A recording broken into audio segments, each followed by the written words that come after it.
Welcome to the Volusia County Council meeting. The meeting will begin in 10 minutes.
Volusia County Council meeting.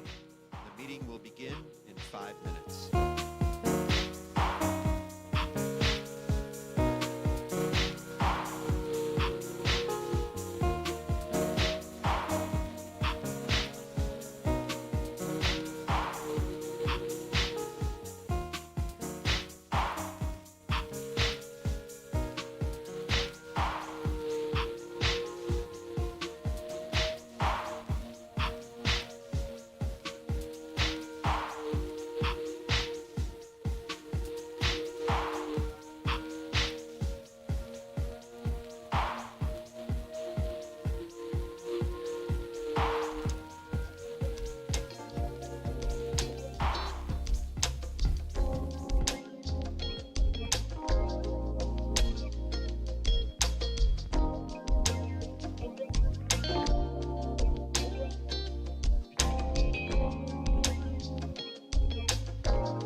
Welcome to the Volusia County Council meeting.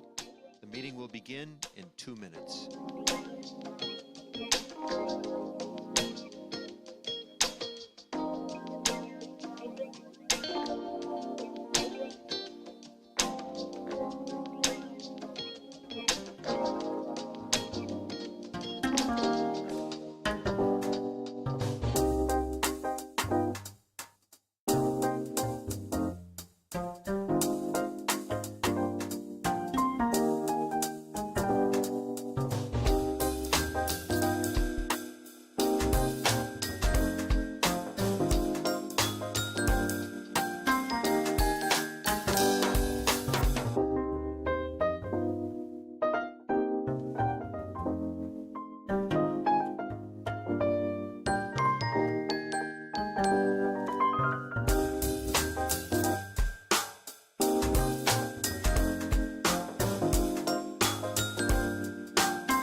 It's good to see a full house here. Always makes the meeting better since this is your meeting. We will call if I can find my first page, the May 20th, 2025 Volusia County Council meeting to order at 4:01. And let me just give you an idea of how we start. In just a minute, I will ask you to stand, if you care to, for the invocation. And so we'll do that, and then we'll go right into the Pledge of Allegiance. I bet there's a lot of people today that will stand for the Pledge of Allegiance as I look around the room. If you are a member of a faith group who would like to participate in the invocations at our meetings, you're welcome to do that. Just send an email to K, the letter K, green@volusia.org. Chris is somewhere over there. And she will get you all set up to do that. This morning, we are privileged to have Pastor Mose Hawkins from No Limit Praise Tabernacle right here in DeLand to open our meeting. Pastor?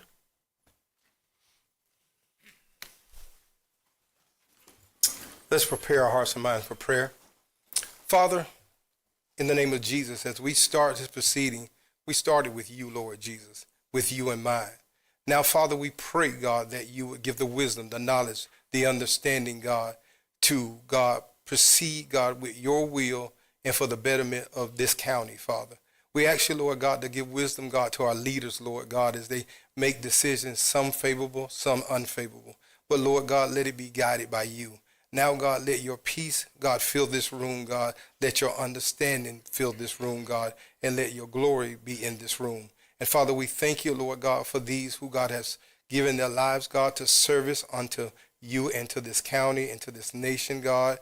Those veterans, God, that have laid their lives and given themselves over to you, Father, for this nation, God. And we thank you right now in Jesus' name. Amen. Amen. I pledge allegiance to the flag of the United States of America and to the republic for which it stands, one nation, under God, indivisible, with liberty justice for all.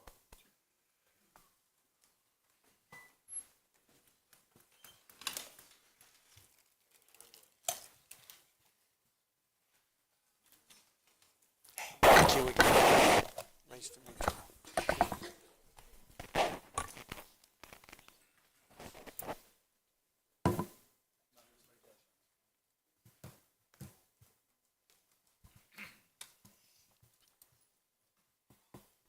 Would you call the roll, please? Mr. Reinhardt, Here. Mr. Robbins, Here. Mr. Santiago, Here. Mr. Dempsey, Here. Mr. Johansson, Mr. Kent, Here. Mr. Brower. Here. So we have a full board here, and we're ready to go. We will start, as always, with public participation. When I call your name, just come up to the microphone here. Make sure that there's a microphone near your mouth. The podium actually, there's a button on the left that will make it go up and down. And staff can help you if you need help. But it's important that we're able to hear you, and it will be recorded. You have 3 minutes to talk about anything that applies to Volusia County, anything that this council could possibly act on in the future. This is a public meeting, and it's publicly aired, so we ask that you would speak with respect for your fellow neighbors, citizens, children, women, and we would just appreciate it if you would do that. First, we have Josh Rivera, and then David Hill, and then Robert Flaherty. Hello. Thank you for allowing me to speak. Josh Rivera, Mill Road. The first thing I wanted to say is to please request the 2017 permit be revoked from St. John's Water Management District. I don't understand why we ever accepted or allowed it to happen, where you folks have said before, where it's not even our water. Why are we accepting it, especially on people's private property? You guys have the duty to act, duty to protect us. By not taking any action, by not requesting it and helping us out, is failing us terribly. Roughly 90 million gallons was pumped out after the storm, 6 vertical feet, more than the 10% that was estimated in the 2017 permit stated. 2017 permit has violated basically everything it wasn't supposed to violate. Removing the weir, being modified, not being inspected, all these things. So it's clearly in violation, and it says that it can be revoked. So that's what we're asking you to please do, to request it from St. John's Water Management District. The drainage, there was drainage leakage on 1792 that the massive sinkhole had in this last hurricane. That was being patched for years. Every time in the morning we'd drive at nighttime, or they're repairing it at nighttime, there was a leak in that culvert pipe underneath 1792, and there's millions of gallons being funneled through that pipe to Miller Lake, and they constantly were just patching it for years and years and years. That's what caused the sinkhole, because all that water was being pushed through there. It wasn't being cut, the road was not cut through, as some folks have said. That was the reason why. There's acres of private property that are still flooded currently right now. That hurricane was in October. There's still tons of old oak trees that are still flooded. My neighbors' properties are still flooded. There's tons of acres. There's a ton of water still there. We've been getting flooded out for about 8 years now. So this is accumulation of water over time. Hurricane season starts in 12 days.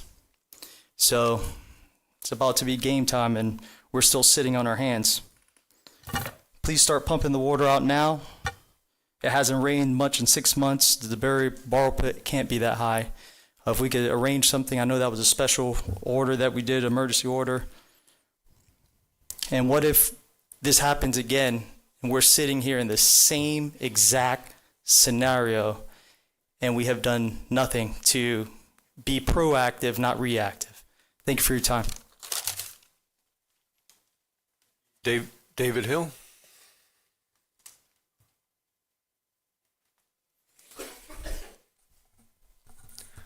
Dave Hill, I live on Miller Road. I'm here about Miller Lake.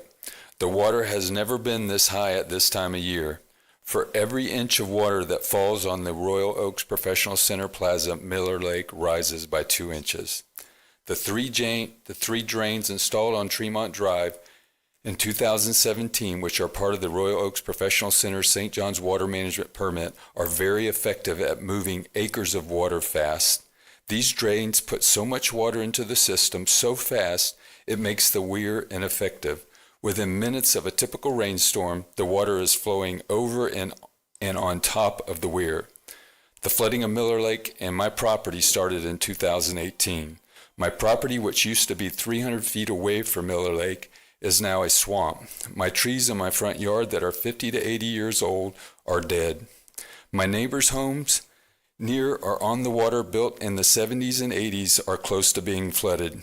If we have a major rain event this year, we could lose homes, Shady Lane could flood, and access to 1792 for most residents would be cut off. This flooding will bring more people to these meetings asking for help. As long as St. John's Water Management, Volusia County, City of Orange City allow Royal Oaks to flood us, we will be here asking for help. Why is the county allowing this to happen? The 2017 Royal Oaks Professional Center St. John's Water Management District permit states the system, it can't be modified. It was for 7 years. It can't be added on to. It was for 7 years. It can't cause deforestation. It has for 7 years. It can't cause loss of wildlife habitat. It has for 7 years. It can't cause water-related damage. It has for 7 years. The uncontrolled water from this system for 7 years took away Miller Lake's capacity for a major storm. Why doesn't the county protect itself and the residents of Miller Lake community? You gave a letter of no objection to the 2017 St. John's Water Management Permit. The permit states that any of the items happen that I just listed, the permit can be revoked. The people of Miller Lake do not agree to this water. Please call for a revocation to this permit and protect yourself and Miller Lake community residents.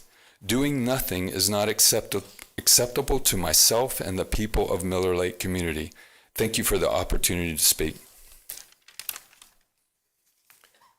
Robert Flaherty? Robert Flaherty, Deltona. On April 2nd, 2023, my sister and I were walking her dog along the sidewalk when a driver lost control of their vehicle and struck us from behind. The car crossed the center line into oncoming lane, veered past the sidewalk buffer, knocked down a road sign, and continued onto the sidewalk. The car hit my sister, throwing her 59 feet 5 inches, killing her instantly. The dog sustained pancreatic damage, which led to her passing 18 months later. I was hospitalized. Seeking a victim's advocate consultation, I emailed the sheriff's office and received a dismissive and uninformed response. Quote, I hope you and your sister are recovering. The state attorney's office will determine what charges they will pursue. I suggest you stay in contact with their victim's advocate. Under Florida statute 782.071, a vehicular death must be sent to the district attorney's office. Yet, Haley Harrison from the state attorney's office stated, we did not receive anything. Currently, per the sheriff's office, I am not a witness. Per the DA's office, I am not a victim. I am both. My rights are violated. I need your assistance to formally request the sheriff's office to comply with Florida statute by sending proper notice to the state attorney's office so that I can pursue my benefits and rights as a victim. Thank you. I yield my remaining time. Thank you. Thank you, sir. John Nicholson.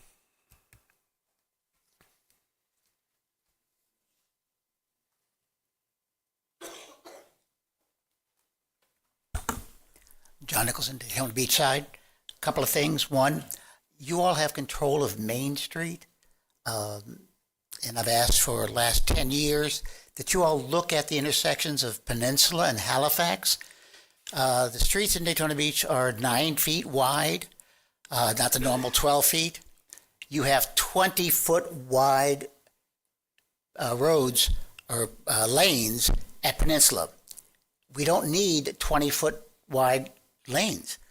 Would you please condense that so that we have turn lanes? Because when you have something at the Ocean Center, literally all of the main area of Beachside stops dead because you can't go anywhere because the cars are jammed, and once they get jammed, the other cars can't pass, and then the other car, nobody can go anywhere. So please, at this point, would you look at Main Street? All you need to do is paint some lines. Secondly, I was at the CVB meeting about an hour or so ago, and Scott Edwards, who used to do the spring break, got up and he was making comments. Spring break will never, ever come back to Daytona Beach. We will never get the crowds that we had. So when you talk about putting the cars back on the beach, please realize that what once was there is no longer there. 10 of those buildings that brought them to that location are no longer there. The tourism that we had is no longer there. The hotels that used to be in the area are no longer there. So please look at it carefully before you destroy what we've been working on for the last 30 years. And lastly, something I'm sorry to bring up, but you know how much I respect you guys. You know how much I feel that you are qualified, you are diverse, you have somebody who's worked in city, county, state, you have a county employee, you've got a farmer, you've got a business person, and you've got a lawyer. We've never had such a qualified county council in the 40 years I've been here. Last time I was here, some people got up, and this is the third time that they've come up about the N-word. Well, when I was a kid, there were all kinds of words. I'm Polish, so Polak was there. I'm German, Kraut was there. I'm Irish, Mick was there. My relatives were Dagos. It was common. They were fighting words, but they really weren't, all right? But they've died out. I've not heard those words in 40 years. I already came and talked to him. There's an S word that I was called when I was a kid. I was a Jew lover. I was a spick lover. An S lover. I was an N lover because I had friends all over. It was common. But in most white people, the N word is not common anymore. The other words are not common anymore because nobody uses them. Thank you. Okay, you allowed the use of the word N-word for blacks. I ask you, do not allow the N-word for anybody. Thank you. Catherine Levinson.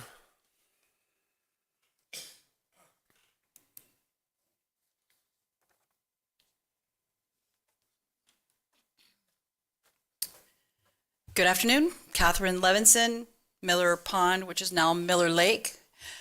So I brought some pictures for you guys today. Here is Miller Pond, which is now Miller Lake.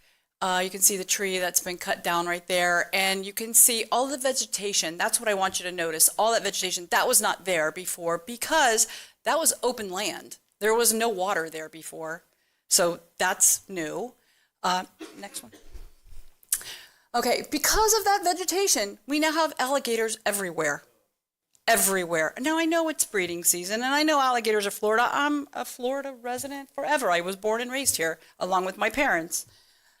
But the alligators are just all over this lake now, and I think it's because of the rotting vegetation that's there because of all the excessive water. So it's dangerous for dogs, for kids, for everything else, and they were not there before. Yeah, we had them here and there, but not like now. Next.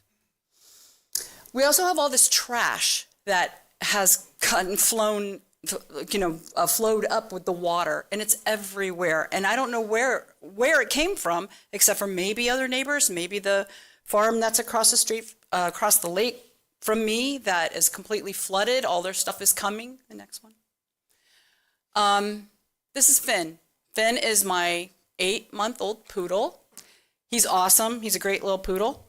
He is one thing, though. He's lake curious.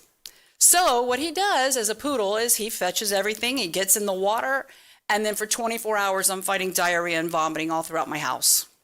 So Finn is affected. Even our pets are affected, is my point. So it's not just all the cost of all the trees that are dying all over the place, the loss of the land that we still pay taxes on. Now our animals are getting sick, and we also have an invasion of other animals that we should not have to deal with because we never did before. So Finn's good, by the way, because I have taught him to stay away from the water. I'm afraid alligators are going to get him. Okay, next one. More trash that I wanted to show you that came up from somewhere. I have no idea from where, but from the lake being flooded. Go ahead, next one. And that's it. Thank you. That's what I wanted to tell you today is please, please find a way to pump out the water. The water is still very high, and I'm afraid with hurricane season coming in just a few days, we get one hurricane just brushing by us. You know, we're going to flood again, and we want to prevent that. We don't want more damage. We don't want that. And getting all the water from Orange City, from the north of Orange City, from the west of Orange City, all of it coming in, not fair that they're able to dump on us like that. It is just not fair. And that it wasn't ever pumped fully out means that we're at an all-time high and we're going to flood. No doubt about it. And now we're going to flood with what? More alligators? Just saying. Thank you. Thank you for your comments. Before I call the next name, and before anybody else moves, I'd like to ask you to check your seat, the seats around you, and your pockets. One of the sheriff's deputies laid his phone down. You found it? Yeah. I've been trying to figure out what to do with it. Okay. See how well that worked? Thank you. Thank you very much.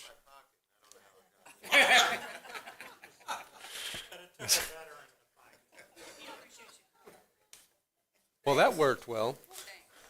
Thank you. Danette, is it Muser? Is next.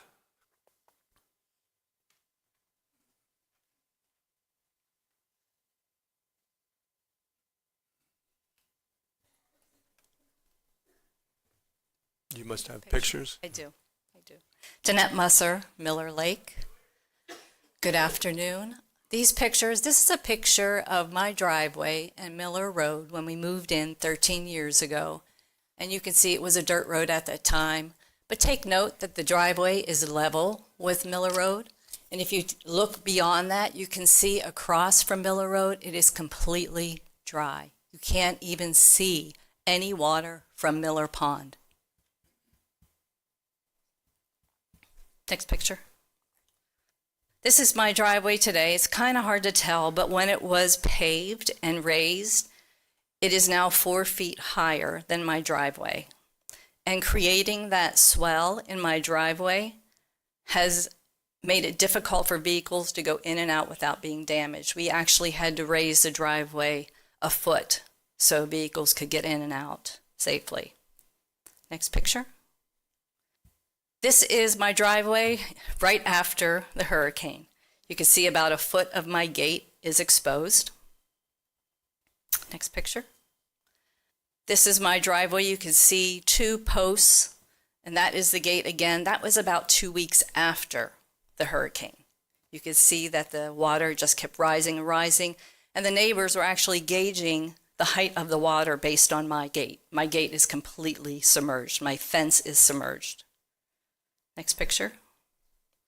This is my husband standing on my driveway, and behind him is the temporary road that was put in, thankful, to get our neighbors access in and out of Miller Road, and that truck is on top of the temporary road. But being that that's my driveway, no vehicles could go in or out of my driveway, leaving us completely stranded on our property.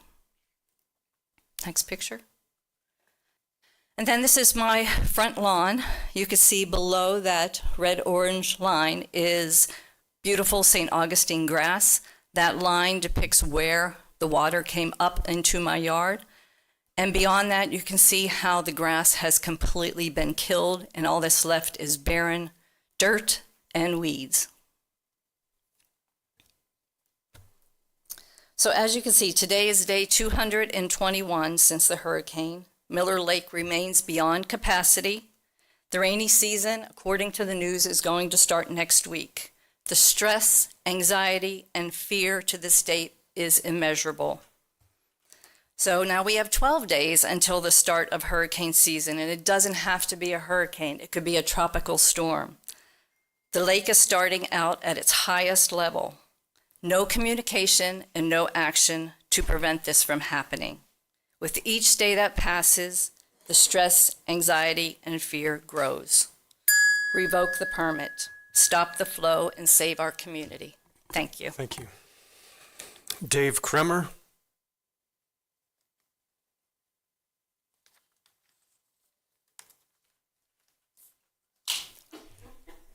Dave Kramer, 180 Shady Lane, Miller Lake. I just have one picture. This is the FEMA flood map for Miller Lake, and it was updated in 2017.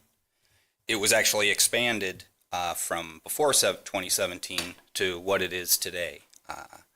Now this, coincidentally, that was done a couple months after the permit was completed for Royal Oaks to send that water to Miller Lake.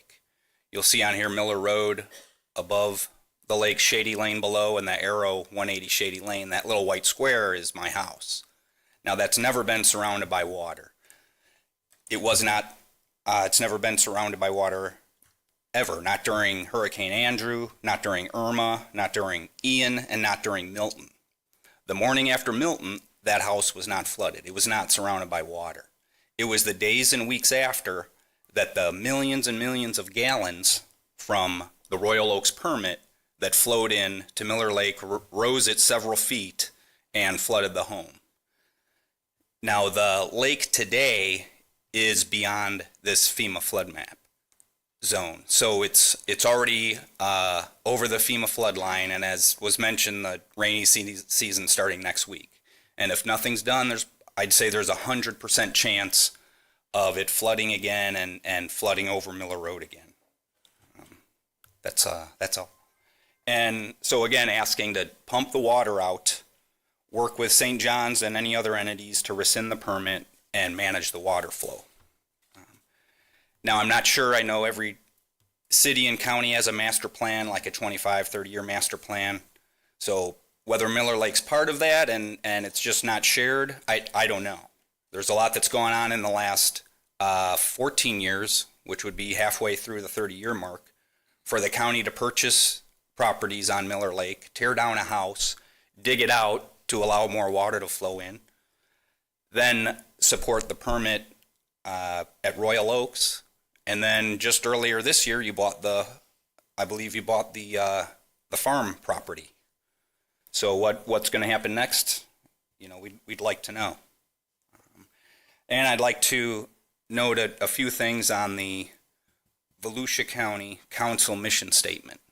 A few of the sentences that are in there: earn public trust, respond to citizens' needs, safety, and general welfare, consistently communicate with citizens on needs and aspirations. Thank you. Thank you. Gary Singleton.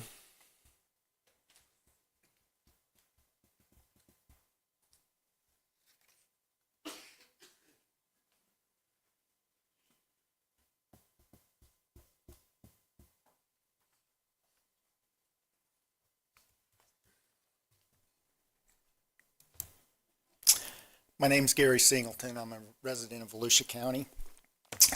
My issue is with with late additions to the agenda. There's a specific one I will mention later.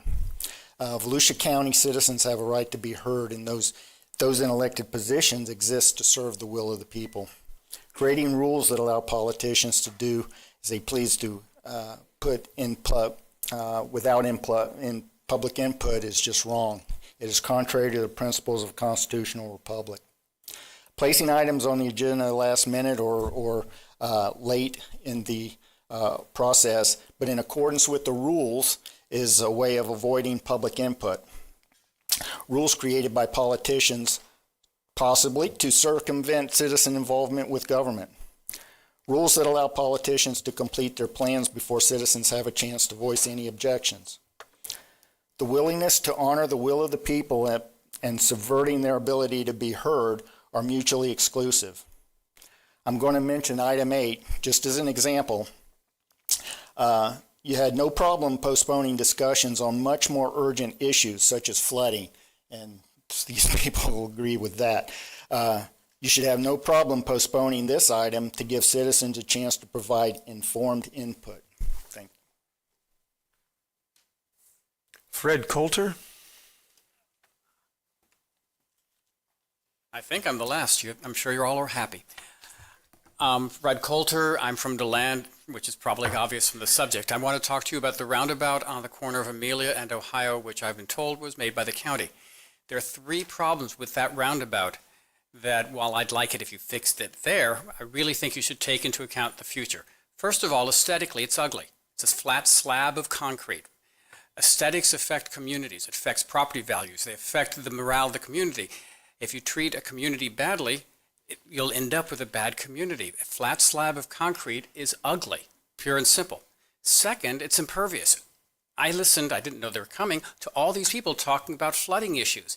Pouring a flat slab of impervious concrete means you've got stormwater that you have to ship somewhere else. You should set it up so that you don't need the flat slab of concrete in the middle, dirt. Then the rain would go into the groundwater. You don't need to ship it off somewhere else, eventually ending up in their lake or wherever it is that ends up. You need to consider when you construct things not to let things flow down where you can, and that would be a perfect example.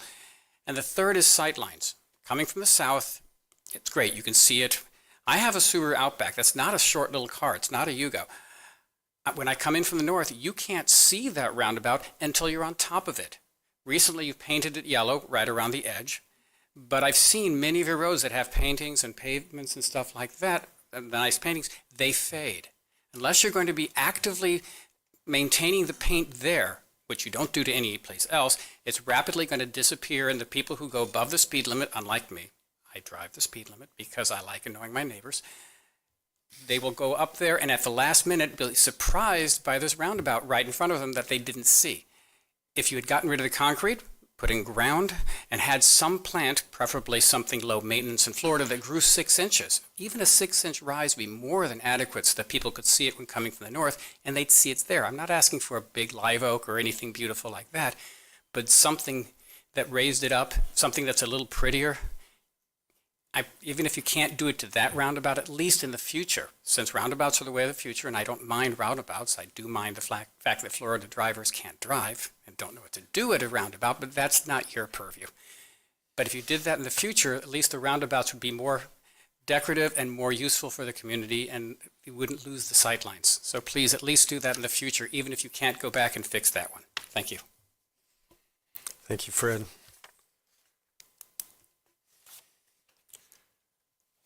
Okay, we will close public comment for this part of the meeting and move to item 1, which is the approval of the agenda. Can I get a motion to approve? Motion to approve. Second. I think the motion came from Councilman Robbins. Is that correct? Is that what I heard? And second was by Matt Reinhardt. All in favor? Danny Robbins. No, that was prior. Okay. Sorry, I missed it. All in favor of approving the agenda as written, please say aye. Aye. Any opposed? And the agenda is approved 7-0. Now, on the consent agenda, I'm going to ask if anyone has an item that they would like to pull for a vote first. I would like to pull item A not for a vote. We can vote on it, and then I would like to have it be presented by Cyrus Callum from the airport, because it's good information for the public to know. But is anyone have an item they'd like to pull for a vote? Not poll, just for comment. No vote. Chairman, at this time, I make a motion to approve the consent agenda as presented by staff. Second. And which item did you want to pull for You comment? for discussion, second on You? Mr. Kent's. Yes, sir. Okay. Yes, You. Yes, sir. Oh, he said me. And Chairman, thank you for pulling A. I agree with you. That's good information to share. Good. Okay. Councilman Kent made the motion. Second was by Matt Reinhardt. All in favor of the consent agenda as written, say aye. Aye. Aye. Before I count that vote, Jake Johansson, I did not see your name. I'm going to comment now that the vote's over on Okay. O with Oscar and Papa, O and P. Okay, then the vote was unanimous, I believe. Okay.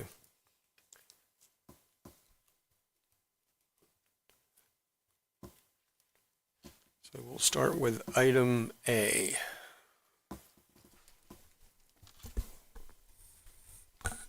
Good afternoon, Mr. Chair, gentlemen of the council, Cyrus Callum, Aviation and Economic Resources.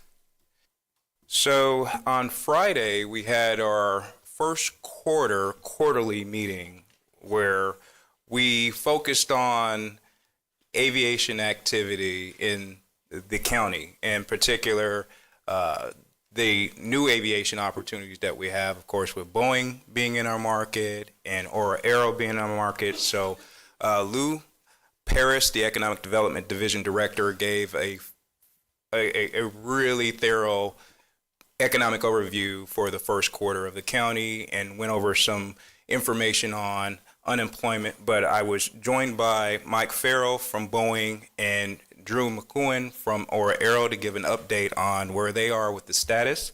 So I'm going to briefly go over the presentation here with respect to the time that we all have for the rest of the meeting, and then also give a brief overview of where we are at Daytona Beach International Airport as well, because we've had a lot of occurrences going on, and I wanted to make you aware of all of those.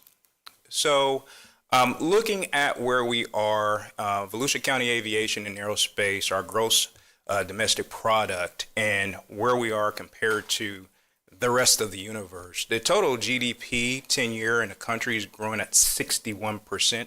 We're outpacing that at 69% over the past 10 years, 2015 to 2024, at an amount of $187 million. And you can attribute that to, the ongoing activity and growth in aerospace and aviation, especially with our vicinity to the Space Coast, but also Embry-Riddle and the product that they're putting out into the industry as well. So this is all good news of what's to come. Now that we have Boeing and Aura Aero in the market, if we go back and we look at this in another 10 years, that number is going to be astronomical. Looking at unemployment, right now for the county, the first quarter in 2025 is at 4.2%. It has risen a bit from this time last year, but the good news about that is with the unemployment rate being at 4.2%, employers can actually fill vacant positions with more qualified personnel for vacancies that they have. And keeping in mind the in-migration of people that are still moving into the county, jobs are still being added to our marketplace. So this is a relatively healthy number, and it's in line with what's happening across the country. And just looking where we are at 257,000 people in the workplace right now, still very relatively healthy job market and employment trend. Coming all the way back from 2024, of course, the dip due to the pandemic and our recovery, which was strong, but still very healthy. So as I get into what's happening in the aviation industry, there's a lot of economic uncertainty. We've all heard about the pilot shortage as a result of the pandemic, aircraft delivery delays from, the commercial side of Boeing, public confidence and safety in the industry. And of course, we've all been watching the news in regards to what's going on with communications and the air traffic control system, increasing airline operating costs. Of course, fuel costs are one of the largest costs for airlines, but also the employment costs, paying their payroll is a challenge for airlines. And so with that, they make decisions on being in markets where they can maintain some profitability. Their profit margins are extremely thin, so they make choices based on a lot of these factors that are listed here. So looking at DAB at a glance, I'll skip to the bottom two bullet points here. We range between the third and fifth busiest airport in Florida in terms of operations. Operations are takeoffs and landings.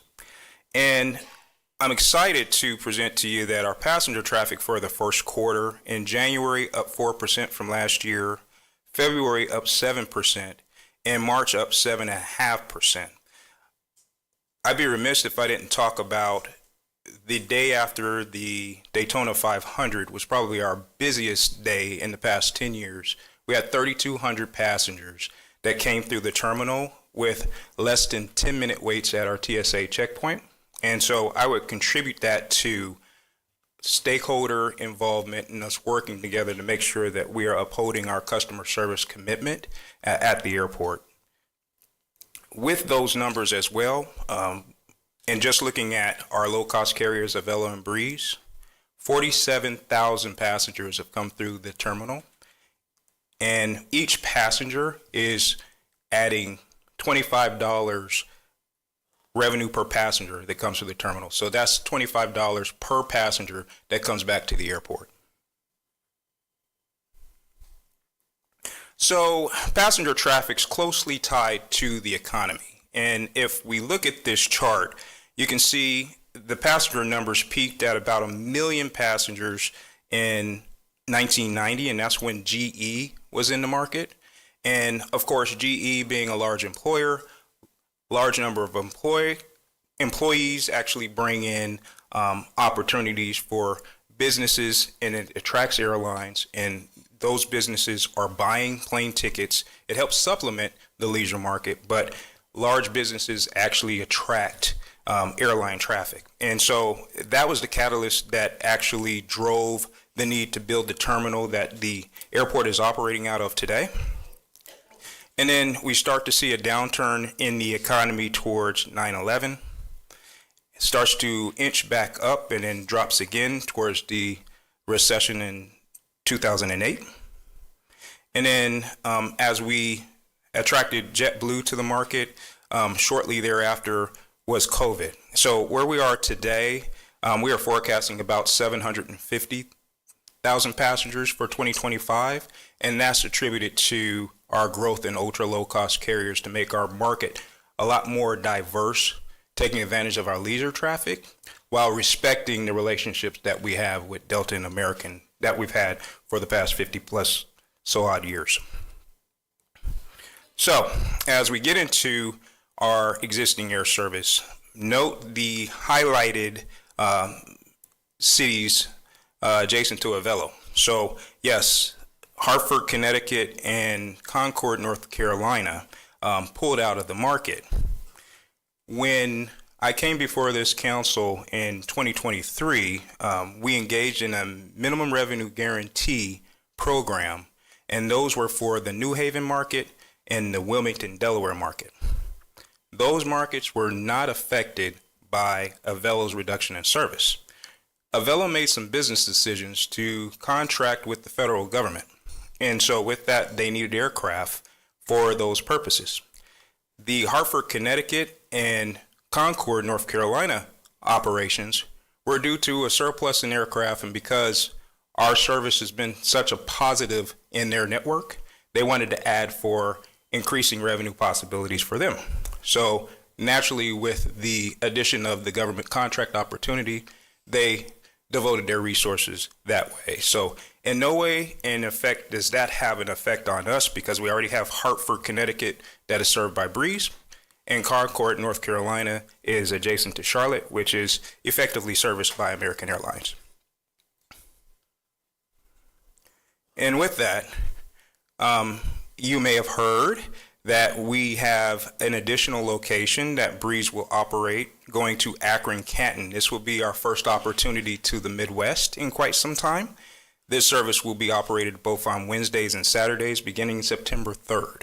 So our commitment to bring opportunity and revenue opportunities for one, but to bring other markets into our community as well is a testament to the hard work that the airport staff is putting in to maintain some diversity in our air service offerings.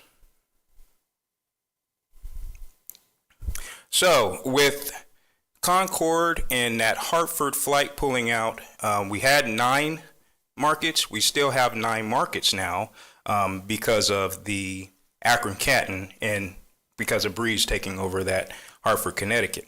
And with those 9 markets, 2 of those markets, of course, go to Atlanta and Charlotte, which give us another opportunity towards 200 more destinations worldwide. For those of you willing to make that connection. Those of you that like the point-to-point service, I think we have the Northeast effectively covered, and we are working very hard to open up routes and opportunities nonstop to the West, whether it be continuing conversations that I have with airlines about going into Chicago and also Dallas-Fort Worth. New York is still our top market, as well as Washington, D.C. We do have seasonal traffic to Washington, D.C. via American to Washington Reagan. But as you see, Chicago's our number 4 market as well. We have enough traffic and enough demand to fill 3 737s a day to go to New York. So we use that information when we meet with the airlines on a regular basis. And we make sure that that's a top priority to get filled. I want to go into detail here, and if you can see this chart, this kind of goes back to our minimum revenue guarantee proposition that this council approved back in 2023. So in June of 2023, when Avelo came into the market, through April of 2025, the $1 million MRG, which expires in June of 2025, there's a good chance we're going to get back $200,000 of that $1 million. But what I really want to highlight is the total taxes that the county has received during that time period is $1.9 million. So we had almost 100% ROI from executing that MRG with Avelo. And then looking at the total spending, almost $24 million, lodging, food and beverage, recreation, retail, and transportation. That economic impact of $24 million was a result of our $1 million investment into bringing an ultra low-cost carrier into our market. Also, per direction from this council, we've engaged in partnerships with our Convention and Visitors Bureau, and they have been putting this material in all of those previously mentioned markets. Also, I have a video, if it shows up, something that we've collectively worked on that are going in markets like Akron-Canton today. Fly nonstop to Daytona Beach, your gateway to the ultimate Florida vacation. Relax on sun-kissed beaches, experience vibrant nightlife, or feel the adrenaline at Daytona International Speedway. From family fun on the boardwalk to savory seafood, there's something for everyone. Explore nearby New Smyrna Beach with its epic waves, or recharge in West Volusia with its charming downtown vibes. Your nonstop flight to Daytona Beach International Airport awaits. Plan your getaway at flytodaytonabeach.com. So we made sure we've covered all corners of the county. And I'd be remiss if I didn't talk about some of the awards that staff has earned over my course, my tenure being here in my role in 2021 Commercial Service Airport of the Year, 2024 Commercial Service Airport of the Year, and just recently the Airport Safety Award awarded in 2023, but just recently awarded in 2025. I mean, that's the FAA. They're a little bit behind the curve here. But also, we had a project, the runway 7 left, 25 right LED runway light upgrade, which will save over the term of having, the obligation to keep runway lights on for safety purposes. We switched from incandescent lights to LED, which is ultimately going to save us tens of thousands of dollars over the lifetime of having that facility in place. So with that, that completes my report. And you do have some questions. Jake, was your question for somebody else? No. That's Okay. not Councilman Santiago. Thank you, Mr. Chairman. Thank you for the presentation, Cyrus. Always do a good job. My question is regarding the marketing efforts that you highlighted a minute ago in working with our tourism boards. How is that going? Fantastic. We couldn't have better partnerships with Lori, Georgia, and company. They've done a phenomenal job. We just actually, Joanne Magley went up to Connecticut, and Debbie as well. I'd be remiss if I didn't mention Debbie. Went up to Connecticut and did a television show just highlighting all of the different portions of Volusia County that we want to showcase, and all of those amenities to keep the interest in that community engaging with our community here. So I think that's been a very effective program that we put in place, and looking forward to building upon that coming up here in the future. Yeah, and as a follow-up to that, we made some budget enhancements to that, as you remember when we approved that. Are we on target for those budget expenditures? You're seeing, can you report back that we are on target on the I can report back, yeah. We're going to spend every penny of that money that's been allocated for that purpose. And so, so part of that advertising campaign and you know, that video, for instance, that's going to be showcased in all of those markets that I previously mentioned, you know, all of that is from that money that we were able to have approved with that marketing budget. That's awesome. And the last thing I'll ask you is, I know you said it, I know it's coming up soon. I was thinking about it about a month ago before they come back. I hope we can get them here as soon as possible in case there's any changes or discussions we need to have. But I think they got the memo, but I don't want to get in the position of being at a budget crunch time. So absolutely, I look forward to seeing their proposals. We'll be proactive in working with them, and you know, they've been moved up. Yeah, in the schedule, so you'll see them a lot earlier. Awesome. Yep. And I hope they've gotten the message. And Mr. Chairman, I apologize, more of a comment, that we want to be partners. It's not an adversarial thing that may have been portrayed that way, but we're going to invest, and we certainly expect them to invest for the greater good. Well, that's how it's been. So awesome. Great to know that. Thank you. Vice Chair Reinhardt. Thank you, Chair. Cyrus, excellent job, as always. I'm sorry I missed the queue.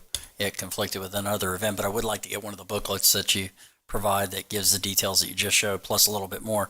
My question is, the current project that you have underway, it's a stormwater issue underneath one of the runways. Right. Is that on target? I mean, are we, and the only reason I'm asking, where I reside, I'm right there at the airport. I actually enjoy it because when I'm out walking the dogs, I'm like, that's cool. I mean, the sucker's flying right over the house. It doesn't bother me, but I can't speak for my neighbors. And some of the residents over in Daytona Beach have noticed a change. We put that memo out. Thank you to Joanne. By sending that information out, we shared it with the city of Daytona Beach as well, so they could put the information out. So I appreciate that. But there was no time frame as to when that project would be completed, and I'm being asked that question. Absolutely. So I actually have good news. Actually, that project is actually going to wrap up a lot earlier. It's supposed to be a runway closure. So our 7 left, 25 right is our 10,500 runway that we prefer the commercial service airliners to use. Had to take that down for that stormwater issue in our runway safety area. It's going to be moving up ahead of schedule. We anticipate it was supposed to be down through June 3rd. We anticipate it's going to be back open a week ahead of time. So fortunately, we've had the good luck. Even though it's been 90 degrees every day, we have not had a lot of rain. So we've been able to get ahead of schedule with that project. So that's good news. Hopefully we'll have that runway turned back around so it's not flying over your community. Well, like I said, I'm the weird one that I think it's cool, but I can relate to you. I can relate to their feelings on that as well. Thank you. Thanks. Just a quick question. You had a slide showing the economic value of the flights into Daytona now, the new flights. Tax money, and then you showed one that had lodging, transportation, restaurant. They were pretty precise, right down to the penny. Are they precise, or was that how do you derive those numbers? It's a formula. I actually have a consultant that specializes in economic development reports for airports, and so we take this information, of course, and share it with the airlines because it's used as a tool to help convince them to come into a particular market. So they take the number of passengers, the average days that they stay at a community, and they take some assumptions. So you can say not everyone that's flying in is going to be a tourist and is going to be using those facilities. Of course, there's a good portion of people that actually live here, or a good portion of people that are actually coming here and potentially going up to Flagler County or going to Brevard County, or maybe they're going to Orange County as well.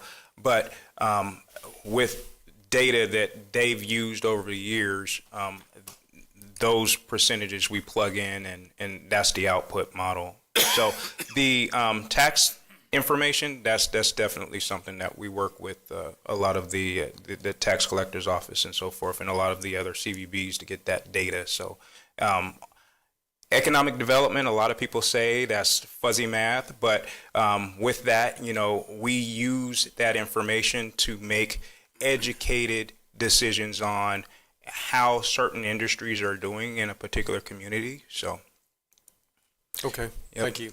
It's as accurate as it can get. Okay. Councilman Dempsey. Yeah, I think we might have touched on this just in passing a few months ago, but any chance of getting back the Wings and Waves air show or something equivalent? Because I remember that was a very impressive event, and that really seemed to highlight our airport. Any chance of that coming back? So we've had discussions and in partnership with the Daytona CVB, the Daytona area CVB. It takes a significant investment up front. Embry-Riddle used to sponsor that event back when we had it years ago. Not sure about the appetite for them to sponsor it at this point. For us, the county, to sponsor it, last estimates were somewhere in the neighborhood of $250,000 to have that event. And then plus you have in-kind service costs and VSO and supporting community law enforcement costs. So if that's something that this council would like to look into, then definitely we have the information where we can engage that conversation. Was there any type of economic data from those events? I would have to go back and do some research and get you that, but that could be achieved. Yeah, if you could get that and kind of forward it to us, because that was a really impressive event. I'd like to see it come back. Yeah. Also. Actually, I'll work very closely with Lori, because Lori with the Daytona CVB has a business relationship with an entity that was looking at bringing that on board here. So we were kind of questioning the amount of dollars it would take in order for something like that to happen. But if we can have some other supporting interests that want to come in and sponsor this, something we can look into. Councilman Kent. Thank you, Chairman. Just briefly, Council. Cyrus, just a couple of brief things that I would add. And I love to see the partnership with the advertising. And I thought there's a limited amount of time they have, and I love that they showcased the beach and they showcased the Daytona 500. It was wholesome, and I would just say we're also more than that. Yeah. I would love to, see something in there about sport fishing. It's a huge thing off our coast, and it would draw people in to want to participate in that. We have a minor league baseball team here. Yeah. A quick clip of something like that, and possibly even a session of the dog-friendly session of the beach would make me smile also. But the other thing I wanted to share with you was something I'd love for you to start implementing when you get in front of any crowd, like we have a decent crowd here today, is to always remind people that Daytona Beach International Airport is the best boutique airport in the nation. And people don't realize what a true gem it is. I always choose to fly in and out of Daytona because of its efficiency, its effectiveness of getting the job done close to home. People don't even know that if they had I heard this from you all, if you had a small pocket knife your grandfather gave you and they stopped you in TSA, Daytona Beach International Airport, the county will pay to have it mailed back to your house. Or if you brought too much cologne or perfume, they will package it and then send it back to you. So when you get home from your trip, they have small gifts for kids when they get off airlines. They have small gifts for adults during special holidays. They have postcards that they will mail for you with postage included. It's a wonderful, wonderful airport, and it needs to be showcased every chance you're in front of a microphone. Thank you, Cyrus. Thank you for that. Thank you.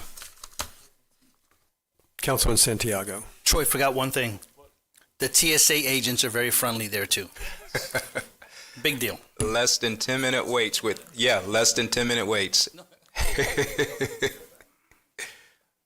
All right, thank you very much. I Thank you, appreciate gentlemen. it. Now go get all those people that are going to Sanford for cheap flights, bring them here. Absolutely. Thank you. Thank you. And item U. Thank you, Chair. This item I'm very, very happy about, and I know our residents in Daytona Beach Shores are elated at the fact that we're making progress with respect to that park. I know it took a while, but I'm glad you're here that you can explain why and where we're at in the progress of rebuilding that park. Jessica Fentress, Volusia County Coastal Director. We're really excited about Frank Rendon Park coming out for construction from hurricane repairs in 2022. It was a significant endeavor. We had similar failures to Edwin Peck Park, but as you may remember, Edwin Peck, I believe, was only open for 4 months before the seawall fell in the ocean. Frank Rendon is an older park. It did not meet a lot of the current building codes, so we kind of had to redesign this one from ground up, where Peck Park, we could just take the construction plans and put them back out to bid and just build the same thing we just built. We've got a lot of work to do before we can start driving the sheet piles. We're anticipating, we're going to get through July 4th with Frank Rendon Park open, but we're probably looking at post July 4th, a closure to the park, so that we try to get as many seawall panels in as possible before we really hit that September, October, November time.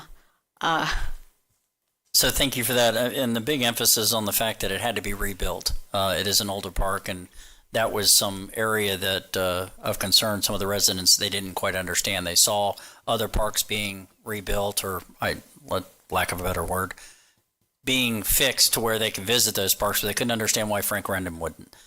Because it is an older park, and because sheet pilings have to be driven in, and but I'm also glad to hear that we're going to wait a little bit so we can keep that park relatively open until after the holiday, and then we can really get to it. So thank you very much for the explanation of that.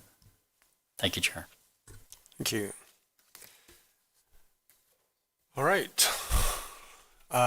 Councilman Johansson. Yes, items O and P, please, for comment. Okay.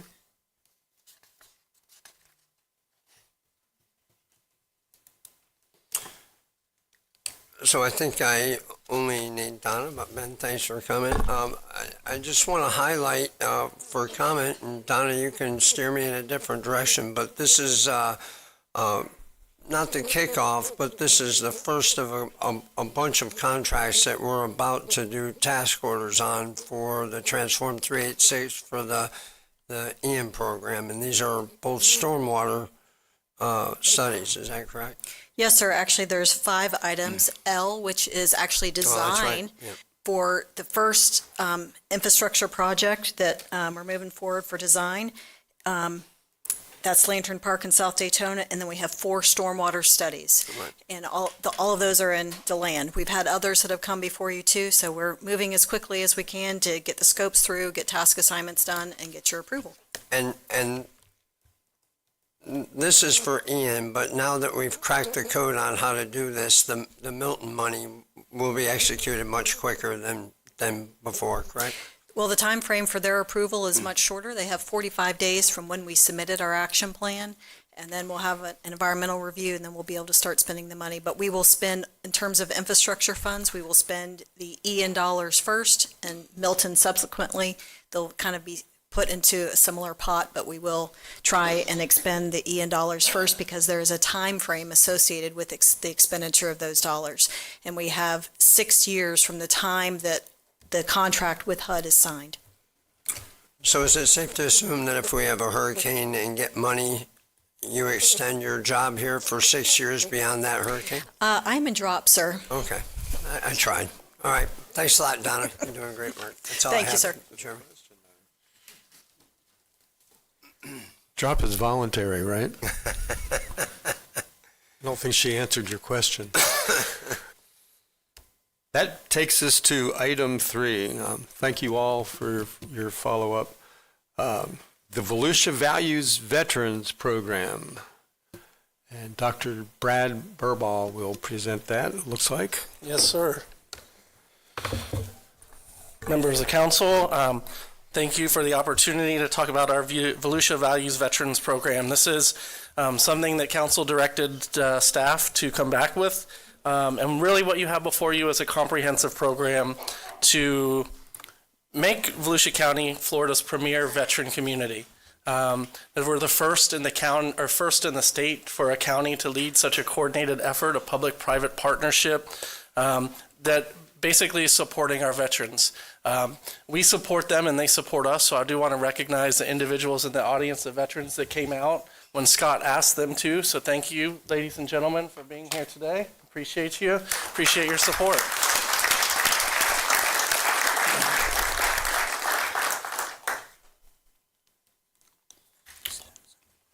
So I'm going to quickly go through the PowerPoint presentation. One of the things that we're doing as part of this comprehensive approach is really modernizing our veteran services program. We'll see in early 2026, really making our services more accessible. Our team has seized about 16,000 vets at our 4 offices last year, and so we're going to make our services more accessible. We have some people that may want to meet online with us. They'll be able to register and do appointments online. We'll have wait list times for each of our lobbies. There'll be a kiosk check-in system, but really a unified case management system that our vet services officers will use to, as our veterans work through their cases with our individual vet service officers. If they show up at a vet office today, we don't know what they're there for until they come in the office and talk to us.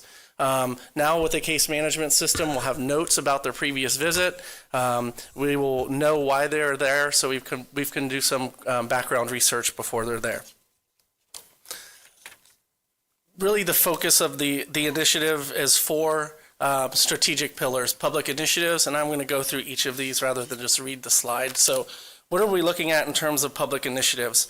Some countywide discounts. So if you're a veteran, 10% discount on some of our pavilions, free the month of November for Veterans Day will be free camping at our 11 preserves, the campsites at our 11 preserves. Designated parking, I'm sure you've all seen this is reserved for military or veterans at many of the places. Bass Pro Shop is the one that I can think of I've seen of last. We're going to do that at 14 public facilities that are owned by the county. Operation Outdoor Freedom. This is basically for disabled veterans a hunting opportunity that's coordinated by the Department of Ag. Right now we have a strong program with 2 hunts annually. We're going to make 4. And this coincides with, if the council remembers, you agreed to us applying for a grant for the tracked chair that will allow veterans now to take part in these hunts out on our preserves. A Veteran Support Endowment would be remiss if we're not recognizing the United Way of Volusia and Flagler County and their community foundation. We're working to establish an endowment that will continually fund the veteran stand down. So rather than using county resources, our goal is to fundraise $50,000 to establish that endowment, and we'll get 4% spendable each year as that continues to grow in principle, but we'll have some operational dollars to support. It's a big thing I did at UF while I was there, and established multiple to support programs. So a unique initiative for us, but also the Patriot Pass is a library card we've made specifically for veterans so they can go to the libraries. Veterans recognized by county council at least twice a year. We'd like to bring individuals before you who have continued to serve after their service.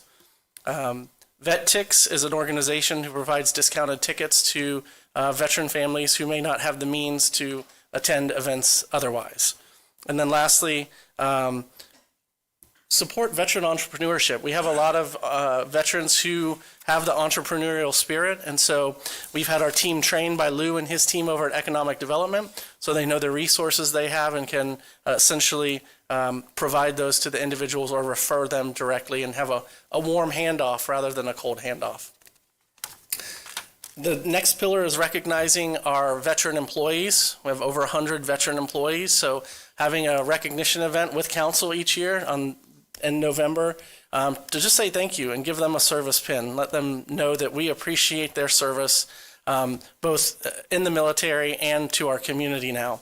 Spotlighting our veterans and county media, the newsletter that we do, a county email chain. This is something that Scott's already started with our vets that they're very appreciative of, to let them know about things that are going on in the veteran services world, but also offering our services to our employees in terms of getting them the benefits that they've so rightly deserved.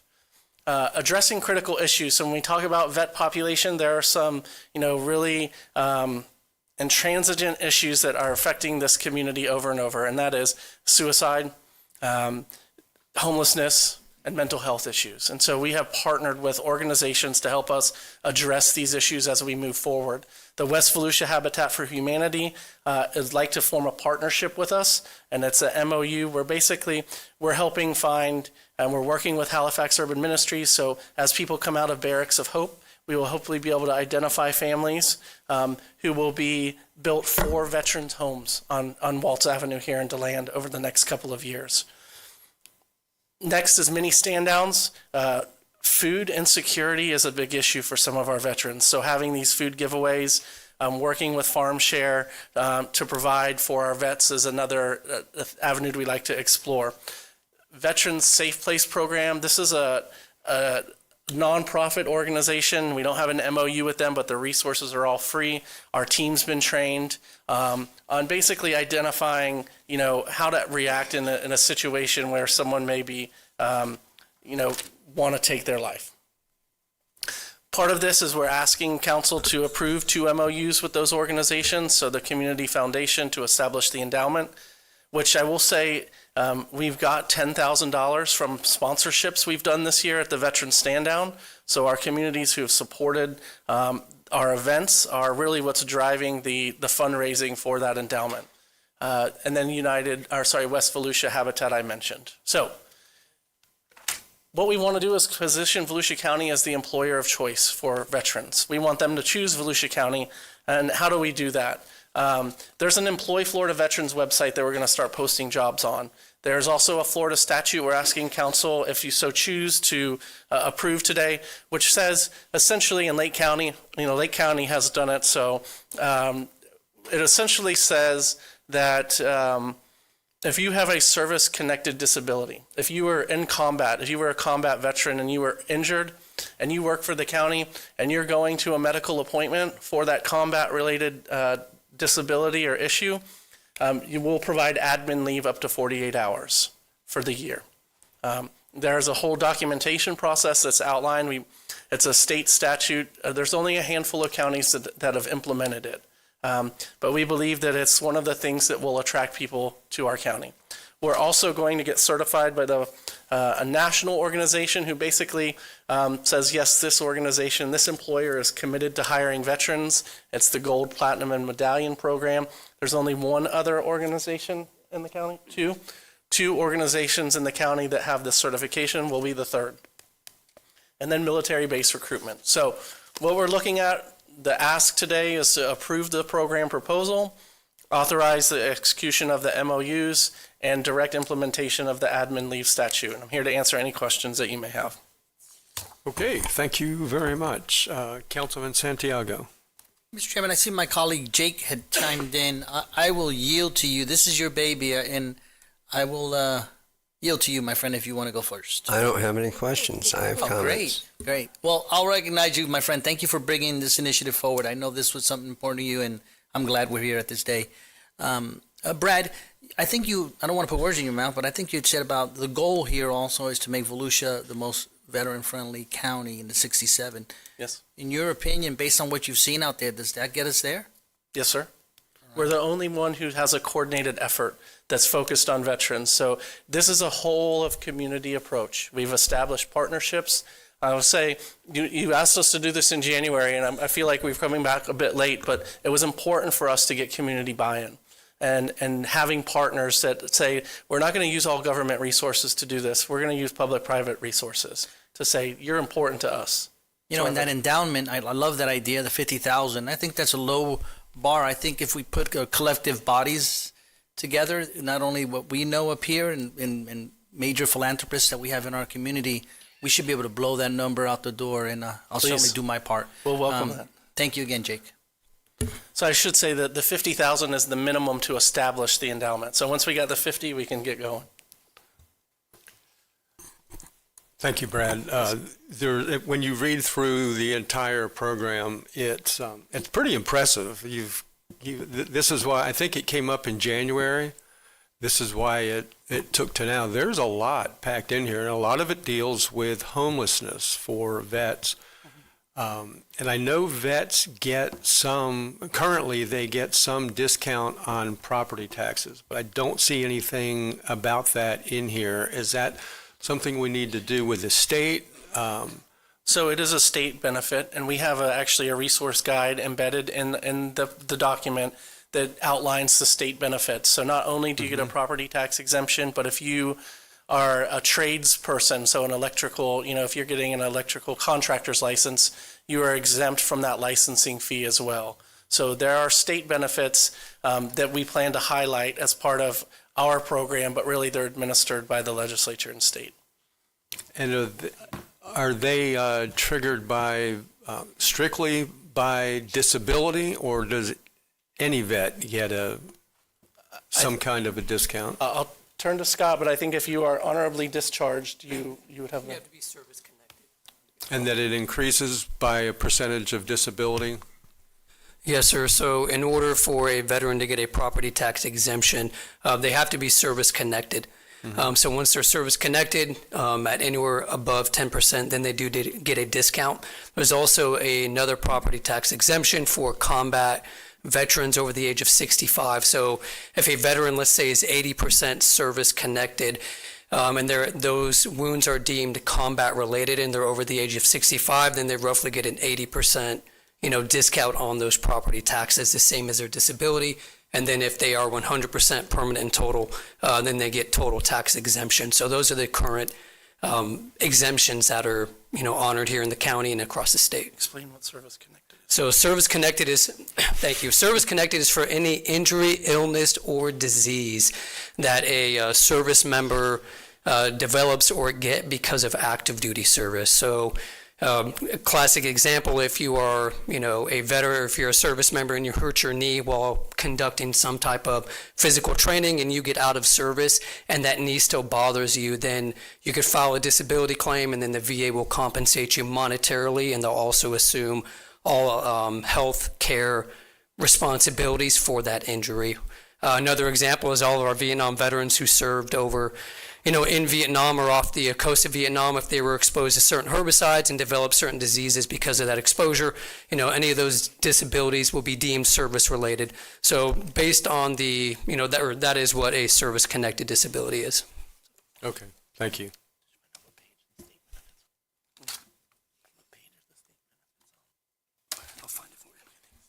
Mr. Chairman? That it? Yes. Okay. Yes, Councilman Santiago. I'll see if my friend wants to make a motion.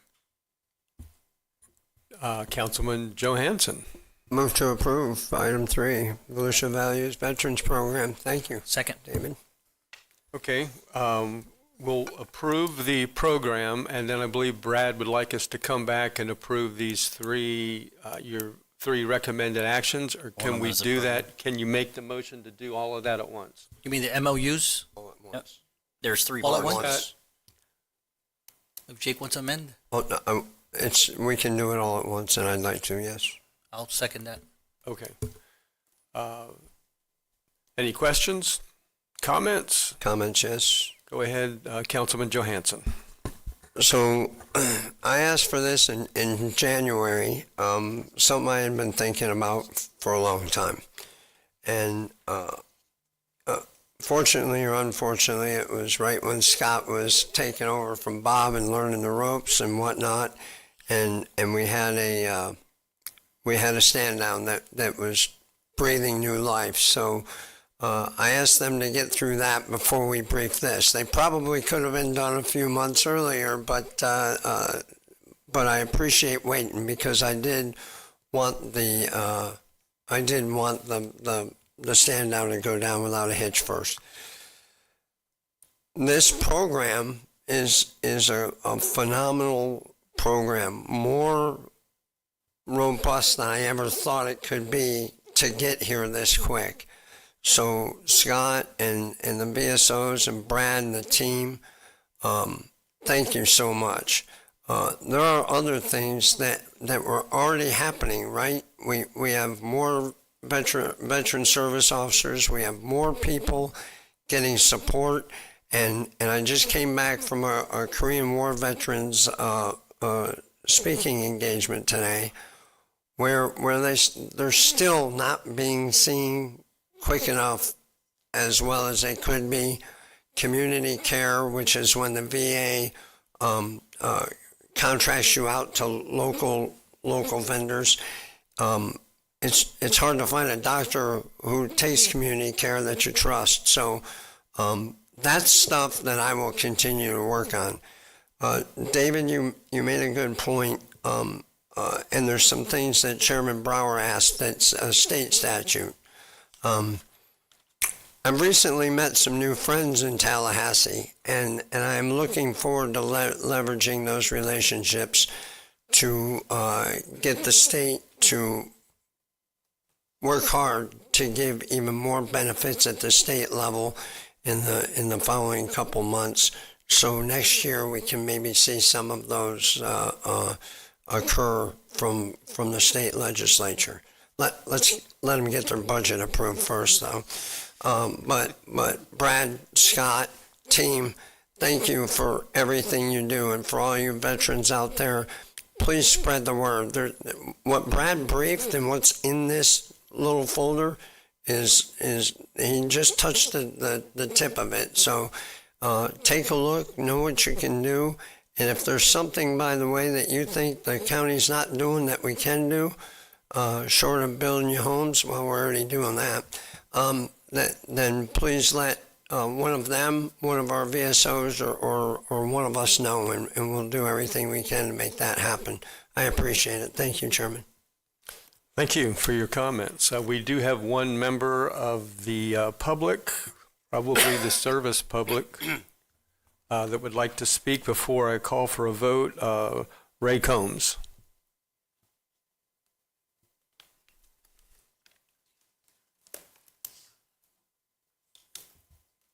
How you doing, Council? Ray Coons, Veteran Enforcers Motorcycle Association. We're a group of veterans, first responders, firefighters, and selected civilians. I can tell you right now that this program that you have in front of you has already affected my group. We have a Memorial Day ride coming up on this Saturday. It's going to be for 3 disabled veterans. The proceeds are going to them.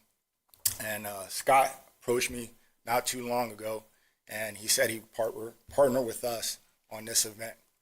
And actually, he's doing a mini stand down within City Hall. That's where the event is taking place. City Hall, Saturday, the 24th. So, Scott, thank you for partnering with me. And like I said, this is already affecting us. Thank you. Thank you very much. Service continues. No other comments, no other questions.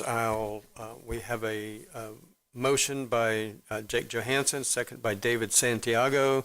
All in favor of approving the program and the MOU and the direct implementation of Florida Statute 110.119, please say aye. Aye.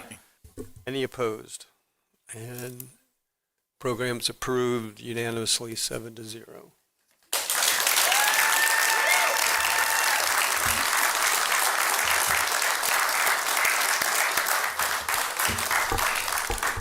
Mr. Chairman, can I take a quick moment of personal privilege before she leaves? Because we have one of my colleagues, or former colleagues in this Deltona, City Commissioner Maritza Avila Vasquez. I want to recognize her. Thank you for coming. And Mayor Miller, I know you're here too. So Maritza does a lot of veterans work, so I appreciate you being here. Thank you, Mr. Chair. Does she have a firefighter shirt on? No.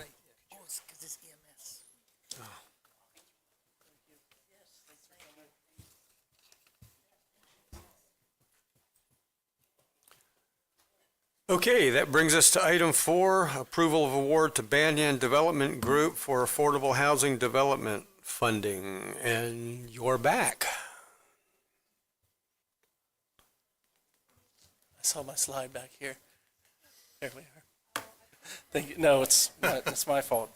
So this was tabled in March. This is a development that is our first development that's going to take advantage of provisions of the Live Local Act, and it is a minimum of 45 units directly less than half a mile from Sunrail Station. So one of the things that, given that we went through a competitive process and are providing some funding to support this development, we were able to negotiate some provisions as part of the deal. Otherwise, we would not. They would be able to develop this without any input from council. And so we've worked with the developer since the last time he was here. He's a good partner with us. And so what we've done is what the negotiated provisions of our funding, so it's part of the finance agreement, would be the construction of a sidewalk from the complex to Sunrail within the county right-of-way.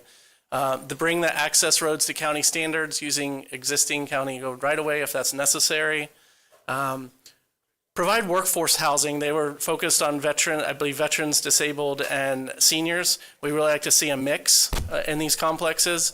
So they're going to focus on workforce housing with a public service emphasis. Again, they cannot mandate this. We cannot mandate it, but it's simply a preference. If there are applications coming in at the same time and one is a public service official, works in public service and is income qualified, they would be selected if they meet all of the other qualifications. Lastly, and I think most importantly to this council, there are some provisions of the low income housing tax credits that allow these developers to exercise a property tax exemption after year 15 of the agreement. What we've done is we've negotiated a payment in lieu of taxes with the developer to ensure that they're paying their county portion of the tax bill from year 16 to 50, which is the affordability period. So those are the changes before you based on the feedback from council. Here to answer any questions that you may have. Thank you. Let's start with questions. Vice Chair Reinhardt. I didn't have a question. It was more of a comment. If I could, Chair. Do we have any questions first? Yes. Councilman Dempsey. Just to remind everybody, when we talked about this last time, I think we had talked about the high end of affordable housing being for a 2-bedroom, 2-bath of being about $1,800 a month. Is that right?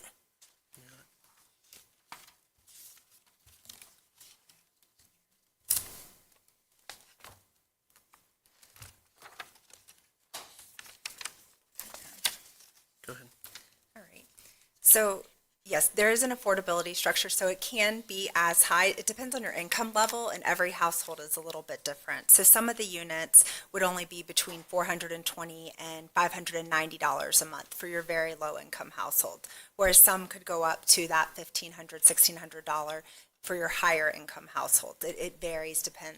All within the same complex? Correct, yes. Okay, that's all. Thanks. Thank you. Any other questions? Okay.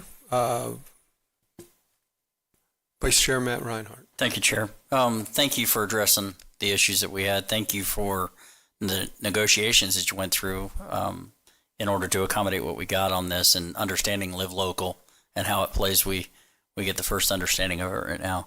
Sure. So that being said, and seeing this and reviewing this, I'll make the motion to approve. And we have a motion to approve by Vice Chair Reinhardt. Second. Second by Councilman Johansson, who also has a comment? So, this is very interesting, and it did come back with some changes, so thank you very much. One of the things I want to make sure the public is aware of, if you hearken back to, not that it was that long ago, but the fuel farm conversation, where there's a subdivision that's built and kind of encroached a long time ago in a zoning change into industrial area.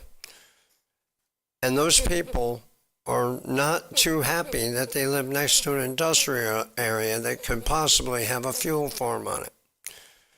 So here we are living under the Live Local Act, where we're about to build property in an area that's zoned industrial. And it's surrounded by industrial. I think there's a precast yard, a pipe yard, the circus, right? The circus is over there. The remains of the circus. The remains, and other industrial nearby. So I understand it's affordable, but we have to come to grips that residential is going to be next to industrial for the foreseeable future, and everything that comes with that. Noise, smells, trucks,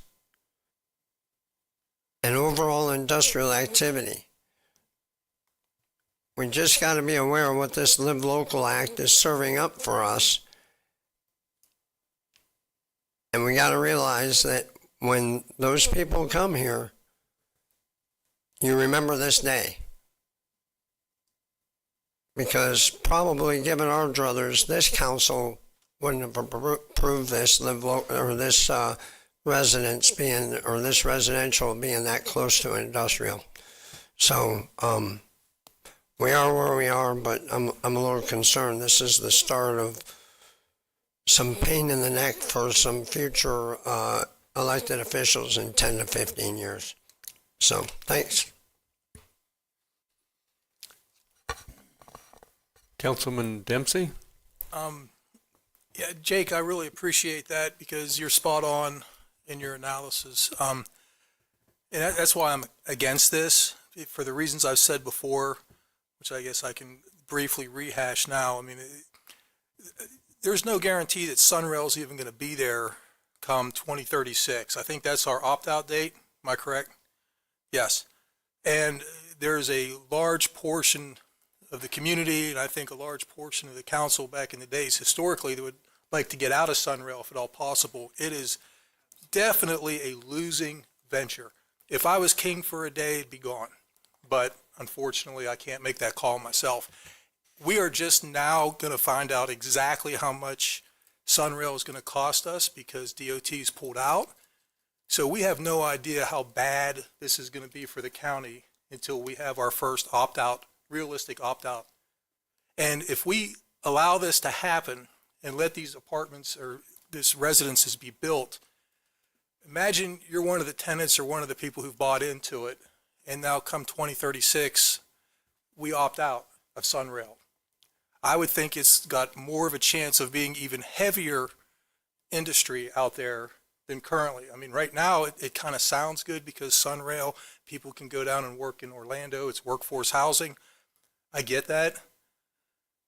But that's one of the main reasons why I don't think it's fair for us to use taxpayer money to invest into an area that may very well be desolate come 2036 if Sunrail is pulled from this area. And so I don't think we should be putting taxpayer money into this. If the investor wants to do it himself, then so be it. Secondly, I think we are at a historic point in our economy because basically we are at the highest level of housing inventory in history in Florida. Back during the boom, we had, I talked about this before, in 2022, we had 300,000 added residents to Florida with only 40,000 houses in inventory. That's now flipped in the last 2 years. As of the end of December 24, we've gone from a net gain of 300,000 people into Florida down to 40,000 people. But yet our housing inventory has gone from 40,000 to 180,000. So there is a glut of inventory. There's a glut of apartments. The last time we were here, I went all through Zillow and DeLand and found multiple apartments, 2-bedroom, 2 baths that were available for $1,200. And this is proposing upwards of $1,600, $1,700. I think last time they said $1,800 a month rent. So it's not necessarily affordable. So I just don't think that the county should be in the business of competing with the private industry. Again, I've always touted laissez-faire economics, a free economy. I think anytime the government thinks we know more than we do, we mess things up. And so I don't think we should be adding 84 more dwellings into our local economy when we've already got a glut. I mean, we've got houses that are sitting on the market for longer periods than ever, and we've got more inventory than ever. Those unsold houses are going to become apartment units. And the lack of tenants, because more people are not staying, they're moving out of the area, it's just going to drive down the prices. We just need to be patient and let the free market do its thing. Housing prices are already coming down, apartments are already coming down, and we just need to stay out of it. And I don't think if you polled the people of the community, I think most would say they're all complaining about too much development. So I really think they wouldn't like their tax dollar being used to incentivize more development. So that's why I'm a no. Thanks, guys. Councilman Santiago. Thank you, Mr. Chair. Brad, can you remind us again the source of the funding? Yes, sir. So it's a grant funding. So it's a small portion of home, which is the federal SHIP program, and a larger portion of SHIP. I believe 200,000 in home and 1.5 million in SHIP. So it's earmarked for this purpose. It can't be used for anything else. Earmarked for affordable housing, but not for this particular Correct. purpose. Affordable So housing. it could be other affordable housing type The programs. rental development or home ownership Okay. activities. So if we didn't approve this, it would just go back into the SHIP funds, the million or whatever, and then it be used in other SHIP related activities? So we do have a time frame on being able to spend the money. I'd have to come back to you to say if, we felt we could find projects. Here's the issue, is that we are, as the interest rate rose, our most popular program used to be first-time home buyer.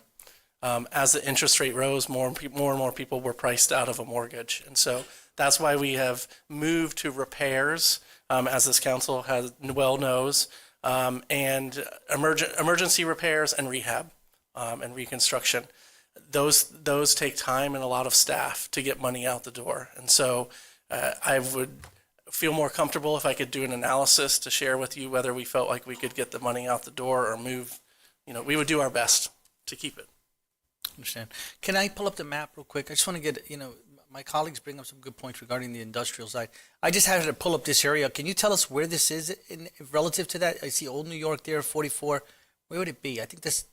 So, do you have the printout? We can give them that. Actually, Chris, it's the last slide on the PowerPoint. Perfect. Okay. My apologies.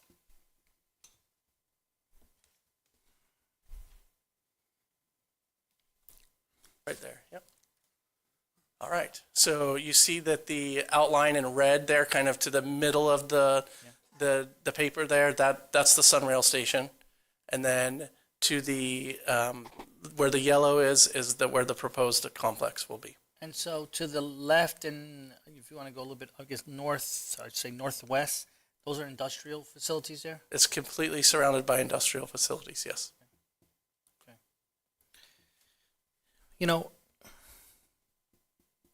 My colleagues make some good points regarding this industrial placement. While I know they're using the Live Local Act, do we need to subsidize it?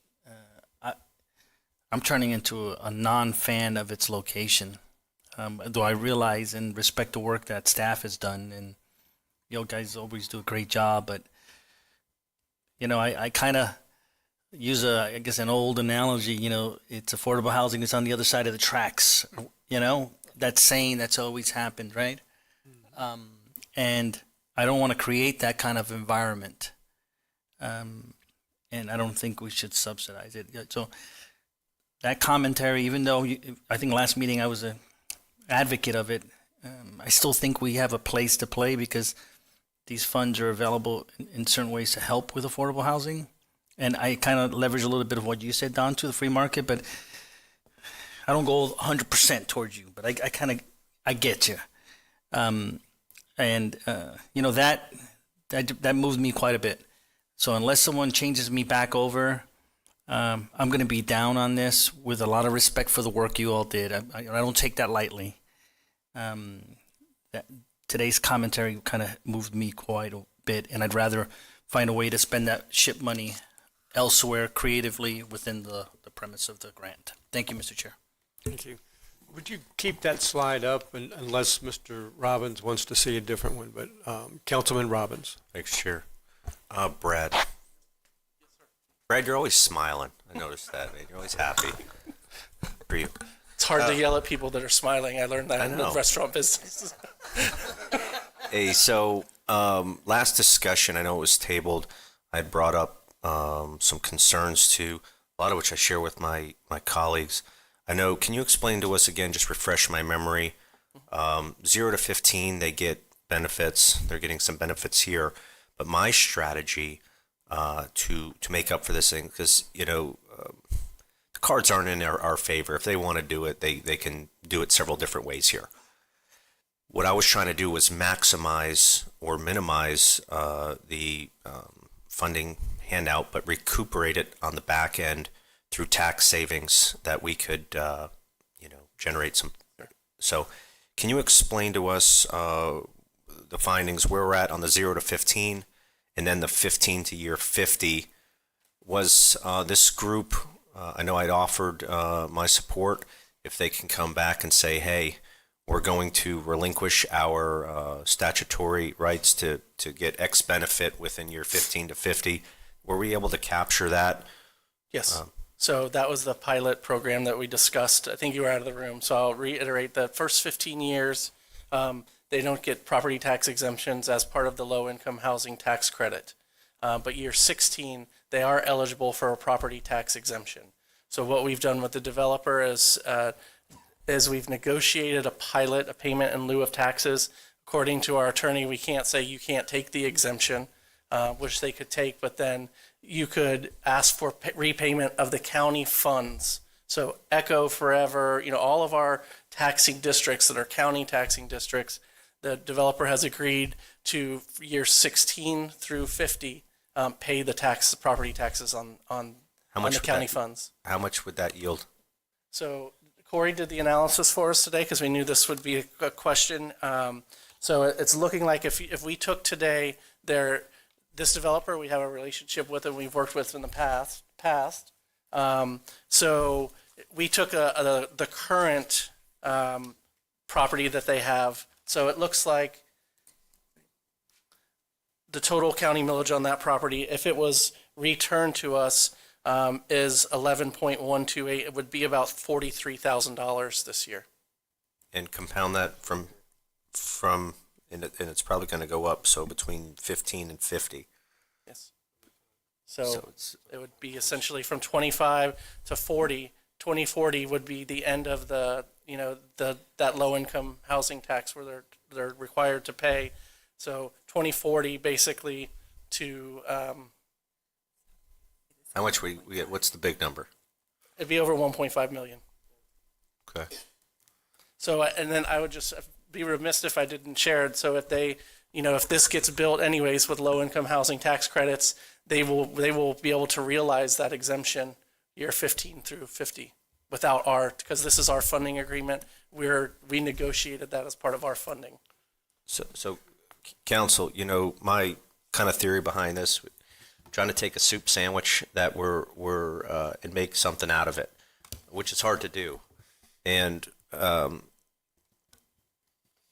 I think we can possibly look at this and make this into a model because there's certain things that we have to do or they're going to do it anyway. So why not negotiate it, minimize it to our benefit or to the taxpayer benefit? So that was kind of my strategy behind it. I'm interested in what my colleagues have to see if it's worth our while. Maybe an option. If not, we'll just kind of go from there. So.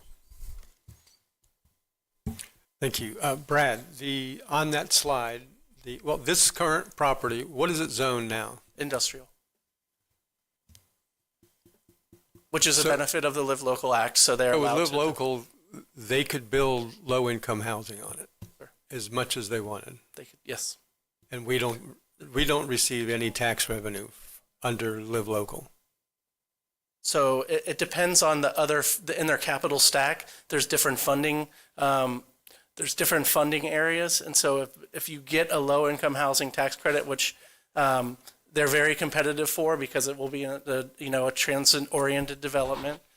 If they get that, they will have to pay taxes the first 15 years, but then at year 16 they become eligible for an exemption.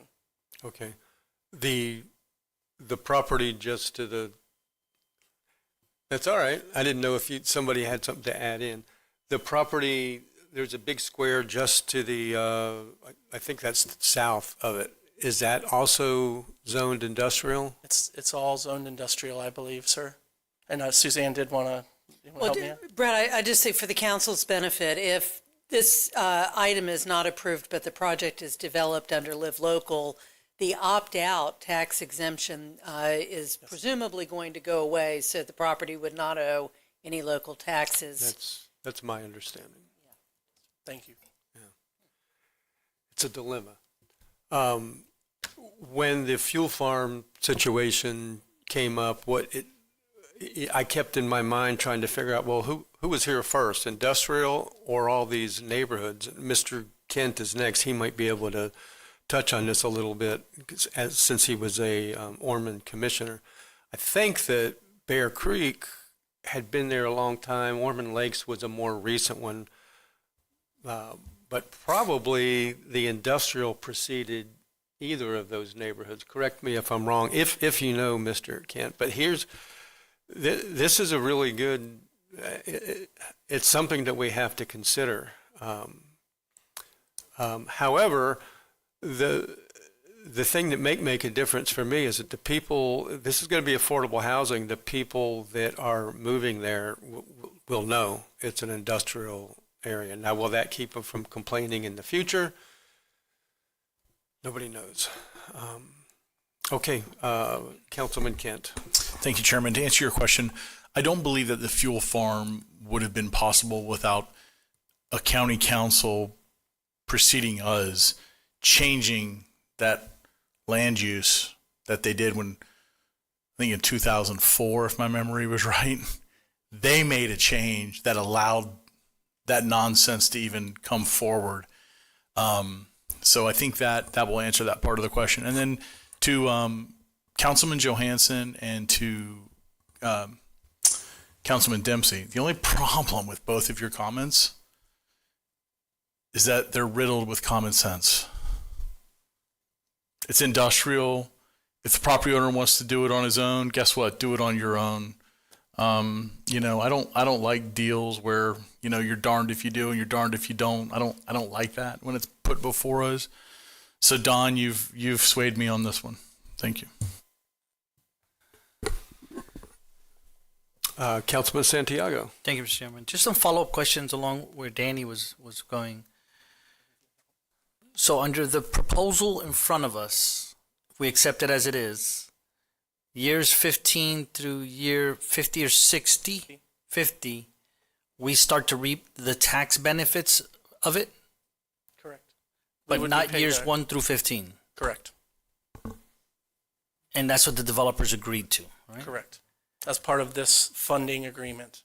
If this funding agreement is not there, sure, and they take advantage of the low-income housing tax credit, we would not recoup any funding from year 16 to 40 or 50. Gotcha. And that's what you estimated, approximately 1.5 million during that duration Using of time. today's millage rate. Sure, So 16, sure, I get it. It's a wild ass guess. Okay, but I get it. It's the best you could do now. We call that extrapolation in the scientific community.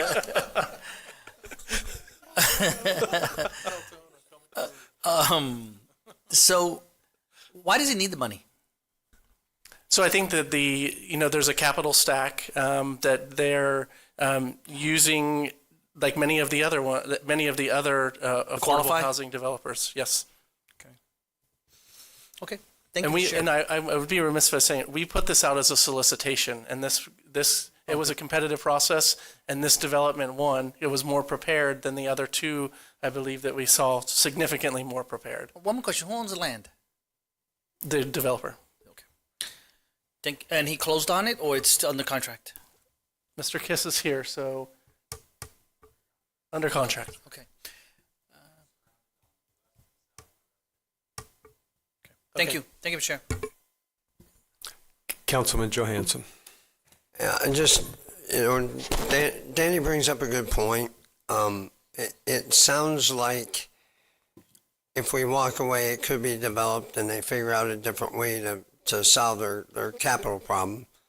And then we sit back here and don't get any revenue at the county level for quite some years. If we give them a hand now with the SHIP and the home money to help them with their capital stack, we benefit from years 15 to 50 with about a lot of money. I'm still hung up on the fact that we're putting people in industrial, although there's farm homes off to the, it seems like the south and west there. But I still fear for those people coming up and complaining when somebody builds to the north of them in those two plots, and it's a gravel crusher or something of that nature. It's just not a good place to put people. I mean, these are going to be the citizens of Volusia County, and we're I understand it's affordable, and maybe it's affordable because it's there, but I don't know. It's just it's a tough nut to crack here. I don't want to walk away and then lose that revenue because the arrangement can't be made, and them, the developer or somebody else develops that property in the whole stinking square for that reason, for that matter. So. I'm not saying it's a damned if we do, it's a damned if we don't, but we know that we're going to get our shoes muddy either way. Thank you. If I may, so I'm here to get it right, not be right, is to the answer to your question, Mr. Kiss has informed me that to the south and west is residentially zoned. It's not completely surrounded by industrial, like I said, so. Okay. Does he own it? I don't believe so. Okay. Councilman Robbins. Thanks, Chair. It's my last bite. Don, Jake, Troy, I agree with everything up here, and I look at this a little bit of a chess game. And if I was him, I'd want this council to say no, because then I don't have to pay all that money that it ordinarily would have or wouldn't have to pay. But somehow, too, we have to consider, and I don't like this either, right? But somehow we've gotten into the mindset, it's probably just not in Volusia County, but trying to associate to create affordable housing, for instance, in like Halifax Plantation. It's almost like a double negative, like saying jumbo shrimp. It doesn't exist.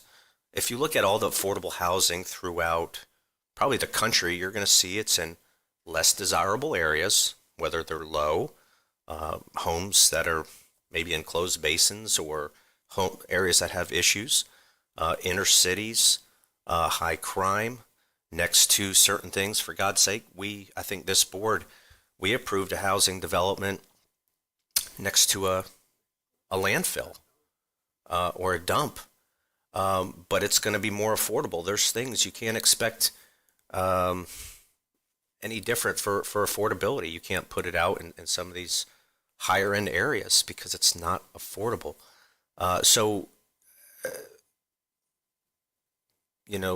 This expectation that we're going to get that affordability in better areas, I think it's a pipe dream, with all respect. So, at the end of the day, too, life is about choices. I feel for some of the folks that come in, that complain about noise or living next to the airport. I don't agree with it, but oftentimes, too, nobody forced people to buy in those areas, right? So there's a sense of responsibility, I think, that we've lost along the way as well, where government should be here to solve all of our problems, and I think the complete opposite. We have a lot of self-accountability as well, and I think it needed to be said. But the stuff up by the fuel farm discussion, been there for a long time. Industrial's been there for a long time. City has done some stuff up there to change things. The county has. But it's not going away. Same thing with Spruce Creek Flying. Same thing around the Ormond Airport. Same thing around Massey Airport down in my district. You can't buy in these areas, and I just don't understand the rationale for it. And that's part of why they're priced the way they're priced. So I'd just ask council can kind of consider this thing. Like I said, the ball's in his court. If you think about this on a business end, if I was him, I'd want us to say no, and then I'd go full throttle, and then that way I wouldn't have to be bound to some of this other stuff. But I think also too we can use this as a model if we do go forward and have a need through SHIP or some of these programs that were mandated by statute to do X amount, and I don't like it. I'm just letting you know. But I'm trying to salvage this soup sandwich. Thanks. Vice Chair Reinhardt. Thank you, Chair. I have, every once in a while we make decisions, we talk about things we have to vote on, and we go back and forth. This is one. I came in here with a mindset thing, and it's under Live Local. You hit the shot clock issue. We have a certain time frame that we have to go on that money. And then I listened to Don. Then I listened to David. I listened to Troy. And I'm like, wow, you know what? They got a point. But then I listened to Danny. And I listened to everybody. And I guess the things that stand out, 1.5 million. The business end, the term you used. I'm not, we have affordable housing is, before all the flooding happened, affordable housing was the big ticket item. Everybody was talking about it during our campaigns. They were talking about it. And I know that there are several communities out there that are facing that issue. Every one of them is. And Daytona, hitting it with linkage fees. I am not a fan of linkage fees. I can tell you right now. I'm not afraid to say that. I'm not. I think that's up to the voters. I really do. I think it's up to them. But that being said, we have an issue with affordable housing. And that issue needs to be addressed. And again, that 1.5 million that you talk about, years 15 through 50, I don't think that's something we can walk away from and turn our back on, leaving us with nothing. So I'm going to be a yes on this. You might change my mind again. No, but I am going to, based on that and based on those decisions, I did go back and forth, and I respect everybody's decision up here. I really do, guys. You gave me a lot to think about, but we have to make a decision. So thank you, Chair. Councilman Santiago. Oh, man, I won't even look at Matt anymore because I can't convince him, I think. I'm kidding, buddy. I appreciate your comments. I think I'm going to paint the other side of that coin. All right? And I'm going to start with where I kind of just came up with that old analogy, right? I don't want to create another side of the tracks. I've seen it. I've had relatives that have lived on the other side of the tracks that people have pointed to. And I just don't like the location. The program, I love it. Don't like the location. And the other side of that coin, Matt, could be, what if the property stays industrial? And what if we do a concentrated effort to attract something industrial related to come into the area? Because, and not to point fingers, I don't think we've really talked about attracting industrial in this county since I've been here. Right? And maybe it needs to be an initiative of ours. And We have some very competent people in this county that that we can unleash to try to do something like that, and think of that tax base. A successful attraction of industrial there can initiate the tax base from day one, and not year 15, and not only to year 50. Right? So I see the 1.5 and the 1.7 I think we're giving them. I may be off on the numbers. That's a wash for me. Right? So I don't see a net gain there. I'm also concerned that putting a facility like this so far, I'll say off the grid, is a strain on services. Right? Police, sheriff, fire, other ancillary services. We have to now send our garbage services a little bit further to pick up more, even though it might be a trash service, so I won't even go there. But the strain on services are going to be much more, and I see it as a loss, potential loss on the other side of the tracks. As far as the developer, I don't blame you for going under the program. You're a businessman, go for it. If I was in your role, I'd be doing the same thing. But this program operates on a very competitive nature in the Florida housing program that I forgot, where they all compete for this pool of money to get this affordable housing program. Us giving that money makes his application much more lucrative. So don't automatically assume that if we do not approve this, that he's going to build anyway. He might with his own money, but I will tell you, it won't make his application as lucrative compared to the others. So not that I want to harm him, but I don't want to apply the assumption that if we don't give this money, that he's going to go and build this anyway. I think that's a stretch. I've seen these programs happen in the past. Us giving him money makes it happen almost definitely. And you know, he has the contract. He has the property under contract, basically on terms and conditions, on getting the necessary approvals from us to do this project. So he has the potential to just walk away from this project also. It's not, he may have hard money on it, I'm not sure. But, you know, investors in this area, they know what they're doing. They invest a certain amount of dollars to get to the point where they think they may get approvals. And then, you know, the rewards reap in. If they don't, then they walk away sometimes and go to the next project. So I'll summarize and repeat. I don't want the other side of the tracks. I don't think it's a good image for Volusia to put poor people over there. And I don't think there's going to be a net gain monetarily for our county. I think it's going to be a loss eventually. And I'd rather, if I have a $1.7 million right now, I'd rather unleash staff to take those SHIP dollars and help existing residents in our county with all those programs.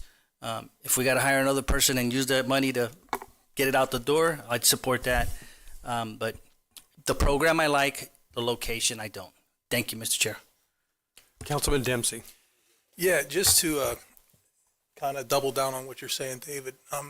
You know, we're talking about this becoming workforce housing, so that would just presume that we're housing people to go to Orlando to work down in their industrial areas. I think it'd be a better goal for us to make this an entirely industrial area so we can have people from Orlando coming up to Volusia County to work. And I think probably the mood of your average taxpayer right now is no more residential development, more industrial type jobs.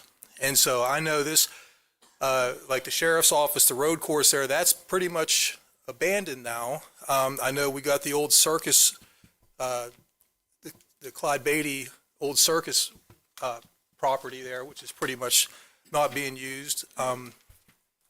This is a huge footprint of industrial property.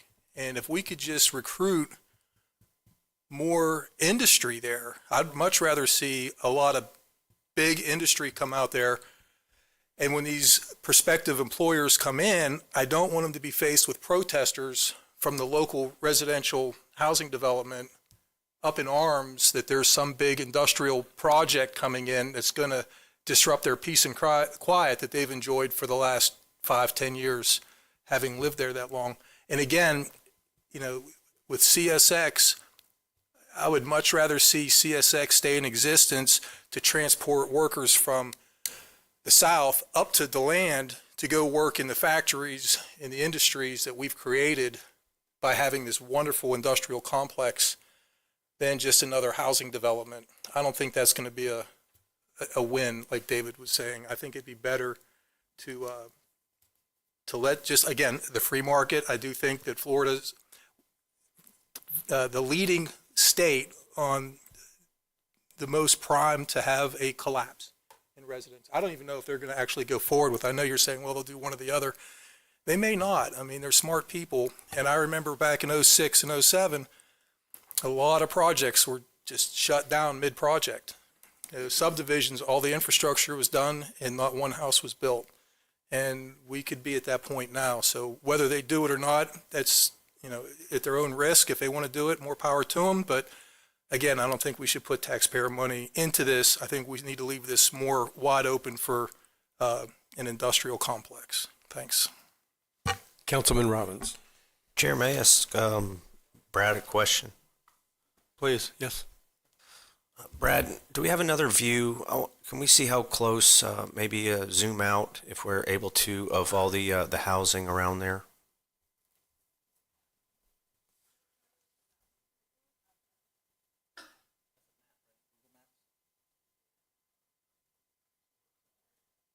Where's George, help me out.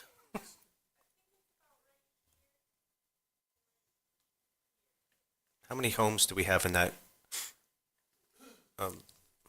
vicinity? I would not be able to speculate at this point without doing the analysis, sir. So where's the higher density homes? So yeah, zoom in right there, Chris. I believe that's where it is. Yeah. Yep, that's where it's at. So you see here to kind of the east side, I believe, where Fair Street is. You can see some residential there.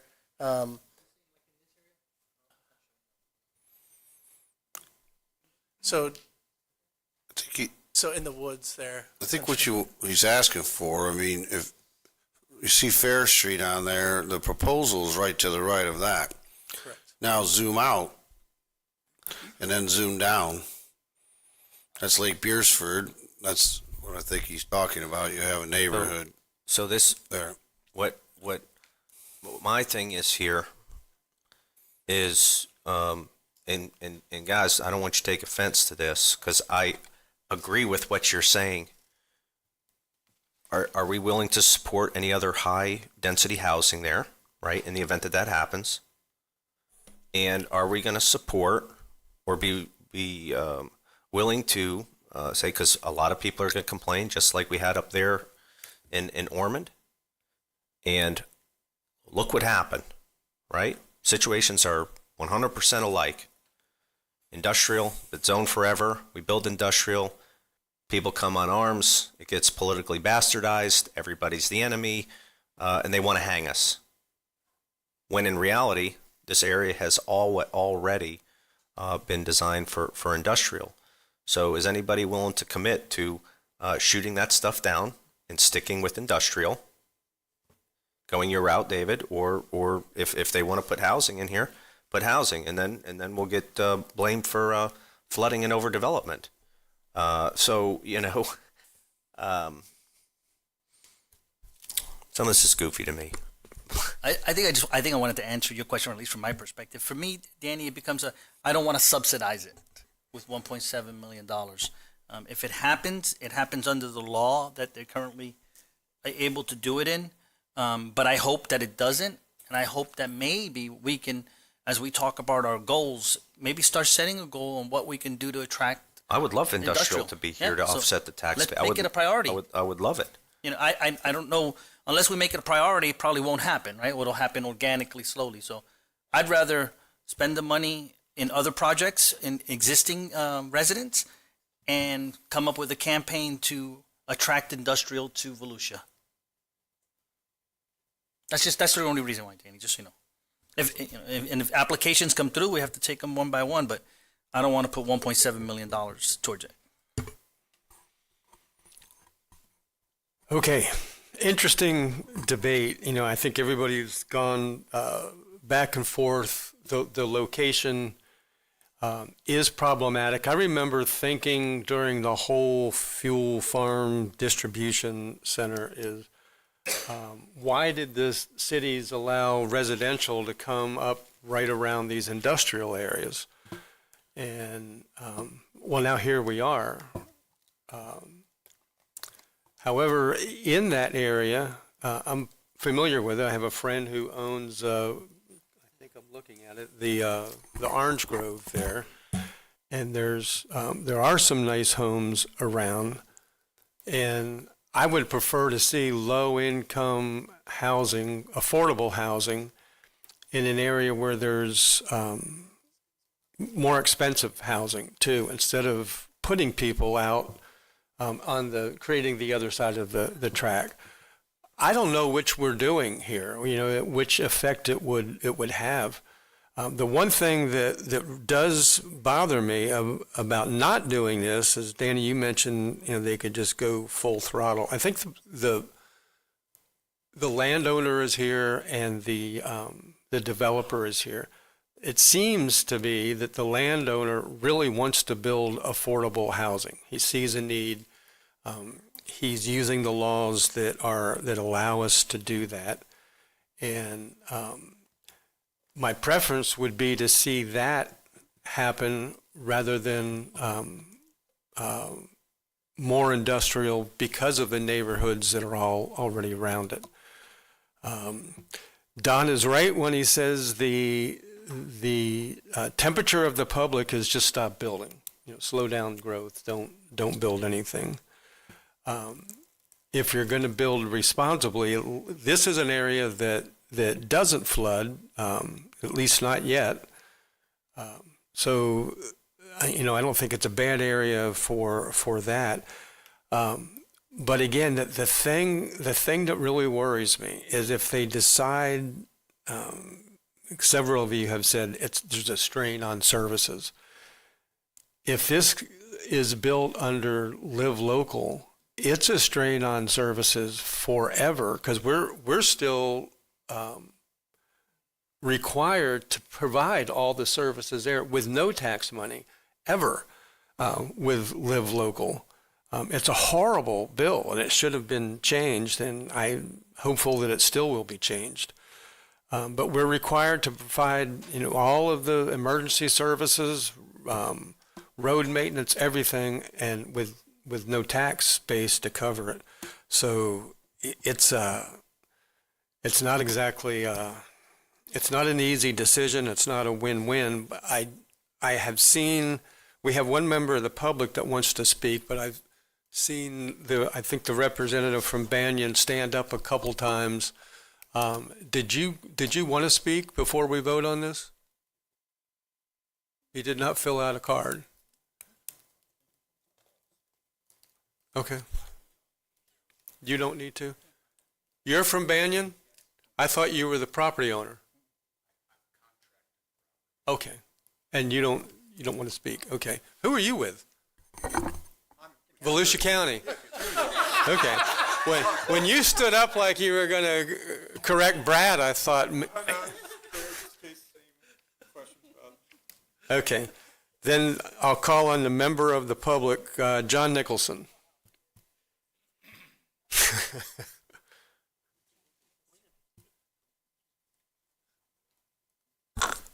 John Nicholson, Daytona Beach side.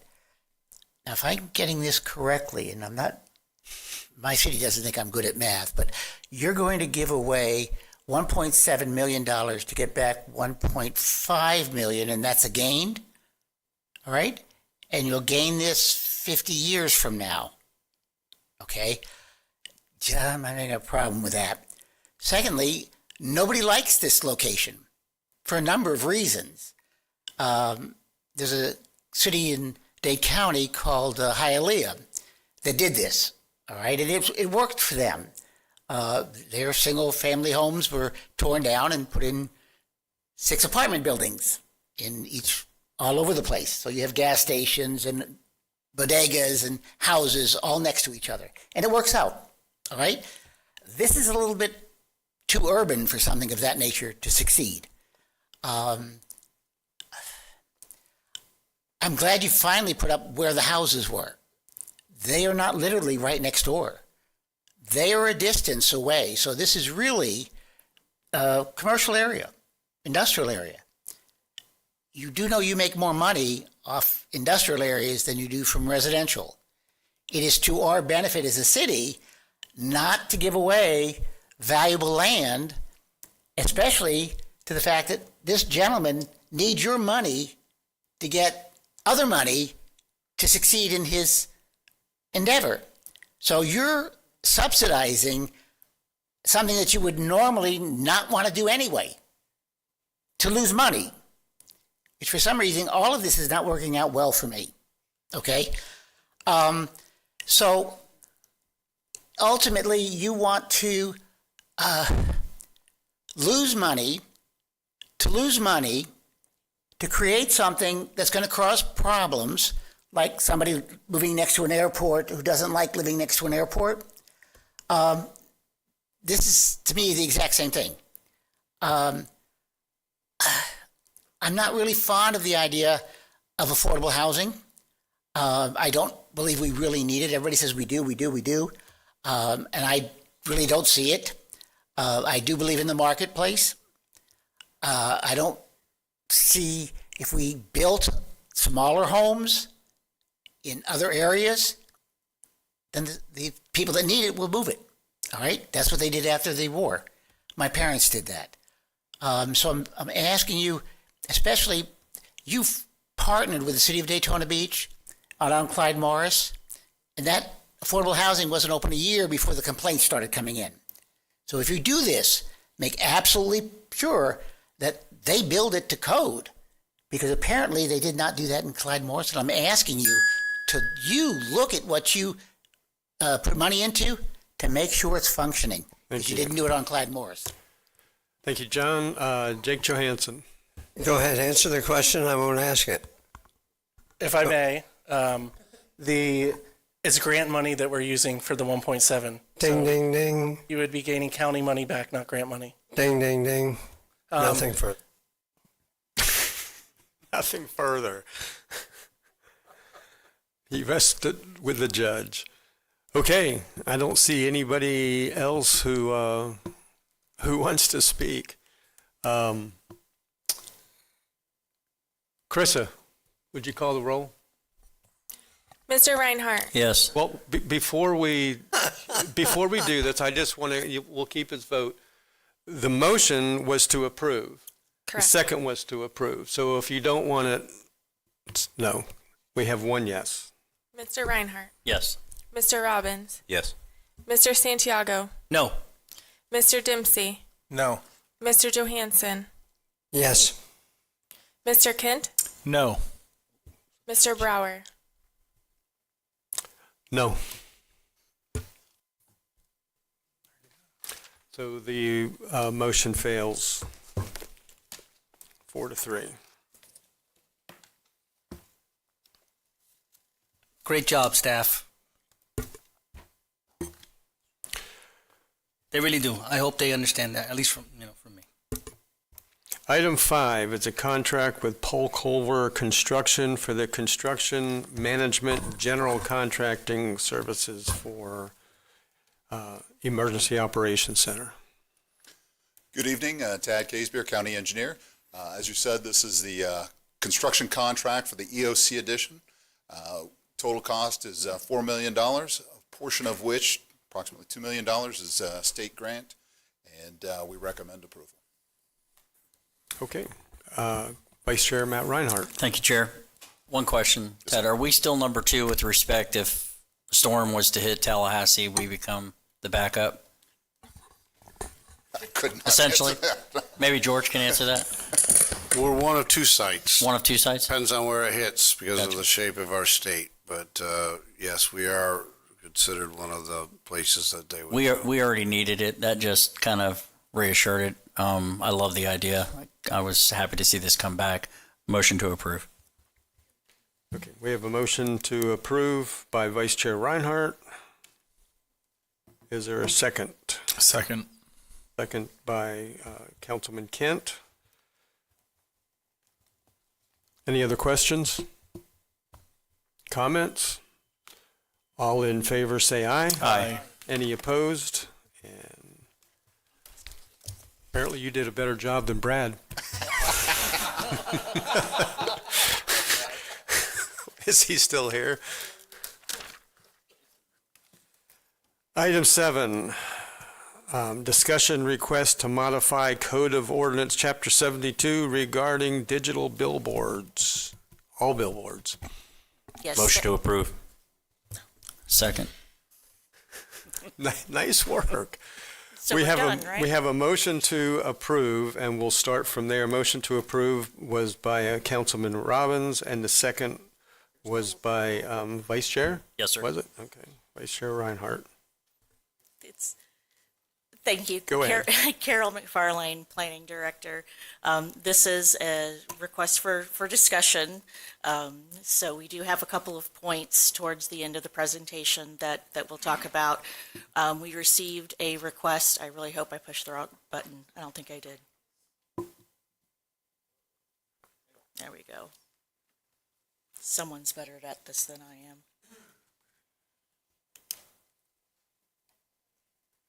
You can do it? All right. Beep. All right, so thank you. This is a request that we received, Planning Department received from Cobb Cole attorneys. They have a client, Lamar Advertising, Inc., who owns quite a few billboards in Volusia County. There's two parts to the request. One is to expand where billboards are allowed, and the other is to allow digital billboards. So right now, billboards are very limited where they're supposed to be with the B6, I1, and I2 zoning. They have to be in those zoning categories and along a federal aid primary or interstate highway system. That's not a whole lot of places. We do not allow digital billboards at all. If you go to the cities, there are a few, I think there's 17 digital billboards. Right now, the federal and state regulations are really what gives us our regulations for billboards. Zoning code does not allow off-site billboards. So we do not have standards as far as height, maximum copy area, et cetera, because they're just not to be allowed. So these are where all of our billboards are in Volusia County here. Again, you can see most of them are in the cities. There's over 500 of them in all of Volusia County. In the unincorporated area, there's 214. Of those 214, 200 are non-conforming, meaning only 14 are allowed per zoning code. Again, digital billboards are not allowed. There are some typical regulations that you would see with a digital billboard.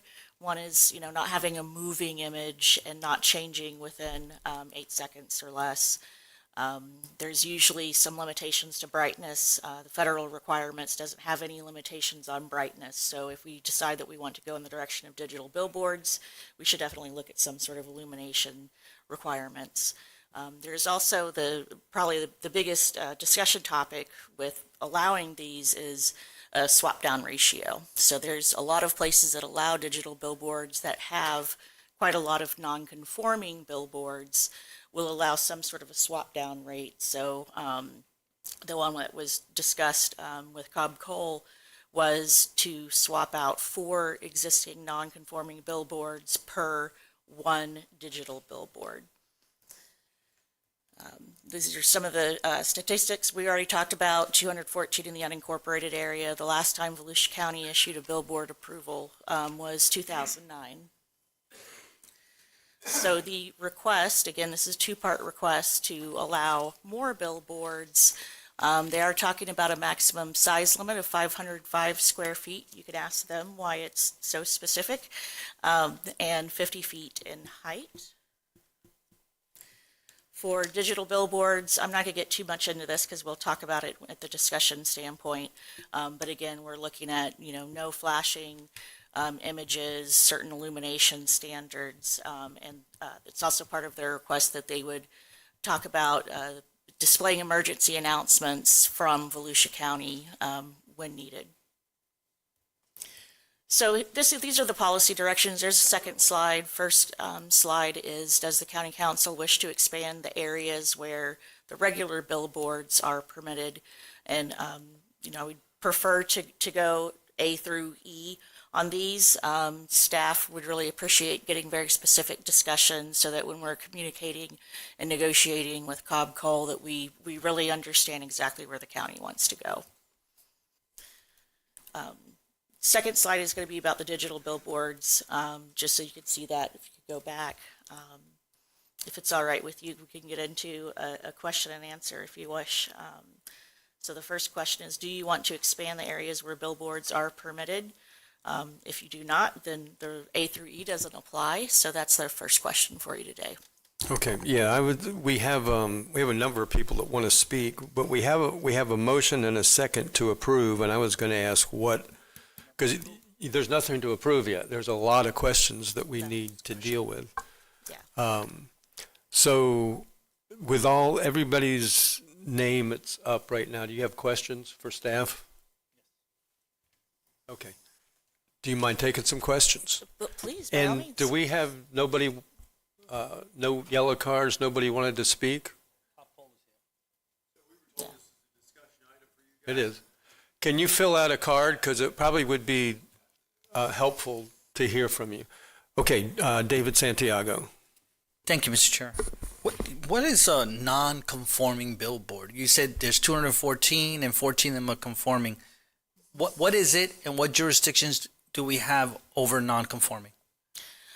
We have all kinds of jurisdiction over non-conforming. However, federal requirements have severely limited what local governments can do.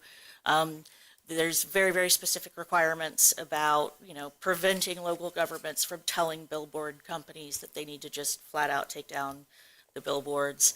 There's a lot of rules if you want to go into some sort of amortization schedule where you take down a certain number of them per year until you get to a certain time period. Does that help answer the question? Let me just be direct. The 200 non-conforming, do we have any authority to say take them down or take them down over time? Yeah. So this is where the federal law comes in.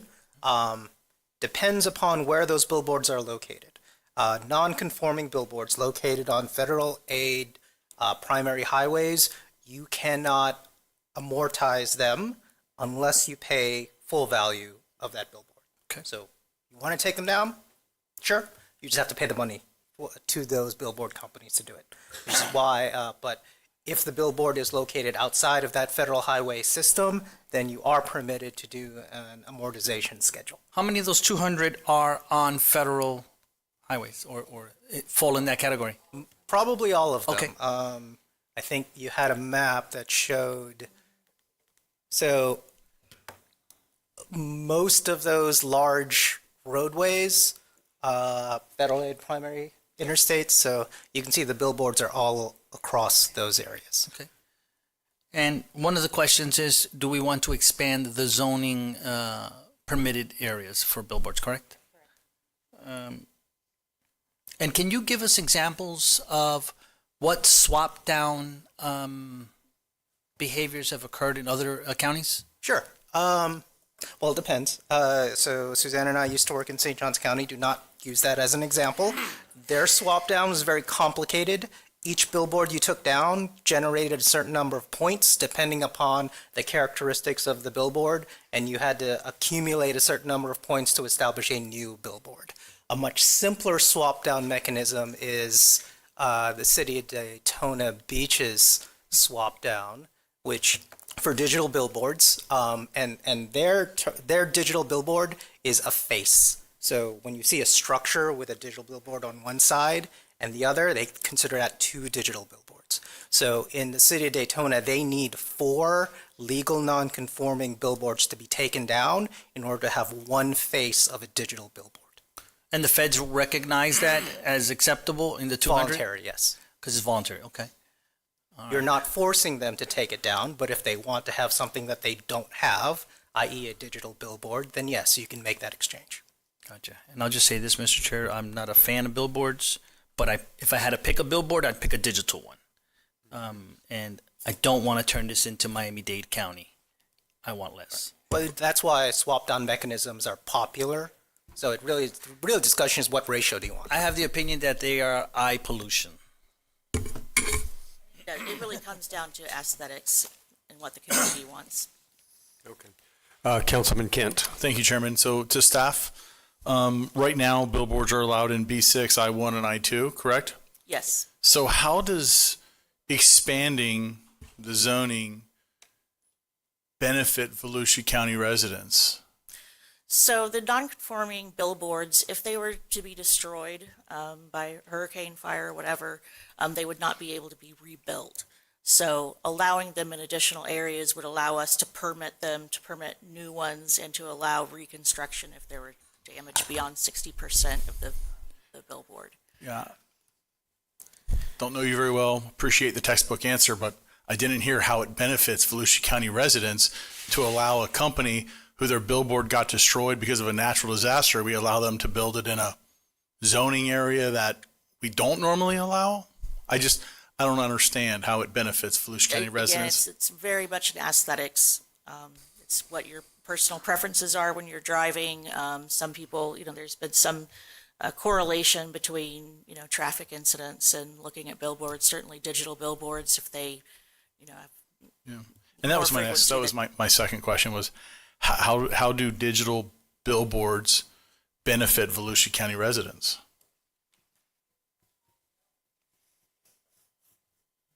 Just some food for thought, and then I have comments later, Chairman. Thanks. Okay, thanks. Was there any indication of what zones they would like to be increased to? I see State Road 44, but are there other zones? I believe the nature of the request was more about allowing it on certain roadways, so kind of bypassing the whole what zone it is in and looking more at State Road 44 or other individual streets. Would that affect our municipalities? Are we making a decision for them? No, sir. This relates to Chapter 72, which is only for zoning and permitting within unincorporated Volusia County. Most of the billboards are within cities, so we're talking specifically about unincorporated Volusia County. Okay. The thing I like, Troy, about the electronic billboards is the swap out. We can get rid of 4 old for one new one. That's I do like the swap out. Chairman, if I may, why stop at 4? Why not make the swap out 20-1? I'm not joking. I didn't thank you. Yeah. Okay. More food for thought. Okay. Councilman Robbins. Thank you, Chairman. Something I have some fond memories of, and has anyone ever been to the south of the border? Pedro's Pit Stop. You started seeing signs in like Georgia, and they got closer. I don't think that's what we have here in Volusia County, even though some of the signs were really cool as a kid. And once you got there, it was so suspenseful. But if you look at this and break this down, I don't, like many of my colleagues, I'm sensing, you don't want these in neighborhoods and stuff like that. But major thoroughfares like US 1 in my district, you'll see them south of 3 Bridges there, Rose Bay, high traffic count areas. And at the end of the day, to where we see the benefit for residents, they do a couple things. You don't see like a book club being advertised on them, right? You see Davis AC. You'll see Daytona Auto Mall.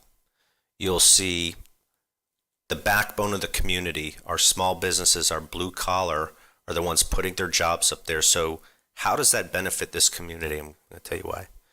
Supports our businesses, supports our jobs, supports our tax base. Not to mention income too for the landowner in some of those areas, through this company. So, I wouldn't want to see this get out of hand. I think they should probably be in a little bit more areas on and limited to those major identified major thoroughfares. Because there's a couple ways, like I said, I stated the ways we could, where it benefits us. So get rid of the billboards. Where are they going to put it in? The penny saver? Page 87, So I'd be interested in opening it up a little bit. For instance, US 92 corridor. There's a lot of FR right up against the roadway there that people own. You'll see in some of our rural thoroughfares, on 17, 11, 15A, 44 has some, 442 has some, US 1 has some. So I'm curious to see what everybody else, but there's an economic element to this that shouldn't be overlooked, in my opinion. Councilman Johansson. Yes, sir. As in addition to the things that Danny said for everybody, I hate seeing billboards after a storm on I-95 or US 1. They're all ripped to shreds. Takes a month or 3 or 4 to get replaced. In the meantime, Morgan and Morgan, or somebody half their head's missing or their arms missing, or they only got $300, not $3 million. So I like these because they don't break down as much, and they're fixed pretty quickly, from what I can tell from the ones we do have between here and Orlando and whatnot. The other thing I like from a city manager perspective is, based on the ones I see here that are green, that's a lot of EOC information that you can put up telling people what to do, where to go. Not that we want to change the message every five minutes to tell you how many parking spots are on the beach. But from an emergency management perspective, we sure can pass a lot of information to people, and it can change. The Dunlawton overpass is closed. That can play until it's open, and then we can change it. It takes some coordination, but I imagine if we approve these digital billboards, that the EOC will have the Lamar point of contact. They can change those with a computer pretty quickly. So there is some benefit, including the economic vitality of our communities. So I support them.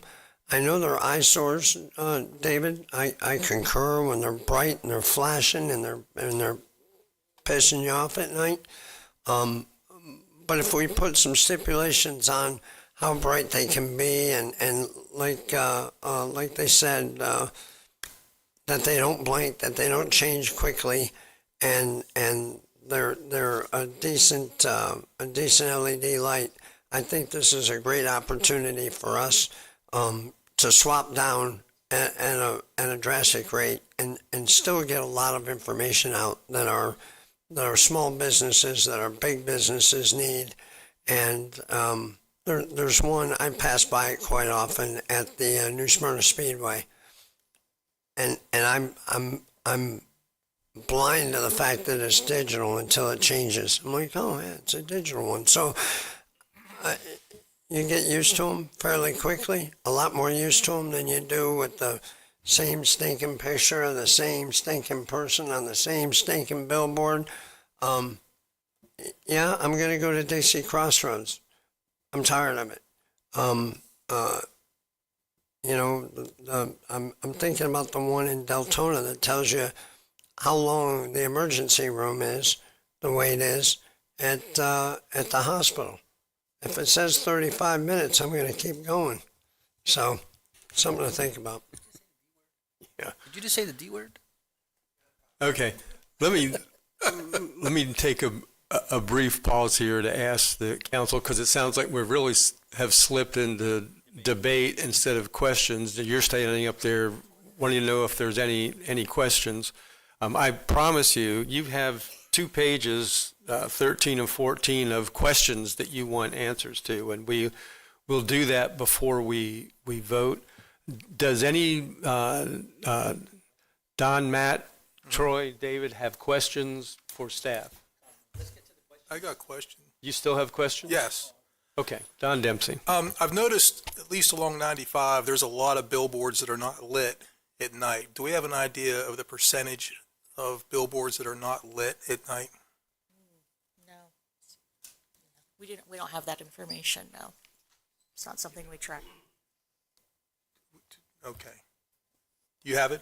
Yeah, I got a lot of answers if you guys want them. Okay. I have a question. Well, and then secondly, I'd like to hear you out. But secondly, do we know if this is going to lower the cost of advertising by the fact that it's, I would imagine the installation of the ad is going to be a fraction of what it is now to hire people to go up and hang the paper to construct the ad up there on the billboard. Do we have any idea how much cheaper it's going to be for local business owners to be able to advertise on a digital platform than a old-fashioned platform? I do not know how their marketing works, but I'm sure that Lamar would have some of that information. We haven't been given any of that information by them. Rob, are you writing down all these? Not yet. Are you writing down all these questions? Because a lot of them you will have a response to. Who just told me they had a question? It was actually, that was Don asked my question, costs related to what it would be with a traditional billboard as opposed to the digital. I think it's going to be cheaper. It was for me. So that's all I had. Okay. You could post it up there, Don Dempsey got me parole. Okay. You know? One of those. There's no other questions? Everything else is comment? Then Troy and David, why don't we hear from the attorneys and then, because that might, so. Mr. Chair, I think just for procedural and timeliness, let's just go right into the questions that she wants and we can just answer them one after the other. Because there's a lot of them. Yeah, because we could stay on this forever. Okay. I'm going to be brief, as lawyers say. Aren't you an Rob, for the attorney? record with Cobb Cole, 1 Daytona Boulevard. And Pete Costanza's with Lamar. So he's not a lawyer, but he knows the business well, and he can answer some of the questions. Let me start by saying this thing kind of got started because the conversion to digital is happening in a lot of places. We've got a conversation going on with Port Orange. We had an extensive one with Daytona. You can see some of the boards in Daytona and a couple in Port Orange. I mean, it's new technology. To the questions about public benefit, it looks better than the older boards. Troy, you and I always have fun with these question answers in the past, and this is a good one. I'll put back to you. What's the public benefit? Well, it's kind of like, I hate watching TV commercials, right? I record and fast forward through them. But how would the television companies survive if we didn't have TV commercials? If people weren't looking at the commercials and online, hitting I'll buy this now. It's something that we need for business to survive. Danny, thank you. That's what it's about. This guy's a businessman. And so when you say take 20 down, put one up, well, that's not very business friendly. And he needs to survive just like the rest of the businesses. So thank you guys. That's exactly what the point is about the business aspect of this.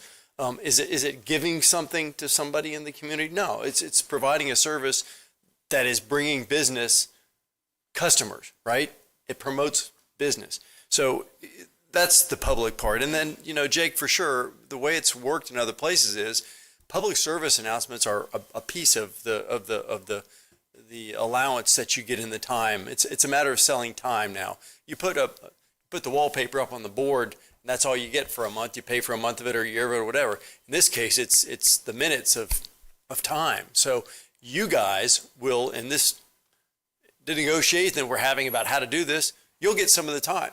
Whether it's welcome to Volusia County or whether it's, your emergency service when the hurricane comes, you guys get a big piece of here's where you need to go. Here's the roads you need to take. We're already doing that in a lot of places around the state of Florida with digital billboards. So looks better, easy to change out, easy to repair, easy to have public services. There's a lot of benefits to it. But I think what I'm hoping the staff is looking for some input from you guys, and then you send us back to talk to them about other situations where we've done this. And we've talked about, Daytona, it took us a while to come to the terms with all the different things. There's a list of a dozen things about how you turn the volume, how you turn the lights down when it's dark out, you dim it. The size of the little bulbs that are in the TV set. So you got a nice TV set instead of one of the old-fashioned ones that looks like you're looking at bulbs. So there's a lot of things about the quality, the size, the proportion of the signs to the poles, and there's a lot of things we can bring back to you guys with an ordinance that I think you can chew on and say, I like that, I don't like this, but right here we're spitballing. I mean, so the 2 pages of questions.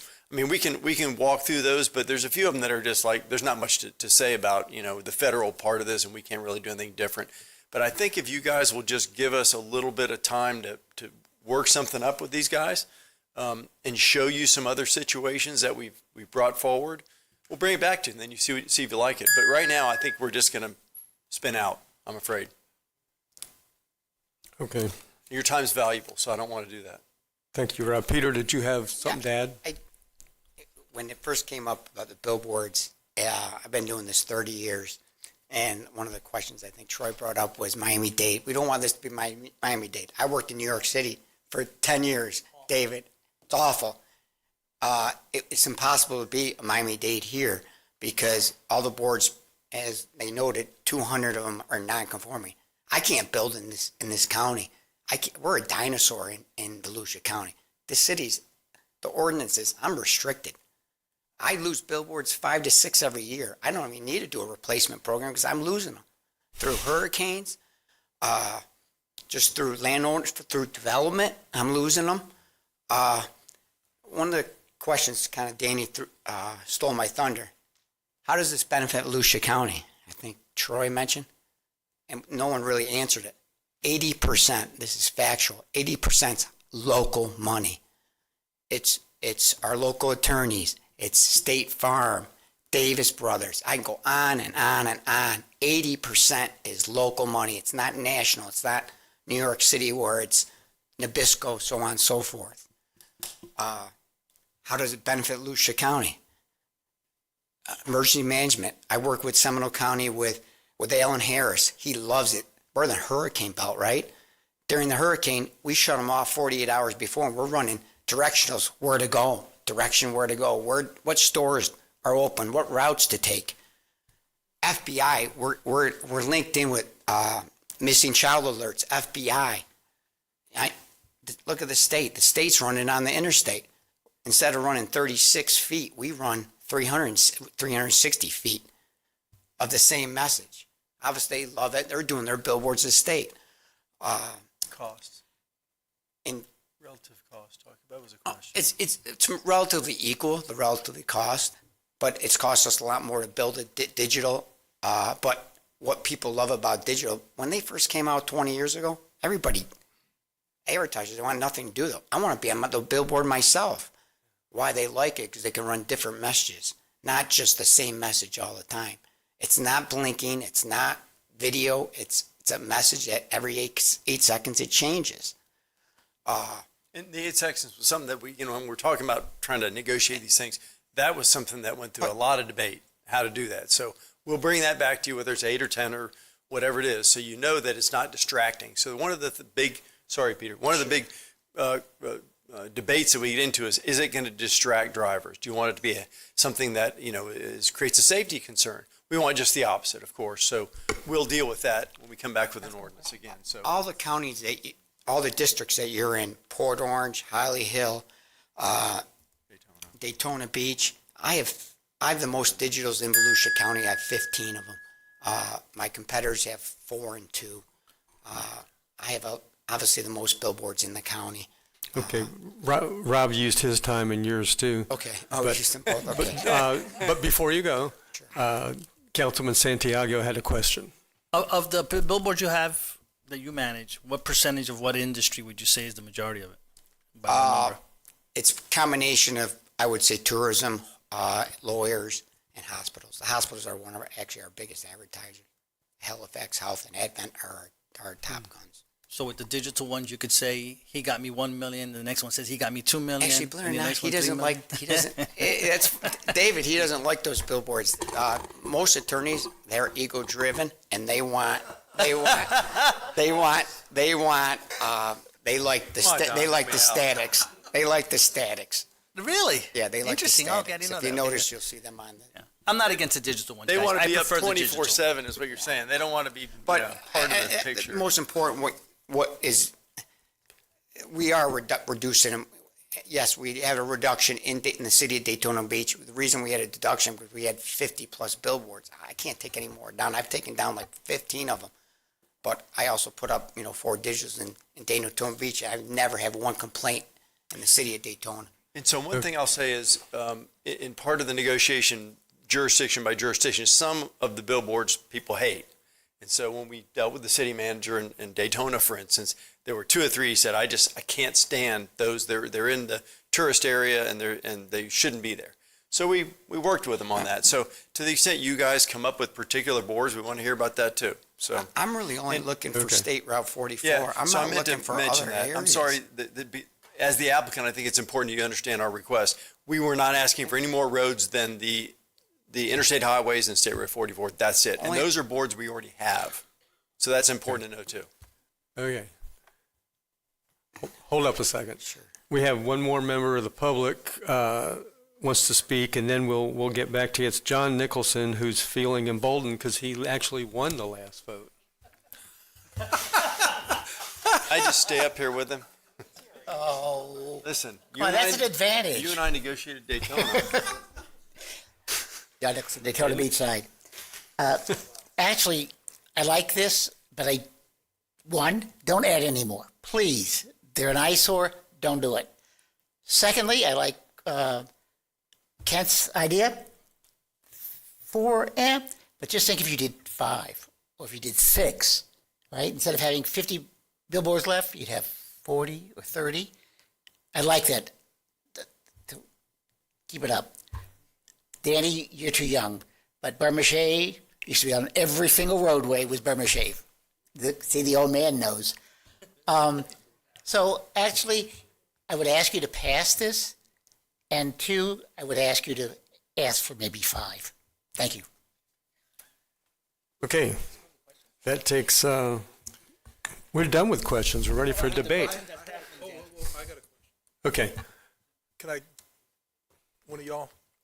Both of y'all, I guess. Sure, why not? And remember, I have to pinch him under the table. I like all this talk about the lawyer stuff. No, never mind. My question earlier was, I don't know if you caught it, but how many of these billboards are unlit?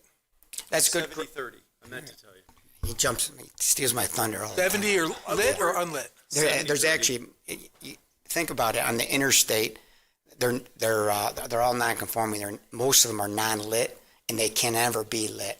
So there'll never be digital billboards there. They'll never be even illuminated. When they're not illuminated, they're on telephone poles. Most of the time, we can't get power to even the boards. Okay, so these are not like solar powered or anything like that? Correct. No, not solar powered. Okay. Correct. How many of yours are unlit? I have, on the I probably have about 50 of them, probably. Or unlit? Unlit, yes. Okay. Thank you. And next question. How much cheaper would it be for an attorney or a politician or people advertising? How much cheaper will it be for a billboard old style versus putting up an 8-second digital? It's going to maybe be a reduction of maybe 15%. Okay. All right. That's all. Thank you, guys. questions? Troy, do you have questions? David? No, I just wanted to get direction. Danny? Okay, hold your statement, and I think I'm done with questions as well. I will have a statement. So we'll go back to Councilman Troy Kent. Thank you, Chairman. And Councilman Santiago, I appreciate you want to get to the questions staff has and give them direction, but I feel like if we don't have this discussion, I can't help guide the discussion a little bit. And Don tends to help all of us with our thought process up here, as do the rest of you, but poke a little bit at Don here because he's been pretty convincing. But Council, I'll just tell you this. And I, of course, know Rob Merrill. I've never met this gentleman. He seemed like a very nice man. But I've not had one resident ask for this. I've not had anybody call me up or email me and say, yes, please get involved in this. Change the standards that are with our billboards. Expand it to more areas. Bring on digital. Go ahead and do the swap out 4-to-1. I've not had any resident ask me for this change. I just want to put that out there. So if you have, I'd love to hear. Mr. Robbins, I appreciate your honesty. I was blown away by your fond memories of a child of looking at billboards. Mine were different. Mine were family dinners, fishing with my parents. I don't necessarily want to, drive down and see how much money each person that got in a crash received. Jake, I think the restaurant you were talking about down south a little bit, Dixie Crossroads, I think is it exit 124? I mean, we haven't memorized yet. I hear what you're saying. David, Miami-Dade, and the gentleman talked about it was terrible. And I just asked you to now think about I-75 South Georgia. Terrible. Horrific. Probably a lot like, maybe worse than Miami-Dade. The attorney said the public benefit is they look better. Says who? Not me. So to me, the benefit here is for Lamar Advertising and the other advertisers who put up billboards. It's a benefit for them. I go back to, I've not had one resident ask me for this. So why would we expand to where billboards are not allowed? Because right now it's very limited in our county, and I think that's a good thing. It needs to be very limited. And then you mentioned eyesore. It is absolutely an eyesore. And Mr. Nicholson, I appreciate that you came up with your comments because I know this group pretty well. We've only been 2 years and a few months together. But I would have been shocked if any of them would have bid on 20-to-1. I would like it if they would, but I'd be shocked if they would. But to get my buy-in bone biting on this, we got to get a lot closer to like 8-to-1. Okay, you're the one that wants something, which is why this is before us. They're the ones that want something. The county didn't come up with this. This was by, private industry came before us and they want something. So if they want something, let's go ahead and do some horse trading. 4-to-1's not going to do it for me, gentlemen. There's a lot more meat on that bone, and we should negotiate that and give them and staff direction. So when it comes back to us, we have our county looking better with less eyesores and way more than 4-to-1. So that's how I can get on board with the digital is if that discussion gets healthier towards benefiting this county. I tell you all right now, I'm a hard no on expanding this to any other areas that it's not currently allowed. I see these around, and I agree with Mr. Santiago. It's an eyesore, and we don't want to look like Miami-Dade or South Georgia. Thank you. Councilman Santiago. It's a quick question for staff. I don't know if it was Polo or her, but y'all, I'm stuck with that 60% number you mentioned earlier, about 60%. Explain that to me. So in the case of natural disaster, man-made or otherwise, if the billboard is structured damaged more than 60% of its value, the tangible value that it has on the books with the property appraiser's office. How do they determine the value? They have a big questionnaire that they fill out for the property appraiser every single year. It's quite a lot of information on that. It looks like Paolo's. Is it the telephone poles in the ground? So billboards, and they can correct me, but the property appraiser actually taxes them separately. I think they are taxed as personal property on the land itself. So they actually have a value that is independent of the land, by the property appraiser. And the assessed damage is done to the structural elements. So when Mr. Johansson was talking about all of those billboards with the faces torn off, we do not count the face as damage because the face or the copy is swappable. So you're really looking at the structural elements of it. So that's I'm glad you clarified that because I wasn't sure about that. Thank you. That's all I needed to know. Good. Councilman Dempsey. For comment now, or is that where we're Troy, I respect everything you're saying, but I'm kind of on the other side of the fence. I do agree with you that we shouldn't expand the area where we already have billboards, but I think we should do a one-for-one swap. And the reason being, well, one is safety. I just drove 6,000 miles all over the country out to Oklahoma in the last couple of months. I don't know how much cross-country driving you guys do, but when I drive at night, and it's 8 or 9 o'clock at night, I'm driving down the road, how do you guys plan where you're going to go eat or where you're going to get diesel fuel? Now, if I'm going to drive, I got two choices as I'm riding down the interstate. Either I'm doing this, if we got rid of all billboards, then I'd be doing this, looking at my phone, diesel fuel ahead and food ahead. That's dangerous. Driving up the interstate, oh, Pedro's is only 300 miles away. Or, I got, Buc-ee's is coming up, so I know I can get fuel there, but that's in 30 miles. I'm getting a little bit low on fuel. Maybe I go to a Pilot. Driving a diesel vehicle, it's hard. You got to plan ahead. Same thing with food. So you and the kids and the family are in there, where do you want to eat? Well, there's a Chick-fil-A up here. Oh, there's a Cracker Barrel coming up in 20 miles. It seems to me that most people, when they're traveling cross country, plan their fuel stops and their food stops by billboards.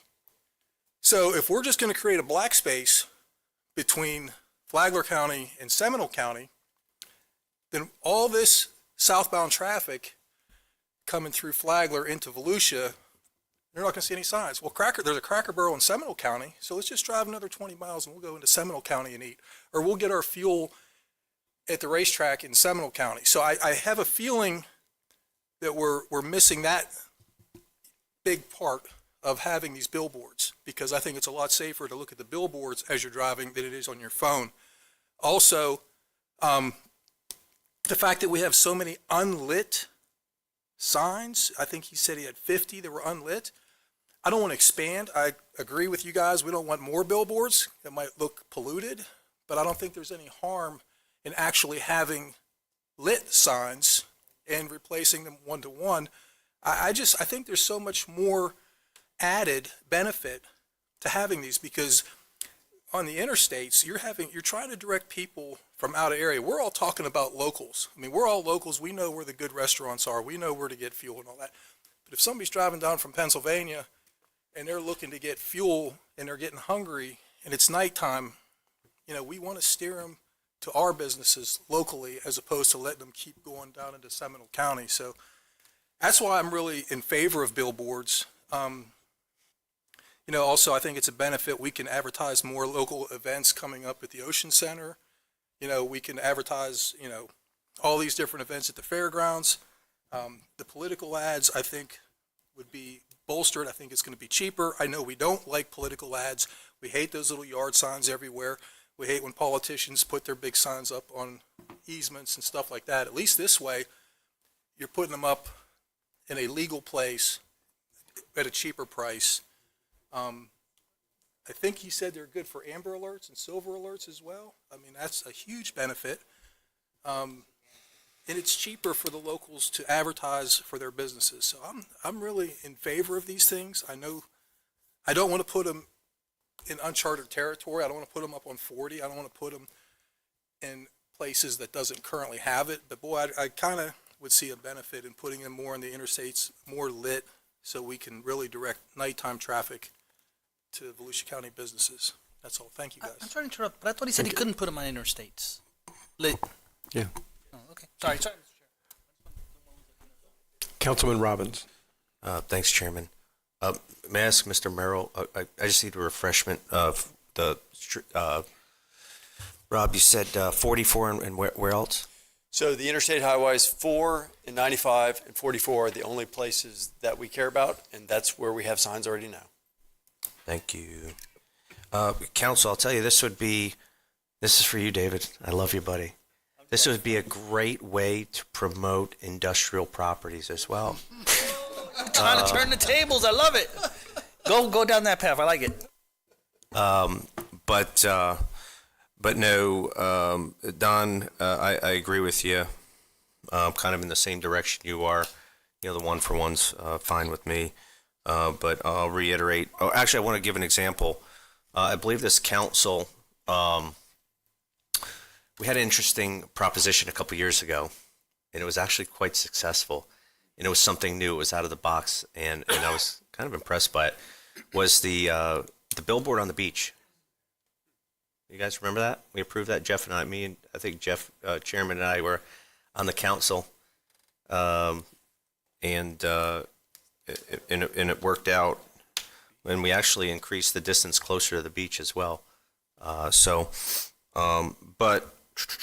I just want to say too, being here 4 or 5 years now, I haven't had any complaints from residents on billboards since day one. So I'm happy with the current standards, or even the one for one, and promotes supports business, creates jobs, adds to our economic vitality, like Mr. Dempsey said. And I'm ready to make a motion to approve the request, or have staff bring back an ordinance for the approval, one for one, to include the I-4, I-95, and 44 roadways to be lighted. Second. Okay, we have a motion I'll go over in a minute from Councilman Robbins, and the second was by Don Dempsey, oddly enough. Yeah, I'm going to have a question on the motion too, so I'll get to you. I had a couple things, just listening to the debate. It's interesting, Troy. I've not had anybody ask for this either, but on the other hand, I've not ever. I think Danny just said, I've not had any complaints. Hey, can you get rid of billboards in Volusia County? I used to hear people say that before I ever ran for office. I don't anymore. Maybe they've gotten used to it, or maybe we've gotten better at it. I think the digital are much more attractive. I think it draws more attention, and so that's why I like to swap out. Give him if we get a digital, take away a non-conforming, or 4 of them. I'm not going to go for 20. But I think part of this, we're giving you information to staff, and you're going to go back and negotiate with this team, right? Right. This is about direction only, right? Like, we still come back with an ordinance, and as I've told you guys in some of the other ordinances we've worked on, changing numbers is the really easy part of an ordinance. Thank you. But the big thing that gets me is that we have said all along, since this council has been together, we want to get rid of regulations where we can, and we want to be business friendly. This is an opportunity to do both things, I think. I do see a public service to the residents of Volusia County for all the reasons that you already stated, Don, and not just on 95 and I-4, but locally. I see local business advertised on digital billboards that I didn't know was going on, deals that were made, or deals that are being offered. So I do see a benefit. My biggest concern with this, Rob, is expanding it to 44. Now, that's part of the motion. So I'm not a no on it, but I'm worried about it because Highway 44 is already such a congested nightmare. There's problems there. Now we're talking about 44 outside of the city limits of New Smyrna. That's kind of a question. So what I want to say is we do not want to expand anywhere. The word expand is out of our vocabulary. He's got 3 signs on 44. He just wants the opportunity to convert those to digital. That's it. Does not want to have any new signs. Okay. Yeah. Okay. Thank you. So, I think I think this meets our goals of less regulation and being business friendly, and then Santiago can help them make it advertise for more industrial businesses. I think we're in a position, let's make a deal. I'm going to propose something in a minute, but I'm going to let Okay. Vice Chair Reinhardt. Thank you, Chair. Rob, thank you for clarifying that with respect to 1-for-1. That's what you're talking about, and I'm good with that. I was on it from the get-go with respect to the economic impact that it has with businesses.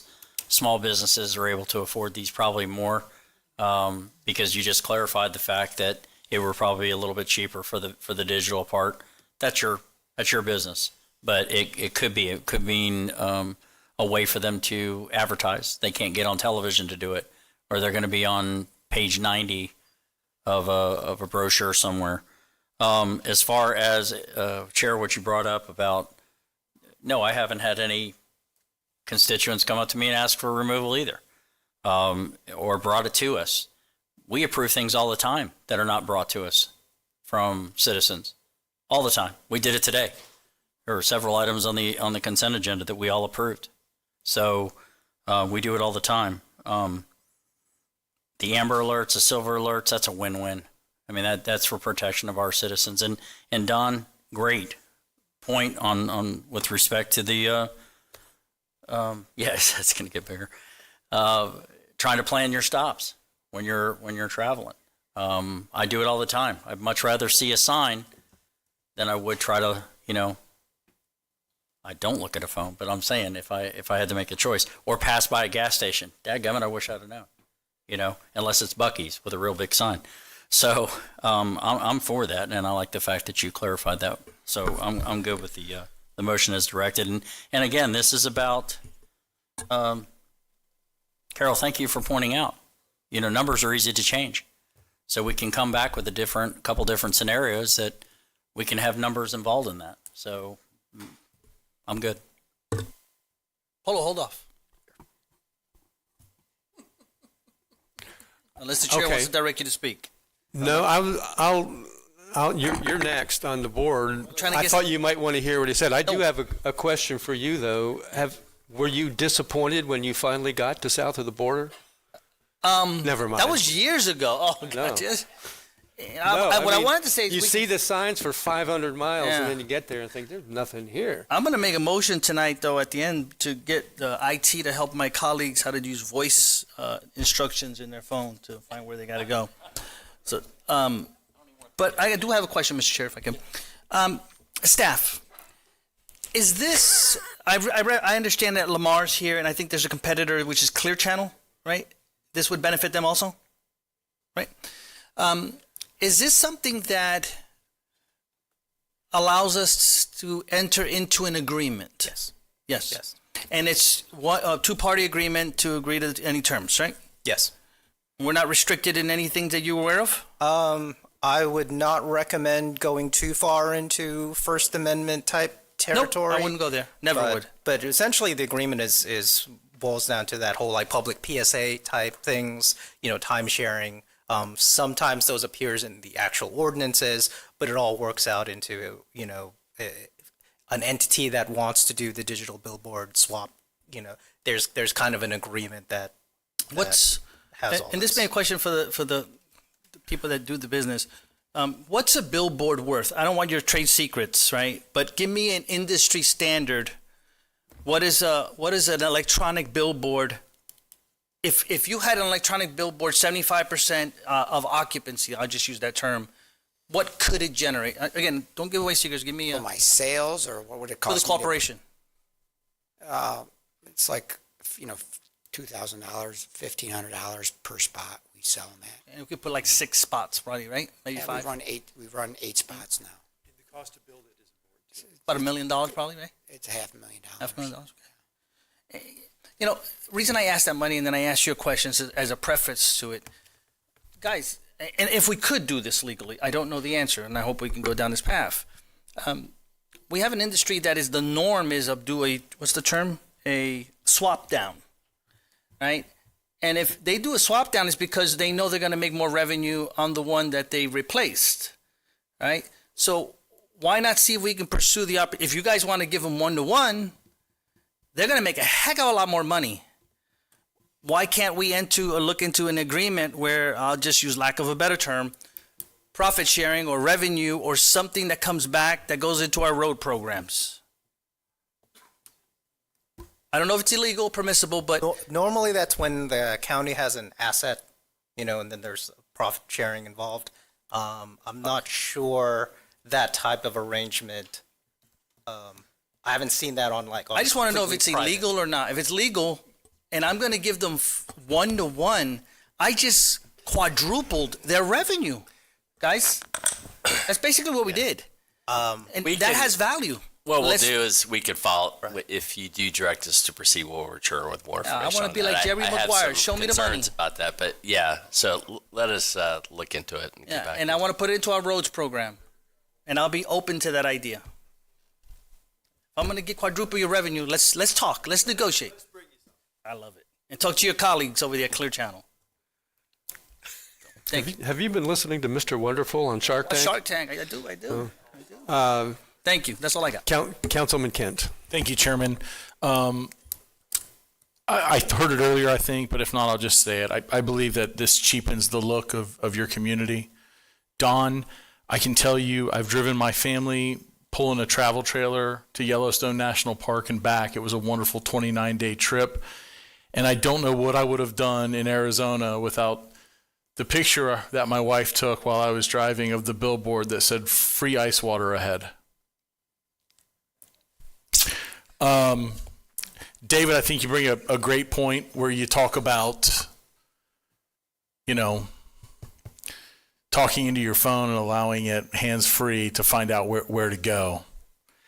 I'm going to quote Mugatu from the movie Zoolander, listening to three of my colleagues who I don't ever want them to negotiate on my behalf ever, George. They do not have that permission. If I'm ever incapacitated, they are never allowed to negotiate on my behalf.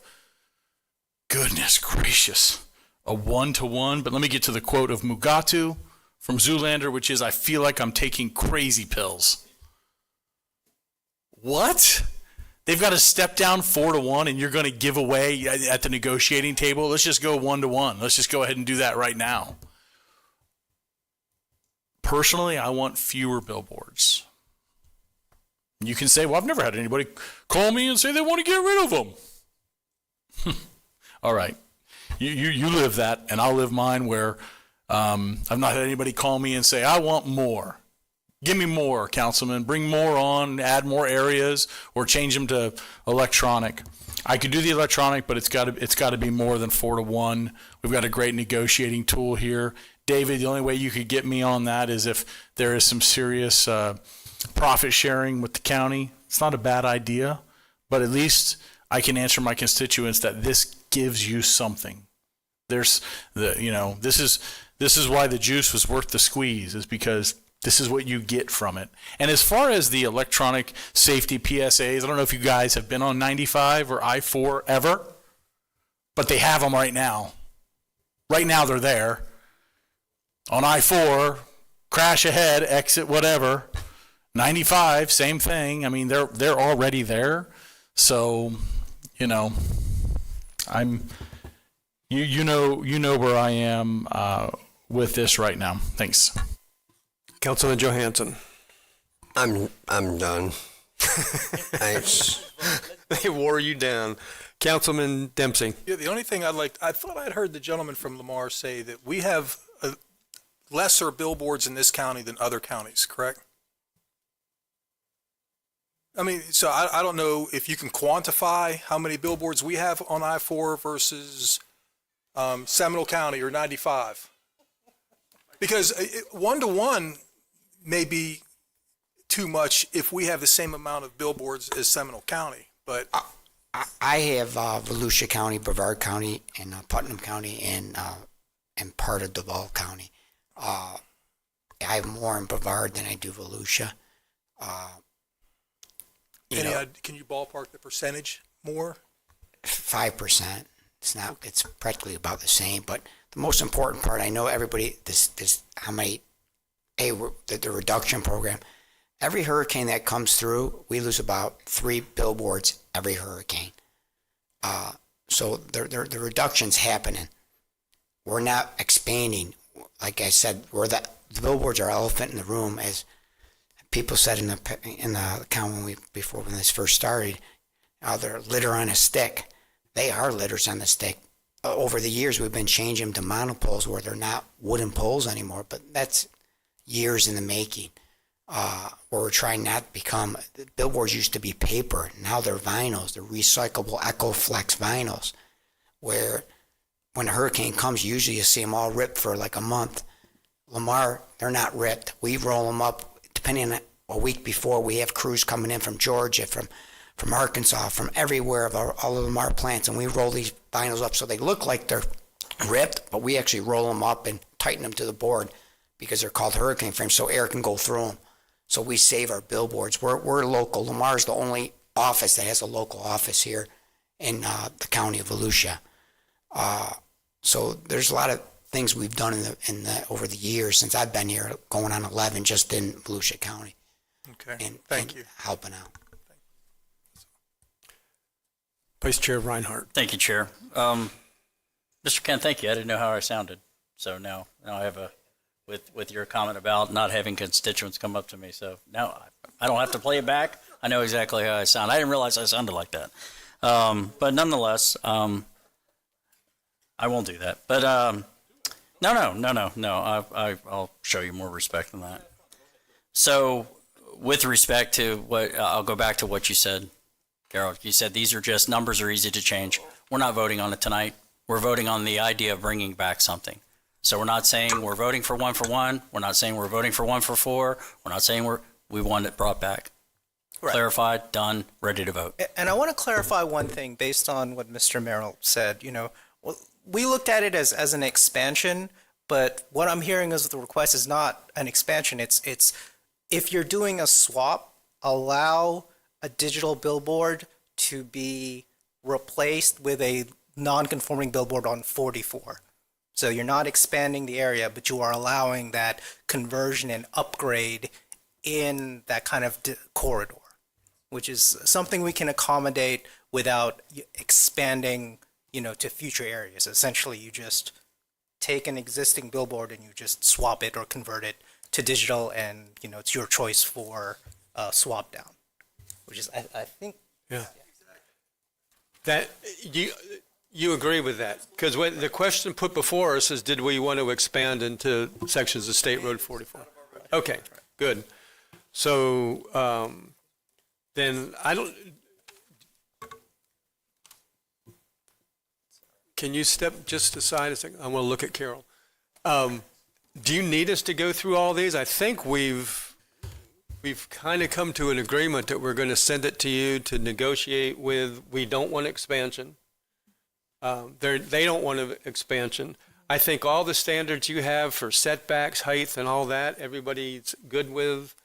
What was the other request? If we're not talking about expanding, then these questions don't matter. Right. So we're on. And to negotiate a mechanism for revenue sharing or permitting or something, if we do the 1-to-1. The motion on the floor is Okay. 1 for 1 in the existing locations. That's it. Does that mean you won't accept my proposal? Do we got to start all over if he does? If they want to negotiate that in, they can. They're going to come back with several proposals here. We got to get off the pot. We'll take a look at that aspect of it. I mean, I'm hearing a lot of discussion, so there's a lot of options that we're going to need to research, discuss with them, and bring back to see what's viable. Gotcha. Well, I'll make it clear my position. If it's a 1-to-1 and we don't have anything that's revenue for the county, I'm an absolute no. Make it clear for everybody. Okay. All right. Then no more questions. We do have one more comment from Deputy County Manager Suzanne Conchin. And it's actually a question to council. So just in our procedures for creating an ordinance, we take it to our PLDRC, Planning and Land Development Review Committee, and then back to council for final action. Because of the negotiations and some of the issues, do you want us to take it in some draft form to PLDRC and then bring it back here, or come back to you with the terms before we do that process? Bring it here. Here, yeah. Thank you. I think it needs to come here. Thank you.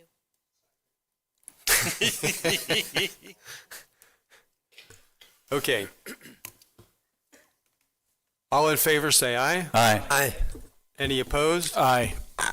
And the request passes 6-1, We're passing it along to staff. Thank you for coming in. Bring that calculator to the negotiating table.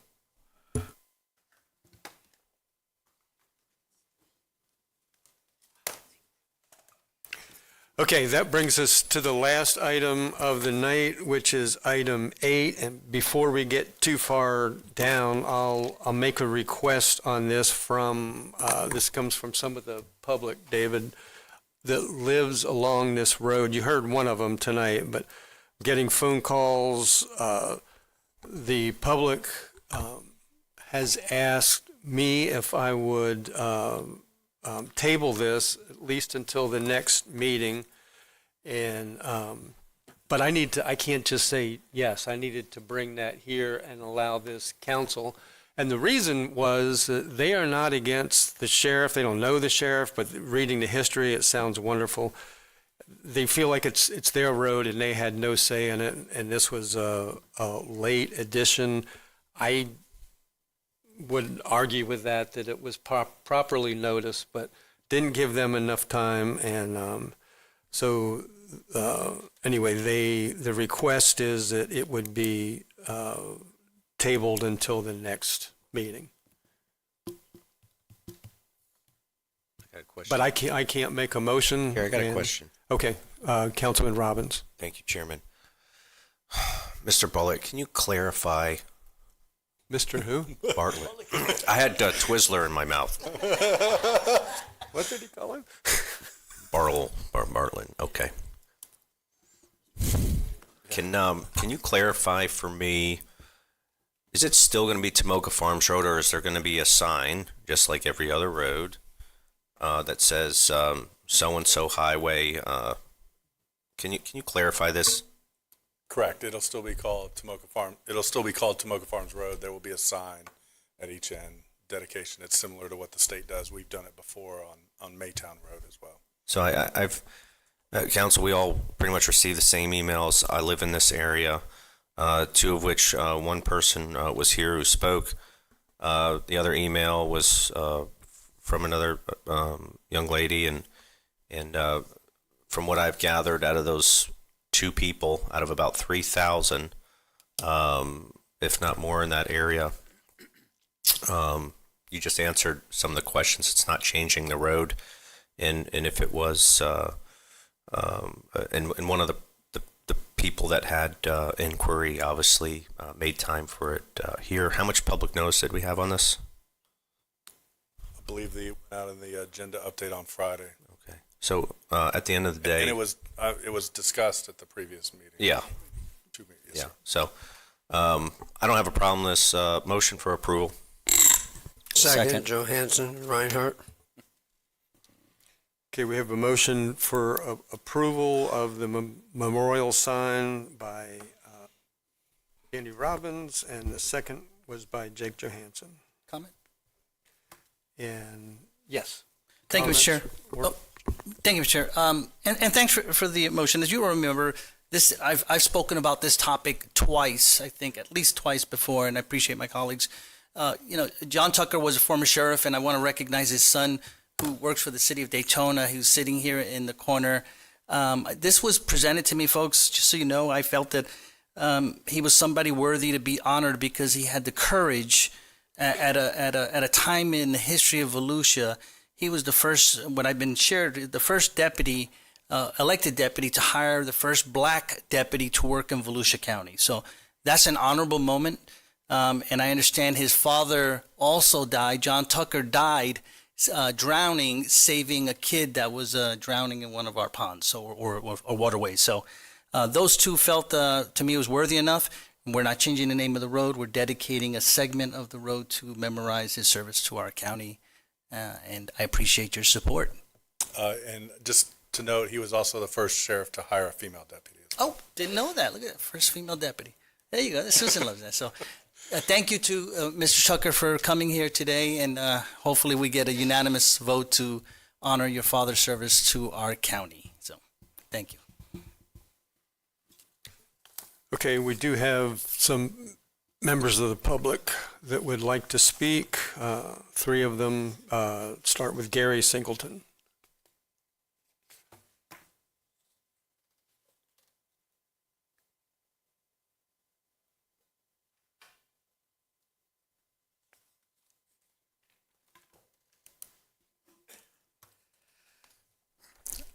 My name's Gary Singleton. I'm a resident of Volusia County.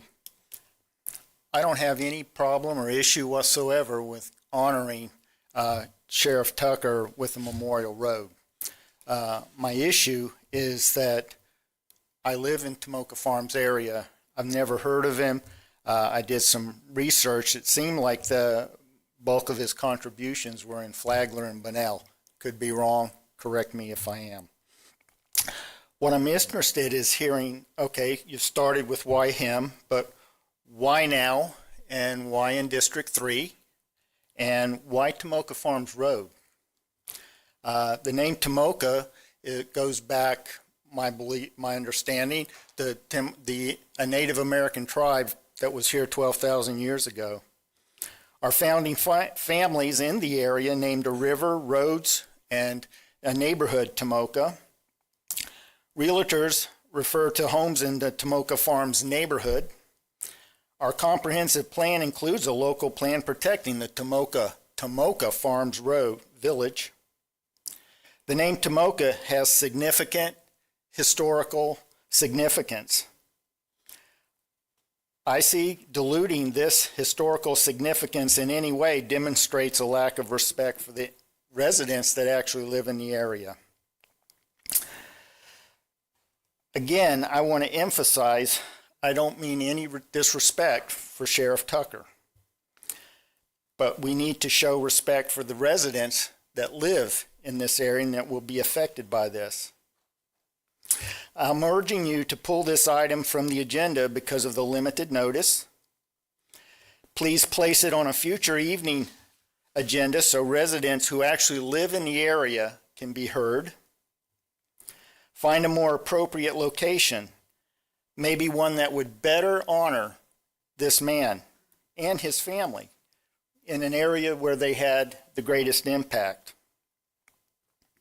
You've never had a problem postponing discussions, even on more urgent issues such as flooding or rural boundaries.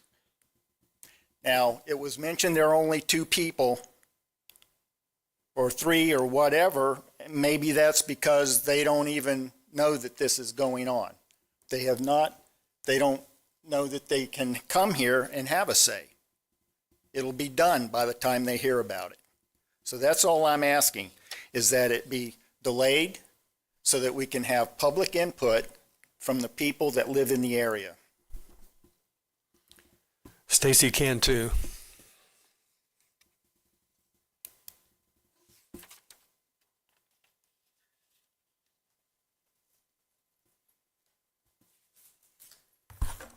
Good evening. Stacy Cantu, Daytona Beach Commissioner for Zone 4. Thank you, David, for bringing this forward. I know we've been working on it since last year. This is his son.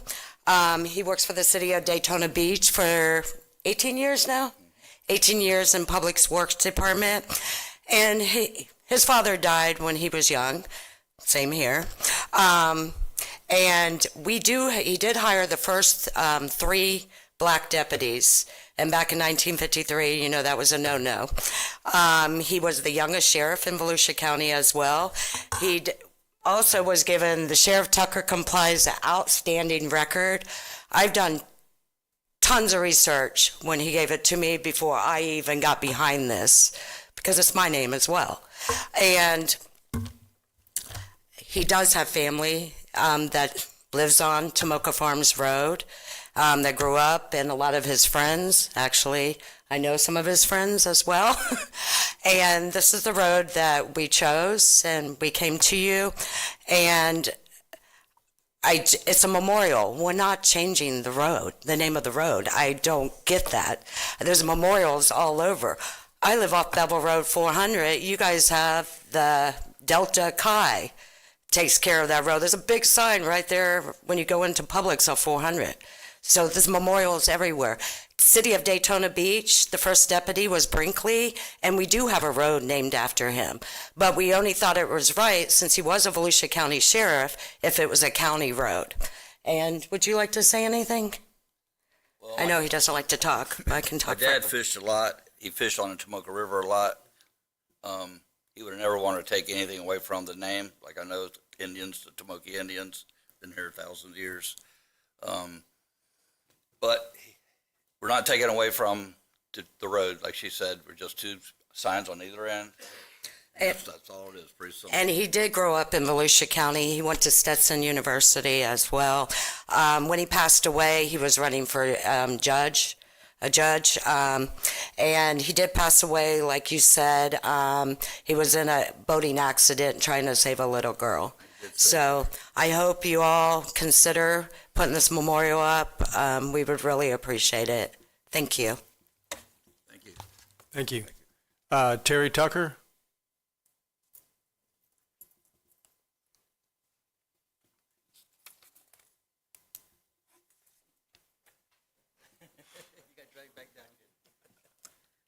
Well, I wasn't planning on speaking today, but I want to honor my father-in-law that I never got to meet. And I learned about him because he has stacks and stacks of newspapers. And although I am a big researcher, you can't find it on the internet. We have stacks, and all the ones that you got, I copied them. And there's more where that came from. There's so much. I couldn't even believe all that he has done for this county. And yes, Daytona Beach was his area.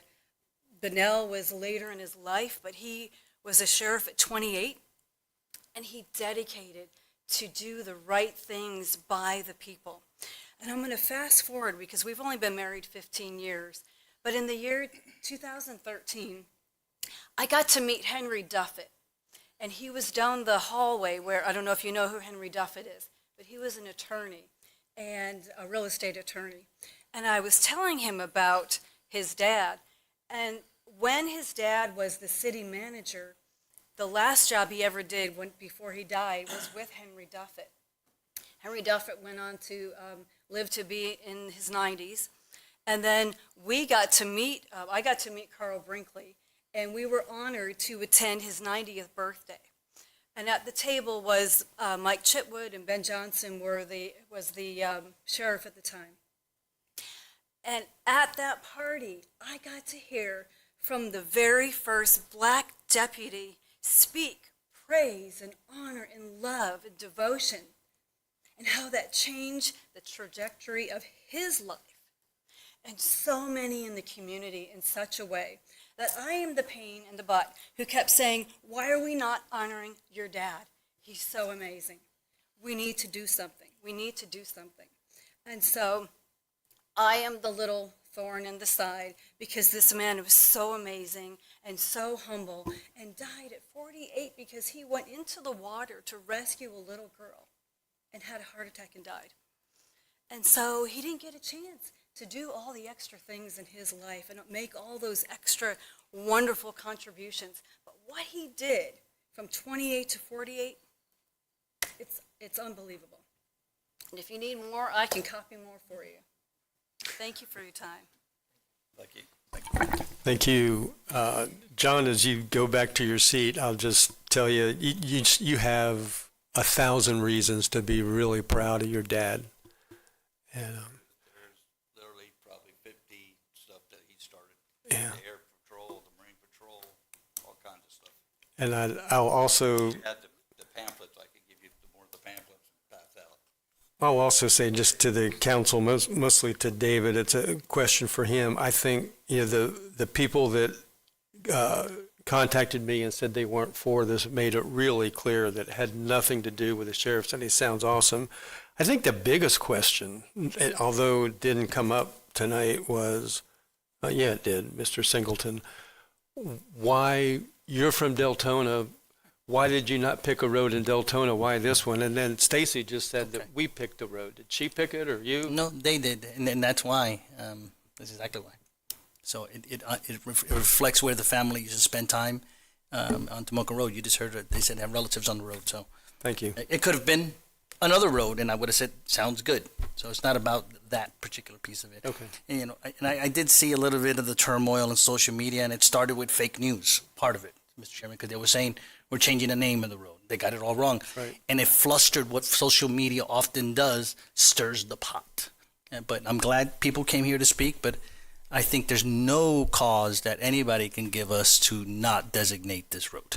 Thank you, Mr. Chair. Right, and I also, before I call for the vote, I also asked staff, does this, by putting up this memorial sign, even if we put one at either end, does it any way jeopardize the overlay for Tomoka? And the answer was no, has no effect at all on that. So, did you have something you wanted to say still? Okay.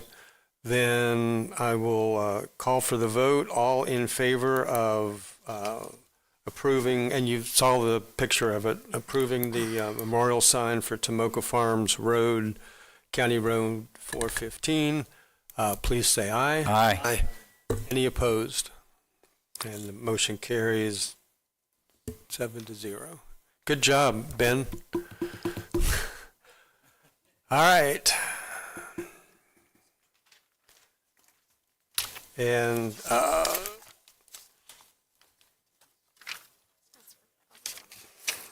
okay, we have one person for public comment, John Nicholson.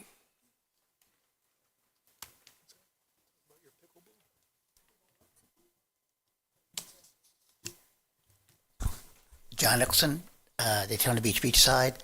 First, I'd like to apologize to David. It slipped out, but I still would like you to formally say that the N-word can't be used here by anybody. You don't make exceptions based on race or whatever. I know Marjorie said it's okay for blacks to use it because it's theirs, but if it's offensive, it's offensive, and we really shouldn't use words debating on what skin you are. Secondly, again, I got stuck because of the Ocean Center. I couldn't get to my house, all right? We have to do a traffic study for that area. We really do, and the Ocean Center needs a parking garage because there's not enough parking. When you come from the south and you have to cross Main Street, you can get one car between Main Street before it stops on Halifax or Peninsula. And then you sit and you wait because everybody is in a traffic jam and nobody can move because they can't get into another road. The roads don't move anywhere. So we really have to look at that, and it happens every Memorial Day, every graduation day, every major event at the Ocean Center. I was at CBB. Gentleman there was just absolutely livid about the condition of Daytona Beach. And we were talking, CBB, you got to do something because you're advertising to bring these people here, and there's nothing for them to do, and it's ugly. And you guys got to get involved. You really do, because you have the Ocean Center there, and it is a major investment for you guys. It is your breadbasket. So he was saying that you need to get involved. I'm saying you need to get involved.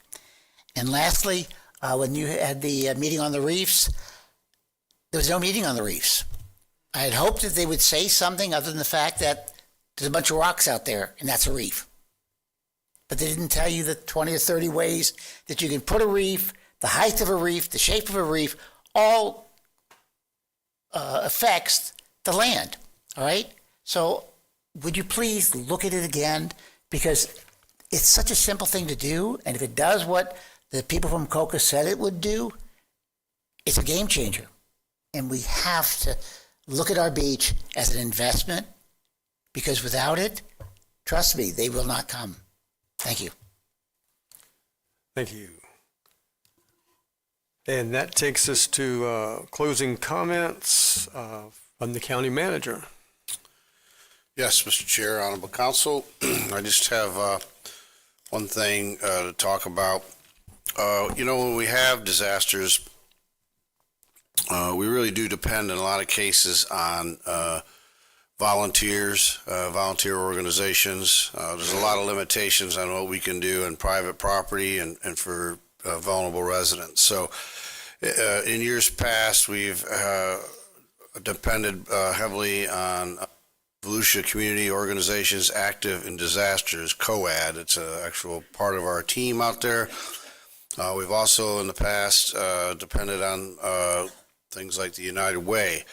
But in order to improve really the coordination and efforts for our volunteers out there, our Community Services Director, Brad Burball, and Clip Meacham, our Emergency Management Director, have come together, and they really are trying to form the Volusia Ready Response Corps.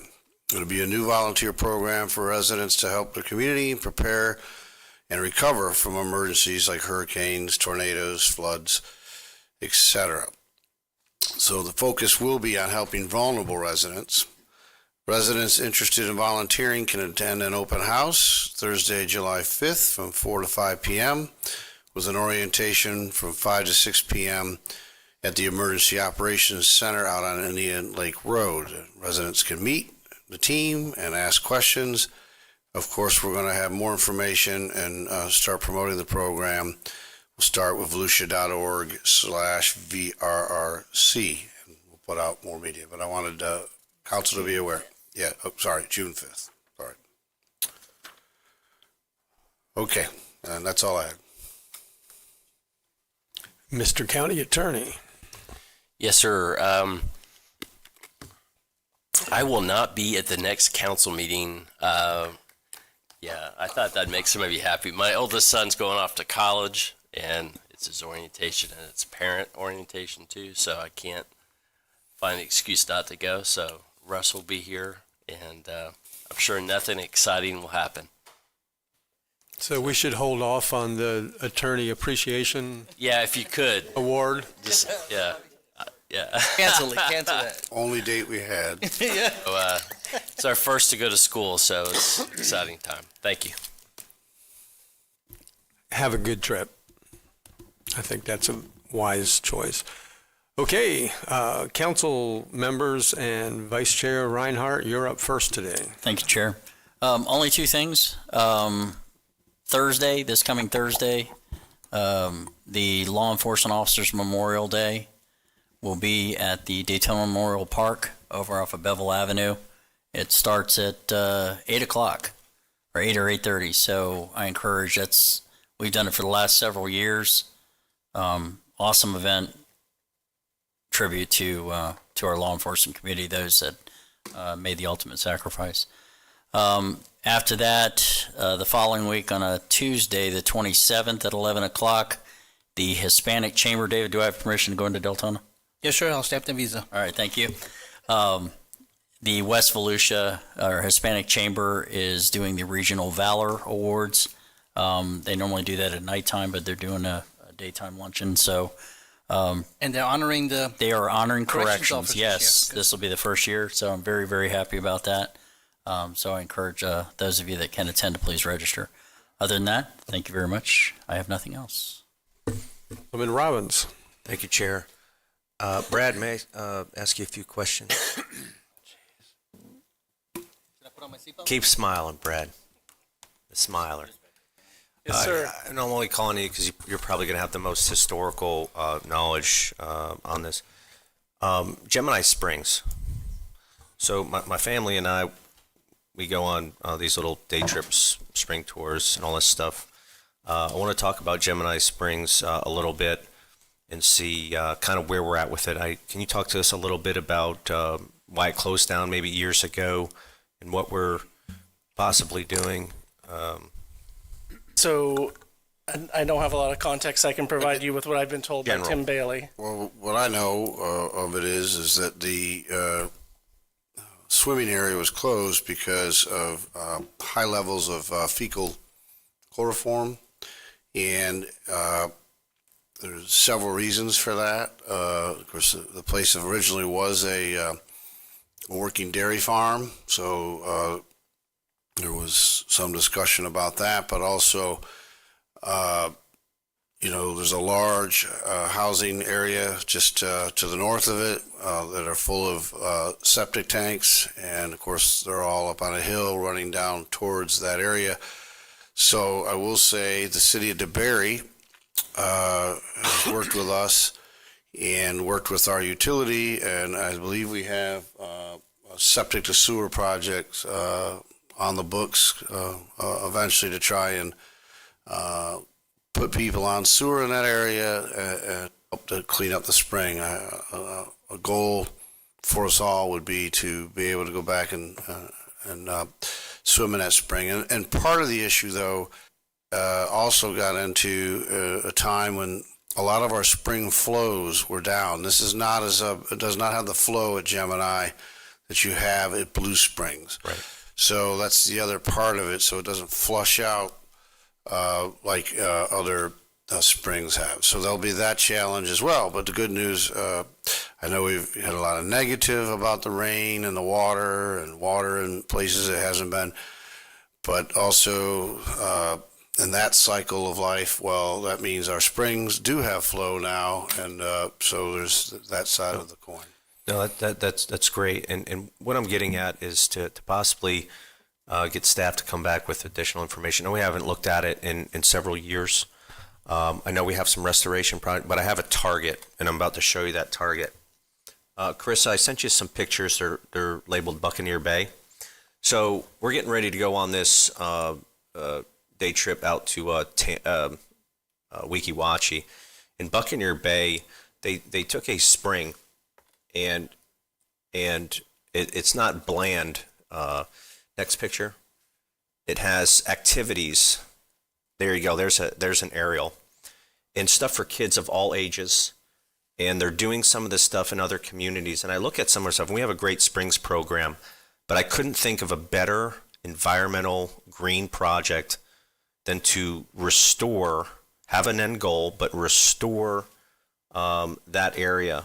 And I hope, David, I don't want to step on your toes, but we're always traveling with the kids, and we're gonna check this out. But it really caught my eye because we don't have a lot of place for younger kids and younger families, just wholesome stuff like this and whatnot. And if it's something the council may have an appetite to, I'd be interested in looking at to see what the flows of that are. Let's maybe look at restoring it or giving direction to restore it if it's something that we can talk about, get some more information. See if we can partner with DeBerry. And plus two, it would create, it's something different. We don't have anything like this other than, Matt, what's the water park up there in A1A? Lagoon? Yeah. Daytona Lagoon, But, council, should I make a motion, or is this something that y'all would be interested in looking at and talking about for the future? If I may, Chair, I guess he was looking at me, I think it's my district, me and Don share that border there, I think, close by. There's a couple. Chris, is there any other pictures? They have a little beach area for the kids, and there's, they're able to protect certain areas. Danny, I love the idea of trying to revitalize Gemini Springs. When it first opened, I used to swim there all the time. If you're asking for support to look at options to revitalize that, I'm on board. And make it look at it a good, good project, one of a kind. I like it. I just wanted to know, in order for you to get there, did you read a billboard? Yeah. Yeah, okay. I think so. I love the idea. Right by your house. All right. Let me, quick question for staff on that. I'm for the idea. I think it's already a really beautiful park. Nice facilities, but it doesn't have anything like this. And it's been a question I get for 5 years now. Why is it never reopened? My question is anybody testing it periodically for bacteria. Yes. And the Department of Health. reports are still horrible? Not horrible, but they're above the threshold that you would want swimming at. Okay. Brad? The interesting outlier that I will throw into this that Tim Bailey has conveyed to me, we actually had some, thinking it may have been an old dairy farm, and that maybe, or the septic tanks, we had the fecal coliform tested, the DNA tested, and the vast majority of what it was from birds. So just throw an outlier in there to make it more complicated. How do they keep birds away from an airport? Maybe we got Cannons. to do that. There you go. I'm good with that. I think that Could have been a chicken farm as well. Does that mean we have no options to pursue anything, like Danny was saying? there's ways to clean it up. No, I wouldn't say that. I think we are, like I say, heading in that direction, but I think we'll continue to study. I do think the septic to sewer will in fact help, even though I know what he said, but that's just, again, part of what's in there. You can clean up all that, and then it's birds. We'll figure out about the birds as well. So it was very popular when it opened. Oh yeah. It was very popular, and my kids grew to all be 7 foot tall because they, were in that good clean water with the fecal. George, what do you need from us? I had hair before when Right. I was jumping in there. Yeah. George, what do you need from us to? It seems like we're going to study it.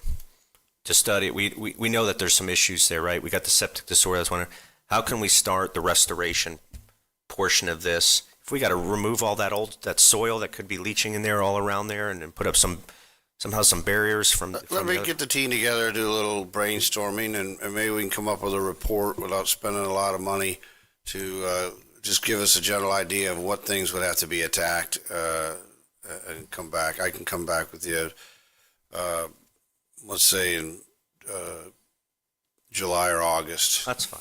Okay. Good. Thank you, Brad. Also, too, I had in my notes, me and Mr. Kent, or Mr. Kent and I, had supported the idea to explore a set millage rate. And I think, Troy, do you remember you said, if my memory's, did you guys do that in Ormond?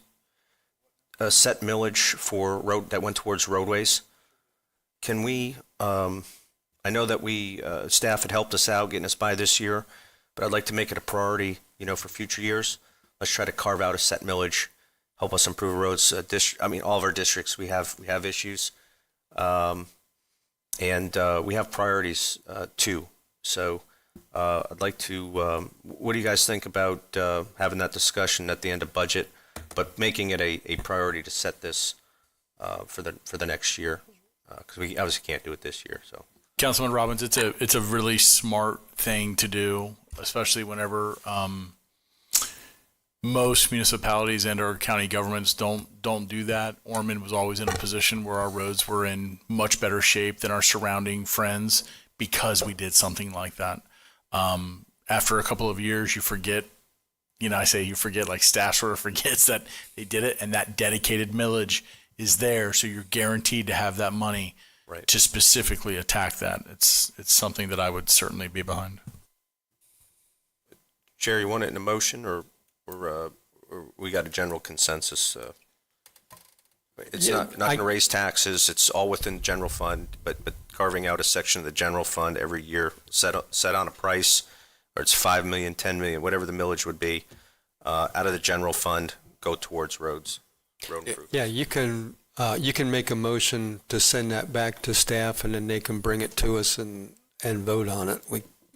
I think what would be prudent, you're 2 meetings away from, the second meeting in June is the 5-year forecast. And that would be a great time after you take a look at that forecast to decide if you want to entertain something like that. So we'll show you what it can look like with X amount of dollars in there.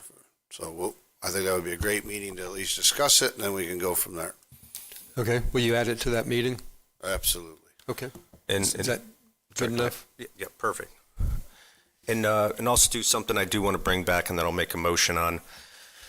I think all of us have been big on customer service, Something I keep track of, whether it's phone calls, emails, within our departments. I want to strengthen our quality control and customer service, especially in the growth management area. This is how we eat.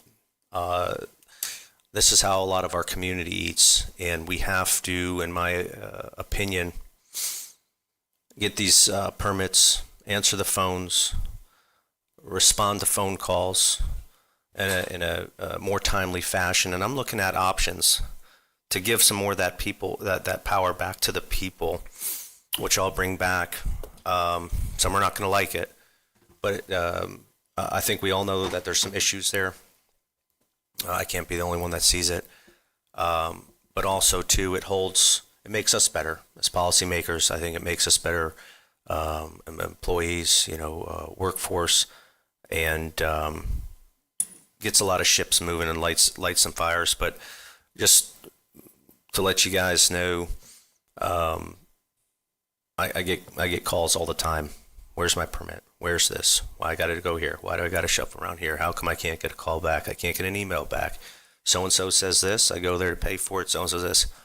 So how can we make this better?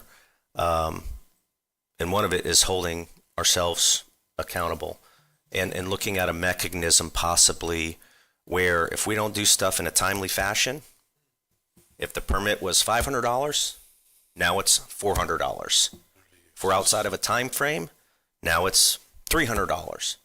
But the only way for people to learn, it's no different than putting your hand on a stove, right, is accountability. We're asking a permit submitter or a resident to be accountable, but it never seems like government's accountable. And I've heard the same thing. I'm 40 years old. I've been down here most of my life. It's been this way in Volusia County forever, and I see it discouraging businesses, discouraging residents, and and at one point in time, it left a bad taste in my mouth as a citizen, and I still am. But I think we can do better in this and whatnot. So I'm going to be looking at ways for better quality control and possibly discounts when government is at fault. And I'll just leave it at that for now. Are you done? Oh, okay.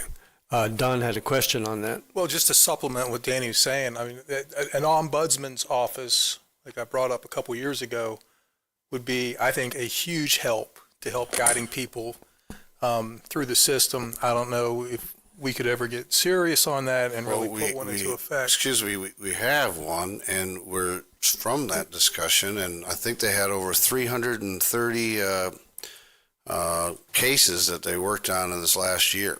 We have an official ombudsman's office? Yeah, it's through our economic development, and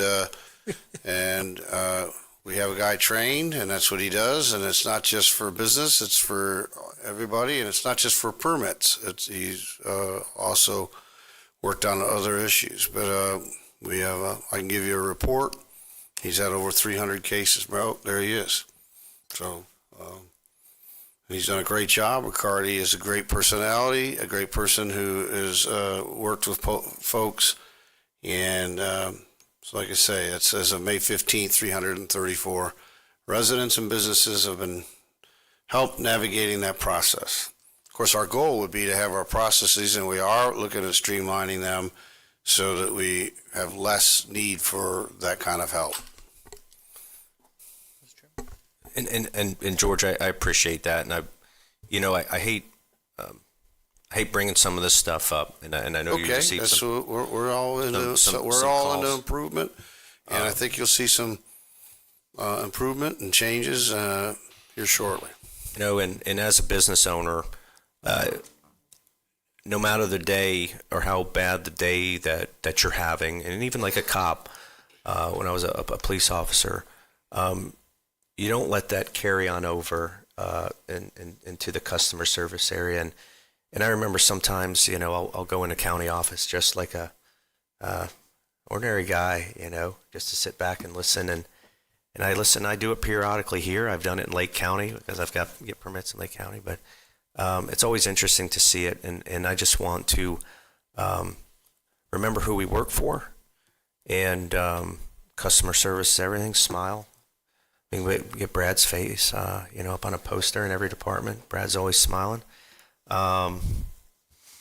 And also to George, do we have an idea of when we're bringing back the executive summary for the growth management department to review that collectively? Or is that something you guys what were we going to do with that summary? Oh, do you mean the report where that's an in-house document that we worked on for us to make changes? I mean, I'll share it with any of you that want to talk to about it, but that's a tool that we are using to do the streamlining and stuff that you're talking about. Now, since I was sitting here, the HR director did text me and say I could not put their hand on a stove anymore. Those days we got past that. I don't want to be burning them. I'm with you. No, seriously, we are working on that, and you'll see things, and I'll come forth with what we're at. We understand them things, and you already have started helping us with the process just recently by passing some of the things like the sheds and fence stuff to shift the workload to where it needs to be, to put their efforts and resources so that we are making those shot clocks. Also, there's some philosophical changes that we're having to make, and again, I need and you guys are providing good direction so that we can do what the policy of the council is, and some of it it's going to take a little bit more time, but and some of it of course, we get into certain things we're trying to do, and then the state comes in and says, oh, well, by the way, don't make anything tougher, and don't make anything, or, where we might want to prevent flooding or do something like that. So, right. But again, I assure you that we're working at, after budget, I would say it's probably the other thing we're working on the most. And I'm just looking at some of the cultural changes, and we all know we've all been here long enough. I'm going to try to leave it at that, but you just let me know, or let us know too, if there's anything else that we can do to help further this. Still interested in looking back. I know we had the couple ordinances out in the wind. If we can bring back the farm products or ag products not produced on the property, I think there was an appetite for that, and also to the support our businesses and blue collar folks, the ordinance with the trailers as well, or the business vehicles. It's been so long I forget the details, but talk about the trucks, correct, over the road trucks. The trucks and the I knew we talked about, there's an ordinance out there where you can't park the trailer in the front yard. It's in our rural and transitional areas. I mean, it's kind of goofy, but you can do the same thing if you have a farm. But if you're an average working man, you can't. If you can bring back those two ordinances here within the next few meetings, I appreciate it. That's all I got. Thanks. Councilman Santiago. Thank you, Chairman. I was just going to add a little thing to that. Danny, I think government in general, and maybe not all, but needs to get into in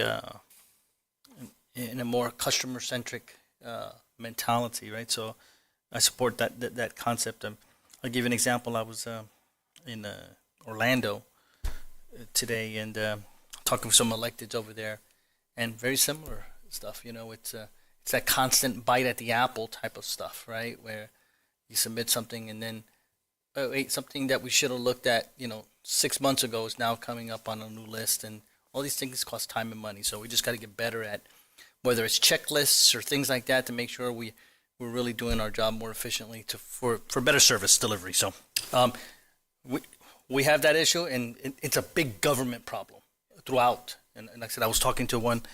These people came in thinking they were going to get a permit in 6 months. It took them a year and a half because there was a constant bite at the apple. And I'll just give one, I think is a foolish example.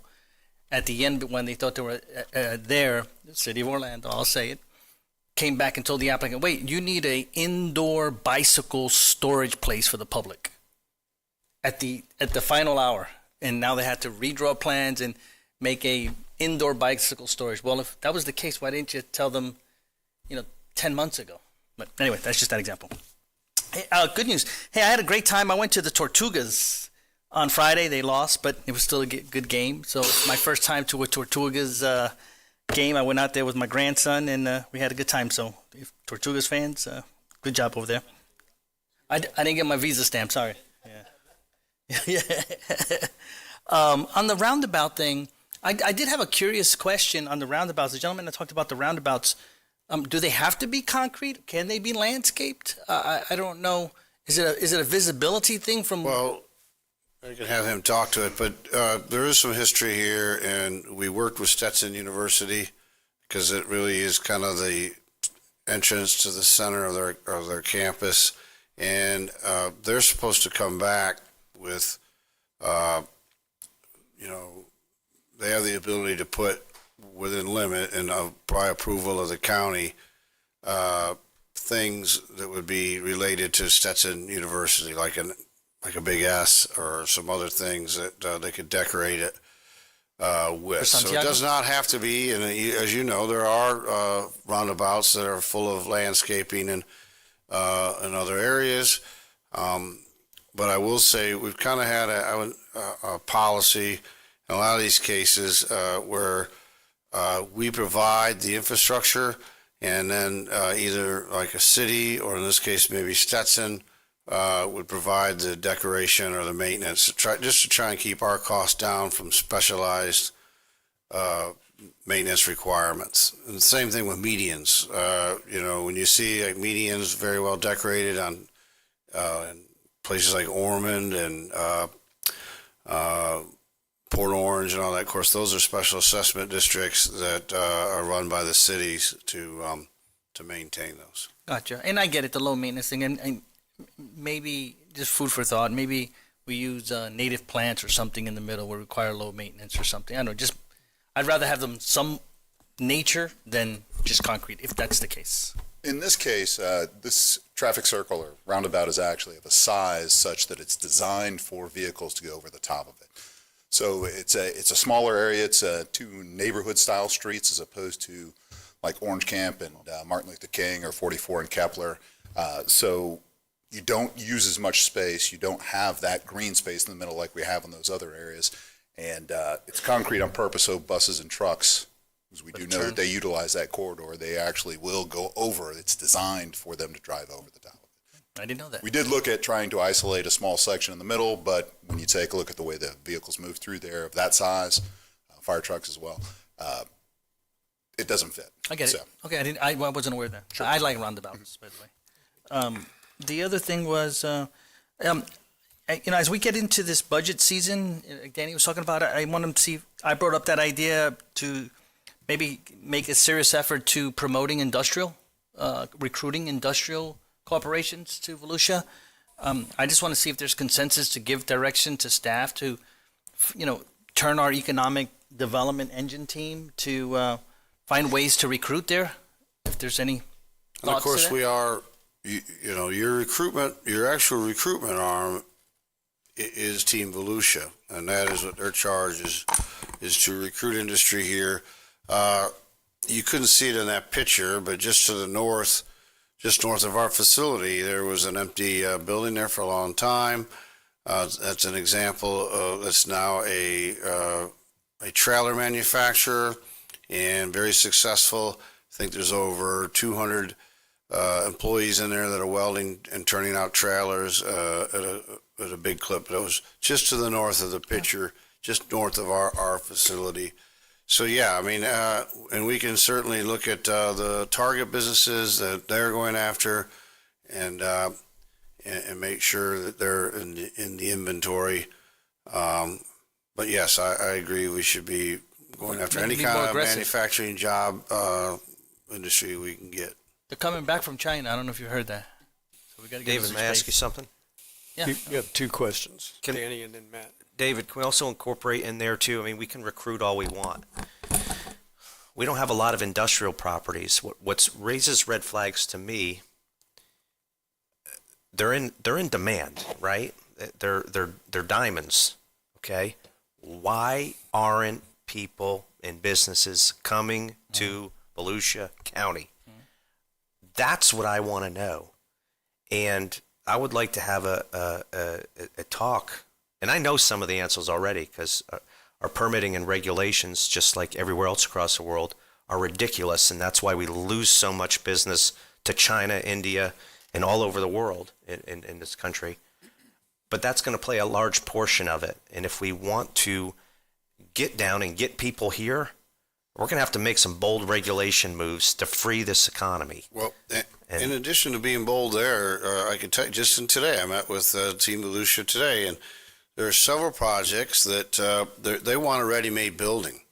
You know, that we don't have the product that some other areas have. So you have some areas of the country that saw a lot of manufacturing loss, and I came, and a lot of us maybe have been in areas of the Rust Belt. You have factories that are sitting there empty. Yeah. And so a company can go and get a factory already built in some of these other places. So we have the advantage of weather. We have a lot of great advantages here.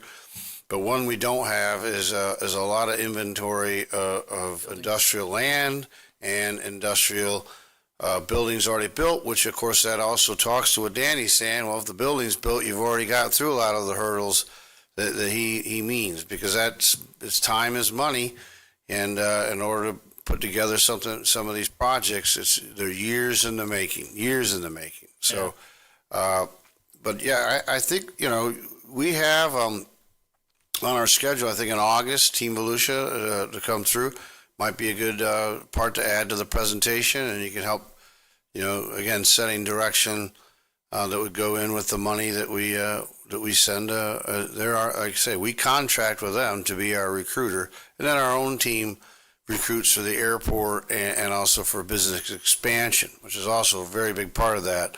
And there are businesses that are not happy, maybe in neighboring counties, maybe because of population growth and other issues, that are looking at us now. So, so there is good news. I think it's a great topic, and we can set that up to make sure that's a priority. And David, I just feel like we're so anemic in that area. It's so just almost non-existent. I mean, Chairman, how many industrial projects have we had in the last 4 years? We had a couple. Do we have a food? Food depot, and I think we can count them on 3 fingers. Probably. And we have the inventory here, but you know, I'd like to be. Yeah, we just need to put some more focus on it, I think. And then change policy. Do we Yeah, have we it, have to. Do we have it in unincorporated Volusia? Yeah. Or the cities? Probably both. Either or. We need it. Yeah. So I just wanted to emphasize it because now that property will probably become available very soon. So let's get it back on the market. Try to get what's going to do. So that leads me to my next point: the SHIP funds. Just I know, Brad, you said you're under a clock. And I know you do your job very, very well. So let's get them $1.7 million. Unless there's council feels differently, let's get it to our existing residents. Is that going to be a problem? I don't want to lose money. That's why I'm asking. My team and I were strategizing when we left after. So I guess the question to council is, would you like us to put that 1.5 million out again for rental development, or focus more on homeowner repair and rehab? If you're asking me, I'd rather put it in homeowner repair and rehab. Okay. I want to help our existing residents, if we could, that qualify for the program. Could we fund, can I speak? Okay. Hello, Yeah, can you? we fund another shelter with that money? No, sir. No homeless shelters with that? No, sir. Okay. So we'll move down that road. Otherwise, we have other Rehab for me. I'm sorry. Jake, did you have something on that subject? Yeah, I was looking over to Don. He's not for affordable housing. He's not for spending money for fixing homes. So if I'm not saying you're swaying us to make that decision, but you make a good argument. Is there something else we can use the money for? No. And the answer is no. So we either build the affordable housing. I don't want affordable housing. We fix at an exorbitant rate existing housing. We don't want to do that. Or we give the money back. Yes, sir. Those are our three options. So And I'd rather rehab, help people that live here.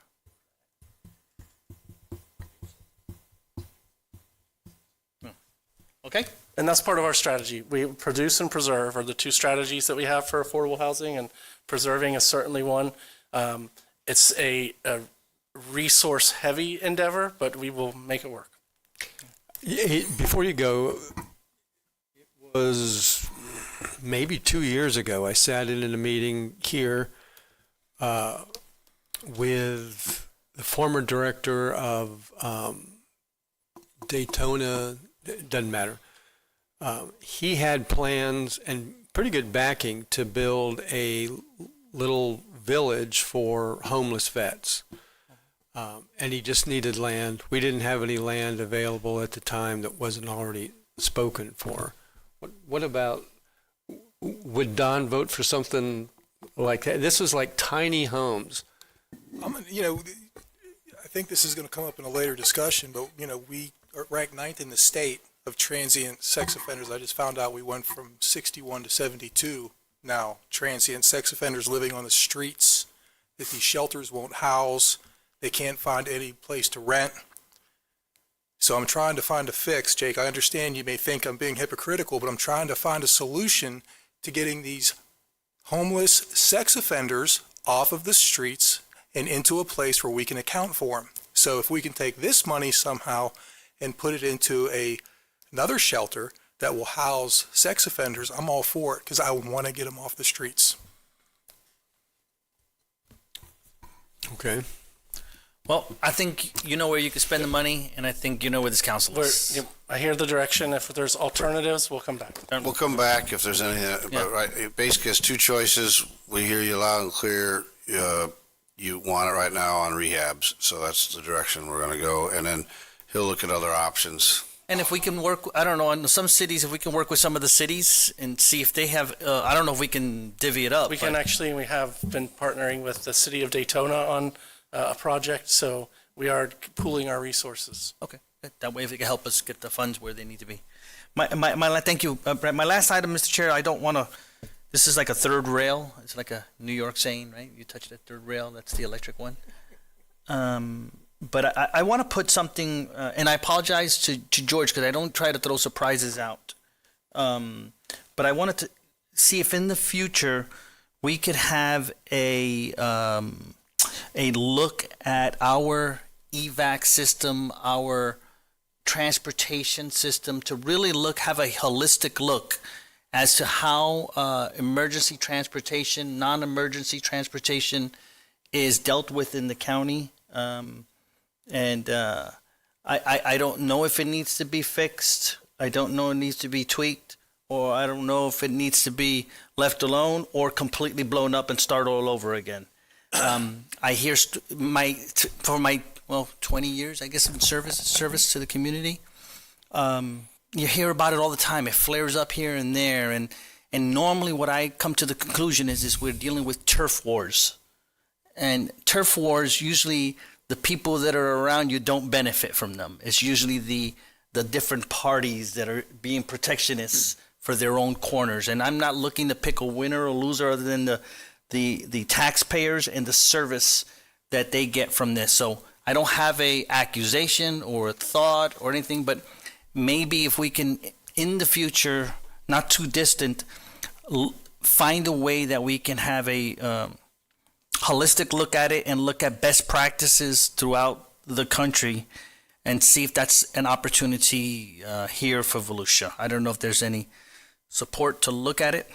Just because it's been a certain way for a long time doesn't mean it's the right one. That's what I believe. So, it's a great idea.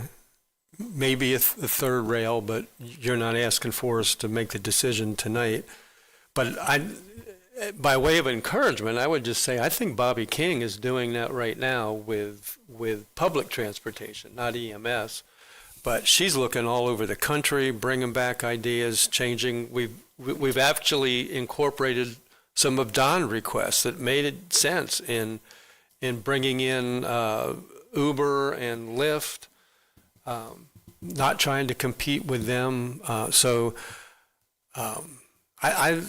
Since I've been here, I've seen tremendous progress just in that segment in public transportation. Now, the EMS, we need to hear from them, see what they need. We're building them a big station. Yeah, I want to look at it. I just don't. I don't want to just ignore it. Okay. Danny had something, Chair, Mr. Chair. Yes. Staff, I know this was a big topic for several years. We have a lot of information on it. We did 2 presentations, one in 2021, and it was like the gift that kept on giving for 2 or 3 years. We have a lot of good information. We made some more outposts. We've hiring and retention bonuses. There's been several contracts in between there. Can we get him the is it BLS? Basic life service? Yeah. Support. Those presentations, I forget who. Was it Joe Pozo at the time? Well, we can pull back the history and distribute it to all of you, and then you can decide. Look it over where you'd before like to we go. vote on anything. I'm okay with that. We can start there. Again, I'm not by far suggesting that we have a problem. I want to make that clear. I just don't know. I just hear stories, and when you hear stories, you got to look into it, and see if there's anything there. That's all I got, Mr. Chair. Thank you. Okay, Don Dempsey. Yeah, if I could just clarify, because I know, George, you told me previously that we have a concierge service, but maybe there was a miscommunication on what my hopes were back a couple years ago when we talked about it. The concierge, from what I'm reading and what I understand, is just somebody to help guide people through the permitting process, just to make these owner builders maybe less frustrated as they're trying to navigate through, our building codes. But an ombudsman, and boy, this would be great if this is what it is. My definition of an ombudsman and how it's defined in the when you look it up on the internet, it's an official who investigates complaints, often related to government or large organizations, and seeks to resolve them through various means, including mediation recommendations and sometimes legal action. They act as an impartial and independent advocate for individuals and aim to identify systemic issues that lead to poor service or rights violations. And so I've heard from developers who have told me that they're sometimes afraid to step forward and complain about their dealings with the county because of the fear of blowback. And one of the things I understand that an ombudsman does is they take this in confidence. So when they receive a complaint about a department, that they'll actually investigate it independently. They're not a employee of the county, although they may get paid by the county, but they are an independent agent. And their job is just to try and identify these complaints. And, I just think the concierge is awesome. I think you guys did a great job by implementing it, but I'd like to see something with more teeth. I think what Danny's looking for is something with a little bit more teeth, a little bit more independence. And I think the developers and the people who I hear complaints from, they want confidentiality. They don't want to be outed for being the squeaky wheel for fear of blowback. So I didn't know if we've gotten that far down the road towards an ombudsman, but if not, I'd like to see us get there. And Don, we have an area that we do, like the independent auditor, for instance. Right. He's fair and impartial and all this stuff. And I see what you're saying, because there has to be some conflict resolution, right? And I agree with you. And however you want to package that in a motion, you'll have my support. Well, I don't know if this is the time to make a motion. I would move that we actually just have staff report back to us about the feasibility of an ombudsman's office and what that would take. Yeah, I think that's a safe motion you can make. A motion that we've agreed that we would avoid is making a motion to do something and voting on it without it going to the public, without public input. But to request staff to bring back information is perfectly acceptable, I think. And Chairman, I'll just also add, if you don't mind, and I think it's a fine idea, but this is going to cost money. Yep. This is going to be a full-time position. So there's that piece to it as well. So with our budget season coming up, I think it's an appropriate time to have that discussion then and to see if we want to add someone to our budget. Unless it's something our internal investigator could do. We have one.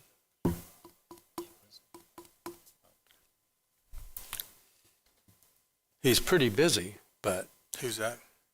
our internal investigator. I think bringing back information is appropriate, but I think we also need to have some discussions about what exactly are we talking about, because we do have an internal auditor who does review issues. We're in a public records environment, so I'm hesitant to say that we could establish a process where people could say that they're never going to have. I mean, our code enforcement complaints are public record, so I don't know how to avoid that. But a lot to unpackage here. I think that and can talk about what council's discussing. You're talking about a complaint to be confidential would be a public records. Yeah, I mean, generally, issue? yeah. I mean, our code enforcement complaints are public record. And, So, and Don, I think a lot of what you're hitting on, and Mr. Kent brought it up too, about adding money, but I also want to see the money and revenue that we are losing by not processing these things, by having government go back 5, 10 shots at the apple, not being held accountable for maybe missing something, or not issuing bonds back, or whatever the case may be. But I see what you're saying. I don't know how we can package this. It's like another check and balance. I think it would pay for itself a million times over to have somebody that you're kind of describing to help get identify some of the issues, where we're going wrong, where we can make policy changes to improve our overall system. And like I said, we just have to figure out how to package that. Hold on before you continue. Vice Chair Reinhardt. Thank you, Chair. And I was going to say that, Don, with respect to what it takes with our internal auditor, his schedule's packed, and he doesn't hit every agency in a one-year period now. If you have to stop him to address a complaint and then stop what his process is, his office is of what, 3, if that? So I don't necessarily think that his particular office would work. So therefore, that being said, yeah, it's, if we have a separate office, I'd be interested in the cost and whatnot it would take as well. I think the idea is great, but, we all look at the cost. And as far as public record, you're right. I was going to mention that, so thank you. Code enforcement does just that. So all that's public record. So well, I mean, if it's that route, yeah, I'm just saying, if it's that route. I don't disagree with anything you're saying. We operate in an environment, local government. It's going to be about the most transparent environment that you're going to work in, right? Think about all the appeals. People are unhappy with the decision of your chief building official, they go to you. People are unhappy with a zoning decision you make, they go to circuit court.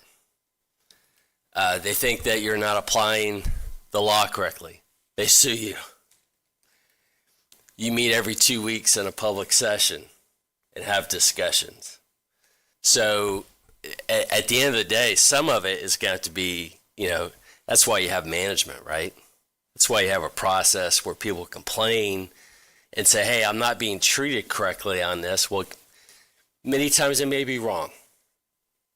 Other times they could be right. But you got to have the right people in place to review those concerns and make sure things are being done correctly. At the end of the day, that's what you're talking about. So, I think, yes, you do have this concierge service to help move people along. You also undergo audits routinely. You've taken extra step to bring on an internal auditor, which you did not have to do. So, if somebody is unhappy and they feel like their rights are being violated, there is more due process here than anywhere else on earth. But it does take somebody to complain. And if that person is not willing to complain, I don't know how the issue is resolved, because it takes somebody willing to complain. And there are avenues for people to complain now. I've Yeah. taken complaints Saturday and Sunday in the evening from probably the person who has last complained about this very subject. So, and who's also made this statement about retaliation. He's a gigantic builder. I don't think there's been any retaliation. And in fact, when you peel the onion back on a lot of these things, you find out maybe there's some blame on both sides. But at the end of the day, a lot of times it is engineers that haven't completed reports to us. It's inspections that haven't gotten done on time. Believe me, the team wants to they want to clear their docket. They want to move stuff through. I've never found one yet that wants to, I want to hold back and I'm going to punish this person. That is myth. And if I find it, they're eliminated. And that's my job. And that is what occurs. So to that degree, then I guess I'm the ombudsman. Because I do the investigations with Suzanne, other folks. We look into all these complaints. And they also know that if I get too many of them, then that's a big problem as well. But I will tell you, when we look in there, it's not always, what people say. They love to play us against each other. They love to do things like that. I mean, if I had $1 for every time they've complained about the speed of something, only for us to go back, and we had to keep those records. And so, yeah, it took a while, but you didn't turn in the thing. I've had them actually scream and holler to me about it, and I find out they turned it in the Friday before, and it's Monday or Tuesday. We don't work on Saturday or Sunday. We can do that if that's what we'd like to do, but people will do that to us all the time. So I will definitely look into it. We will definitely pull the records. We are making changes, but some of it has to do with, again, changing ordinances, changing laws. We're in the middle of doing that. And I'll do, obviously, whatever you'd like us to do, but I just don't want you to think nothing's being done in the meantime, because it's being done on a regular basis. And people, I'm a pretty accessible guy, especially in that community. So, I think I'll be meeting with one or two of them here in the next coming days. So again, I'm out there, we're making those changes, and we'll look at whatever kind of system you want. And you do have an internal auditor. He is very busy, but we can always redirect if that's the priority. Then that's where we'll go. Jake Johansson. Yes, sir. I was about probably to say exactly what George just said. Having worn a city manager hat for a little while, I found that a lot of times, and government's good at this, if they get a piece of paper, they stamp the damn thing. If an email comes in, it's got a time or a date on it. And so 9 times out of 10, when you start doing the chronological order of things, they're not in the order that either one party or another says they happen. And in development, especially, you have, what do you have, George? You got the landowner, you got the developer, you got the engineer, and then you got all the contractors. And between them, they sure as heck can make you think that everything's 8 weeks behind. I also think that George mentioned something during Danny's time, that we're looking at the customer service piece. And lastly, I think that the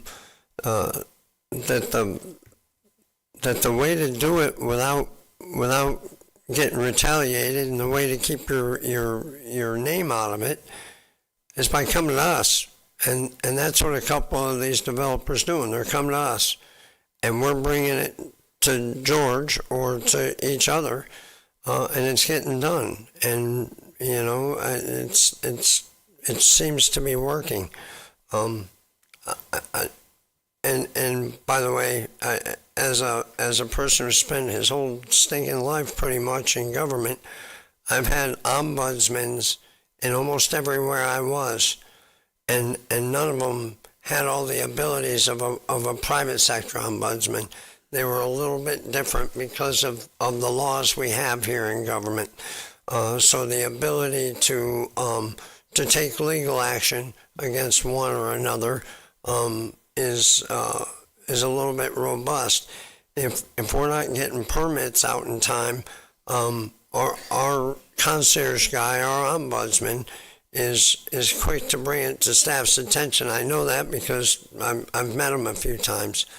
And I've also heard that he's the best thing that's happened to that place. So I know he's doing a good job for the average person that comes in and goes, I just want a fence.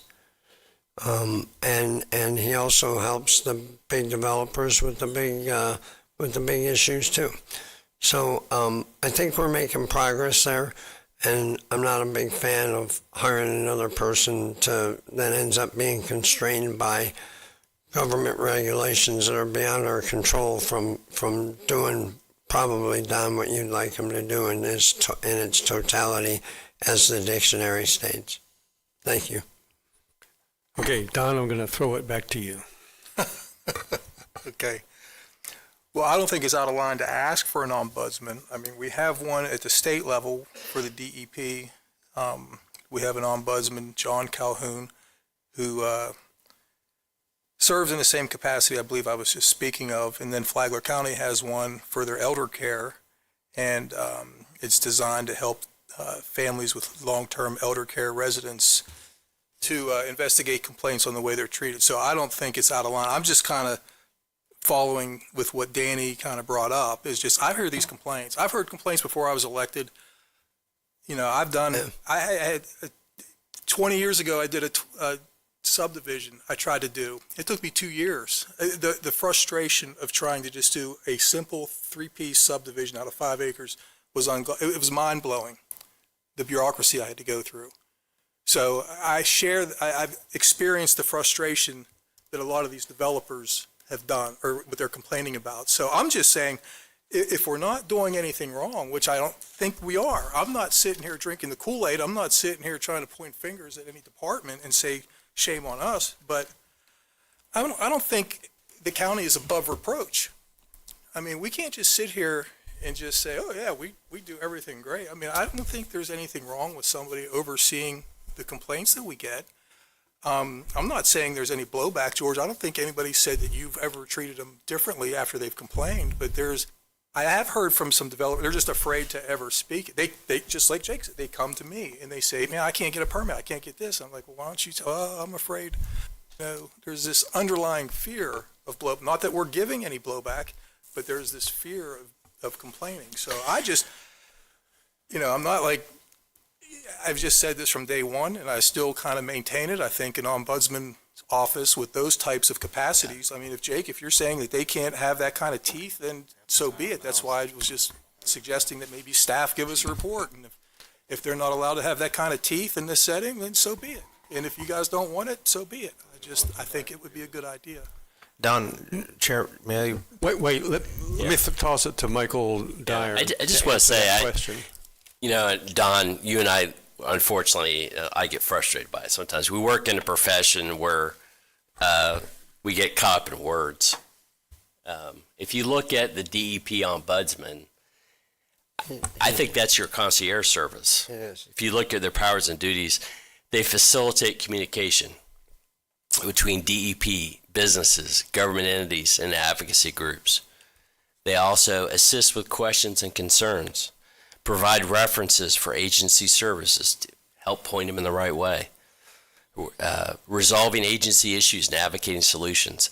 They also public records process for the agency and agency records retention compliance. So, that to me, that sounds like what we're doing with the concierge and help pointing people in the right direction and navigating. I don't see in here that, more than that. However, I still go back to,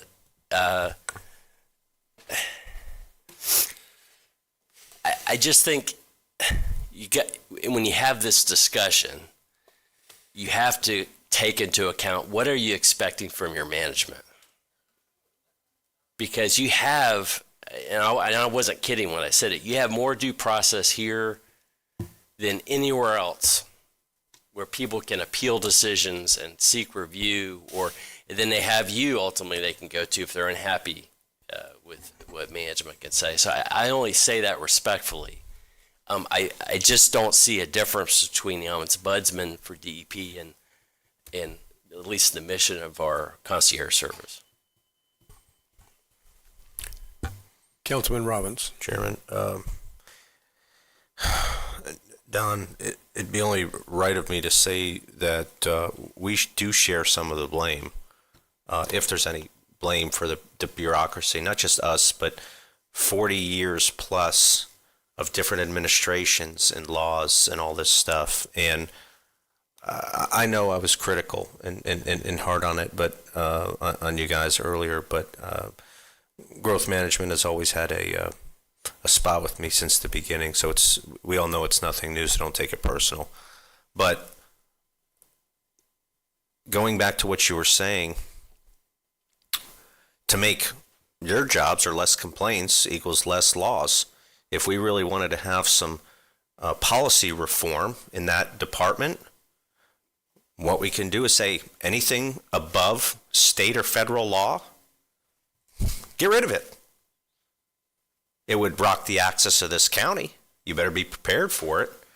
But, you know, a lot of what they go through is this 40 plus years of different administrations enacting this, enacting that. It's got to be 6 inches from here. You can't have a shed over here. Some people think it's temporary. You can't have a fence this high. Some of this stuff, 90% of it is so trivial and a money grab and a waste of time.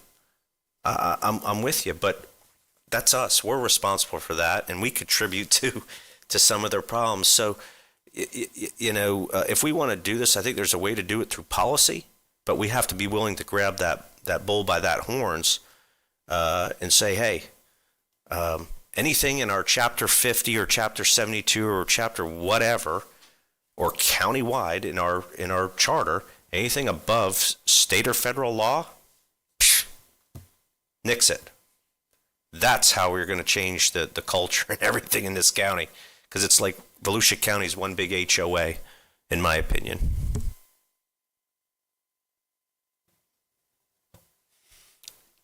Were you done? No. Let me just add this, because I'm not complaining. I personally, every time I call Clay or anybody else about a complaint, they're always quick to respond and they always have a good answer for me. So I'm not saying that they're deficient as far as I'm concerned. I've always had wonderful experiences talking to staff about any issue I've had on any subject. I mean, I'm not complaining, but when I hear it from constituents, I mean, I do hear it, not all the time, not nearly as much as I used to be quite honest with you. 2 or 3 years ago, I heard it more, but now it seems to calm down. But I just, you know, and I'll always be a proponent for an ombudsman's office, an official ombudsman, just because I think it's good for a community. But I'm not saying that we're so far below the threshold that we have to have it. But I think it's a nice service to offer the community. That's kind of where I'm at.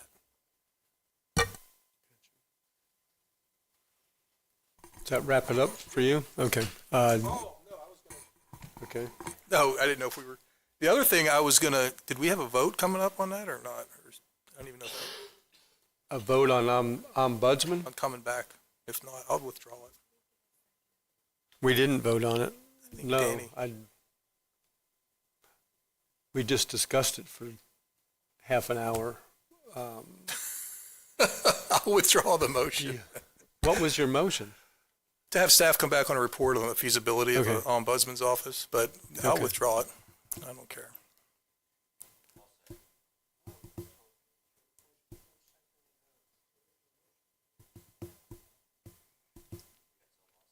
I didn't think anybody seconded motion. I didn't hear a motion or a second. I'll just leave it at that then. Okay. And just,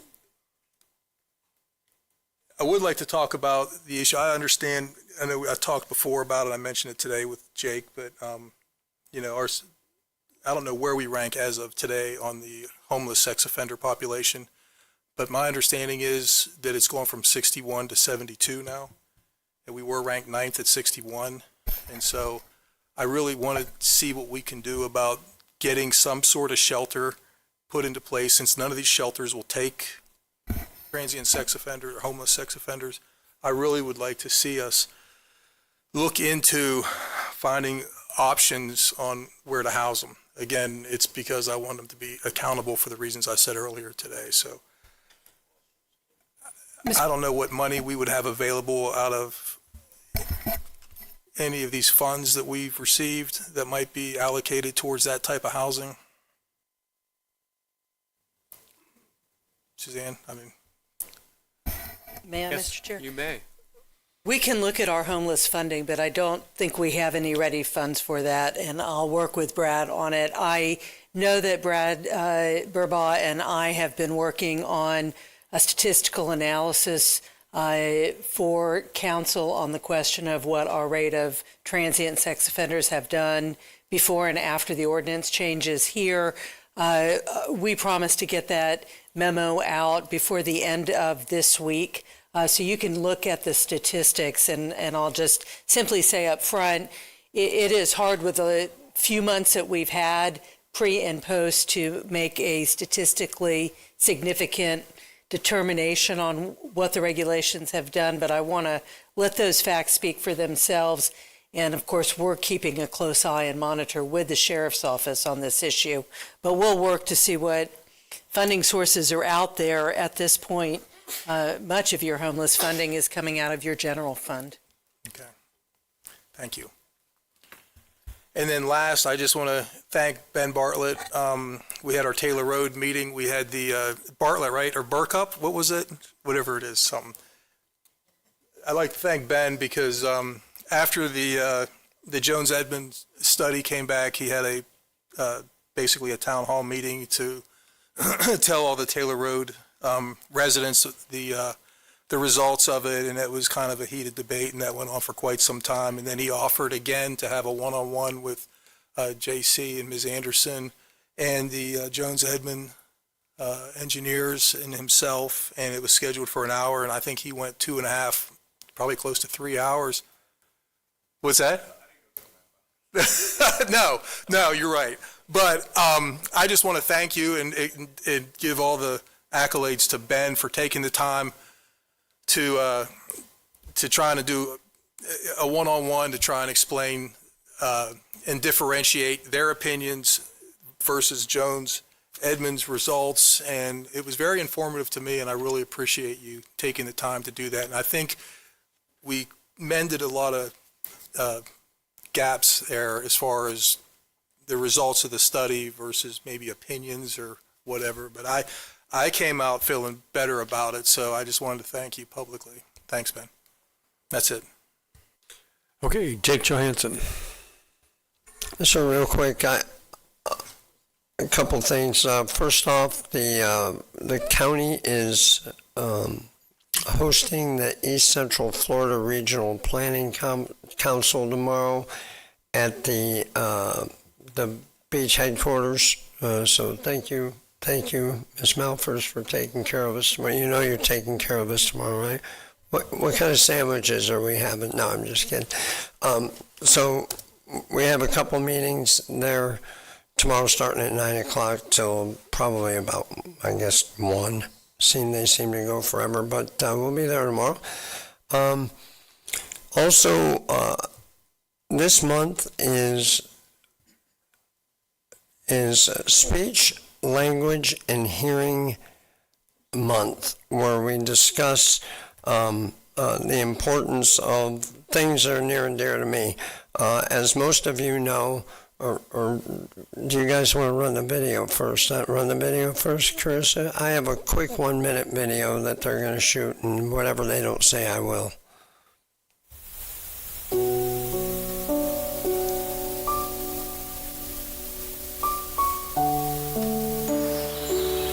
No crying.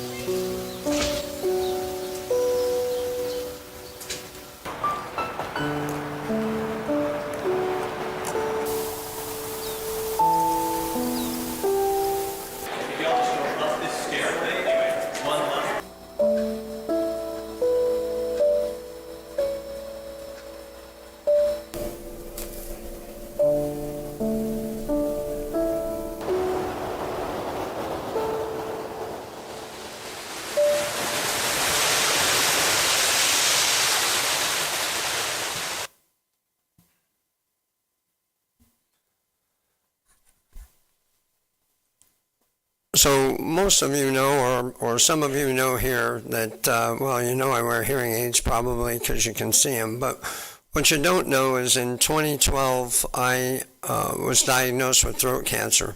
And the outcome of that is a bunch of chemo and a bunch of radiation to your head and neck. Well, some of the side effects of that as you go down the road and get above 60 is the radiation that's pretty much killed your ears, your throat, and everything they tried to kill with the cancer also ruins your hearing, ruins your vocal cords, as you can tell, and pretty much fries your throat. So it's very important to me that we bring to the forefront the importance of hearing and the ability to listen. And if there's one takeaway from that, there's a couple of them. I always ask for a long amount of time to eat lunch and dinner because I can't chew and swallow quick. The second is I'll always have a bottle of water or a cup of coffee with me because I don't have any saliva anymore. But the third is, how many times have you been to an event and the microphone has a problem, or the lady or gentleman doesn't like it, and they say, I'm going to talk without the microphone. Is everybody fine with that? Well, folks, the people that can't hear couldn't hear that, so they're not going to raise their hand.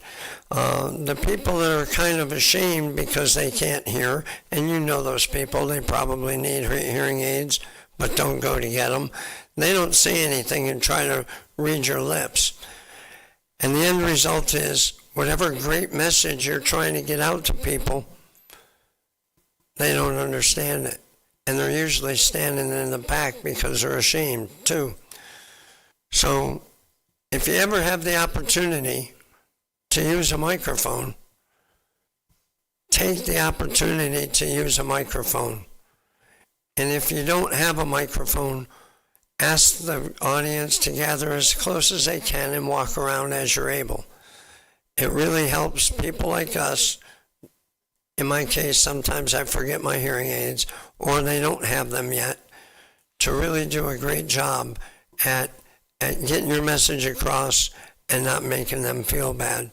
And the same thing about speech. If somebody struggles with their speech, just let them figure it out on their own instead of trying to replace their sentence with what you think they're going to say. And that's all I have for tonight. Thank you. As you can tell, I'm running out here. Thank you, Councilman Kent. Thank you, Chairman. Just a few items tonight. First, I want to let the public and the council know I had my district dialogue for residents at the Ormond Beach Library yesterday. And typically, I mean, I've had on the low end between 25 and 30 people attend, and yesterday's was the highest I've had. I had over 60 people attended yesterday's dialogue. It was very well attended. And some good discussion back and forth with the residents of Volusia County. So I just wanted to give you an update on that. During that discussion, Mr. Rechtenwald, there was a topic about the unpaved road up in Ormond by the Sea. The gentleman gave me some pictures, so I'll give these to you. You can put in the public record. Before I leave tonight, I'll hand those to you so we can talk about a solution to that problem. Michael Dyer, I wanted to just tell you, I would have been disappointed in you if you didn't miss the next meeting to go be with your son. I've said it here before, but any man that I'm going to spend time with and hang out with outside of work has to be an incredible father and an equally good husband. And I admire that about you, and you won't regret missing that meeting and spending that time with your family. So I'm pleased you're doing that.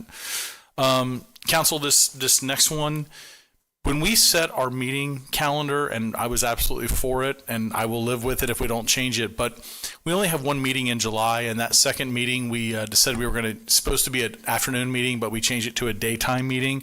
Looking at my work schedule, it would be better if it was an afternoon meeting. Is there anybody willing to support me that we change that back to an afternoon meeting, our second meeting in July? It's fine with me. Thank you. Jake, I'm worried about you because you're the one that brought that up. I want to make sure you're good with it. because we don't have one earlier, and I think the thought was if we have it earlier, but now we have a 6-hour time limit anyway that we're pretty good about. So what's the date again? it was the second meeting in July, so we don't have one the 1st of July because of 4th of July. We canceled that meeting. I'm going to be in Alaska, so you knock yourself out. Thank you very much. Council, I make a motion that we change that meeting back to an afternoon meeting starting at 4 p.m. All in favor? Aye. Thank you. Thank you, Council. The next thing that I wanted to talk about, and Council, I may need your help with this. George and company are responsive to me and help me. But correct me if I'm wrong, George or Suzanne or Miss Malfers, but from Granada to the Flagler line, is that roughly 14 miles? Google says it is. Okay. Google says it is. Miss Malfers, you may want to come forward because I have just a couple of questions here. How many lifeguards do we have, not counting Granada, but going from Granada north to the Flagler County line? I want to say it's 1 or 2. Is that correct? Do you mean like the lifeguard towers? Yes, that's exactly what I mean. People that will save people that are drowning in the water. From Granada to, let me see here. Isn't it Alweeks Park and one other spot maybe? I have the list here. I'll start off. Thank you. Chief Malfers, and jump in because Mr. Ken and I have been exchanging some information on the lifeguard situation in the North Ormond Beach area. So last weekend, and I think most all of this past week, our lifeguard staffing, our red towers have run around 19 to 22 on the weekend countywide, all 37 miles of your County Man Beach, which actually would not include the state park, which is part of your 14 mile area that you referenced. That's actually not in the area that we man. We had a tower at Granada, you're correct, a tower at Tom Rennick Park, and the control tower at Alweeks Park, which is actually staffed pretty much 365 days a year. I went by it on Christmas Day once. Right. We do have a tower priority list that's been developed over the years based on density of people and the calls for service, and we try to follow that from a health and safety and a public response perspective to make sure that we are where those saves need to be. Thank you. And Ms. Malford, I don't want to put words in your mouth, but I believe, and I think I may have put words in your mouth in a couple of emails where the comment I think you've said is that people should not swim in the ocean unless they're in front of a lifeguard.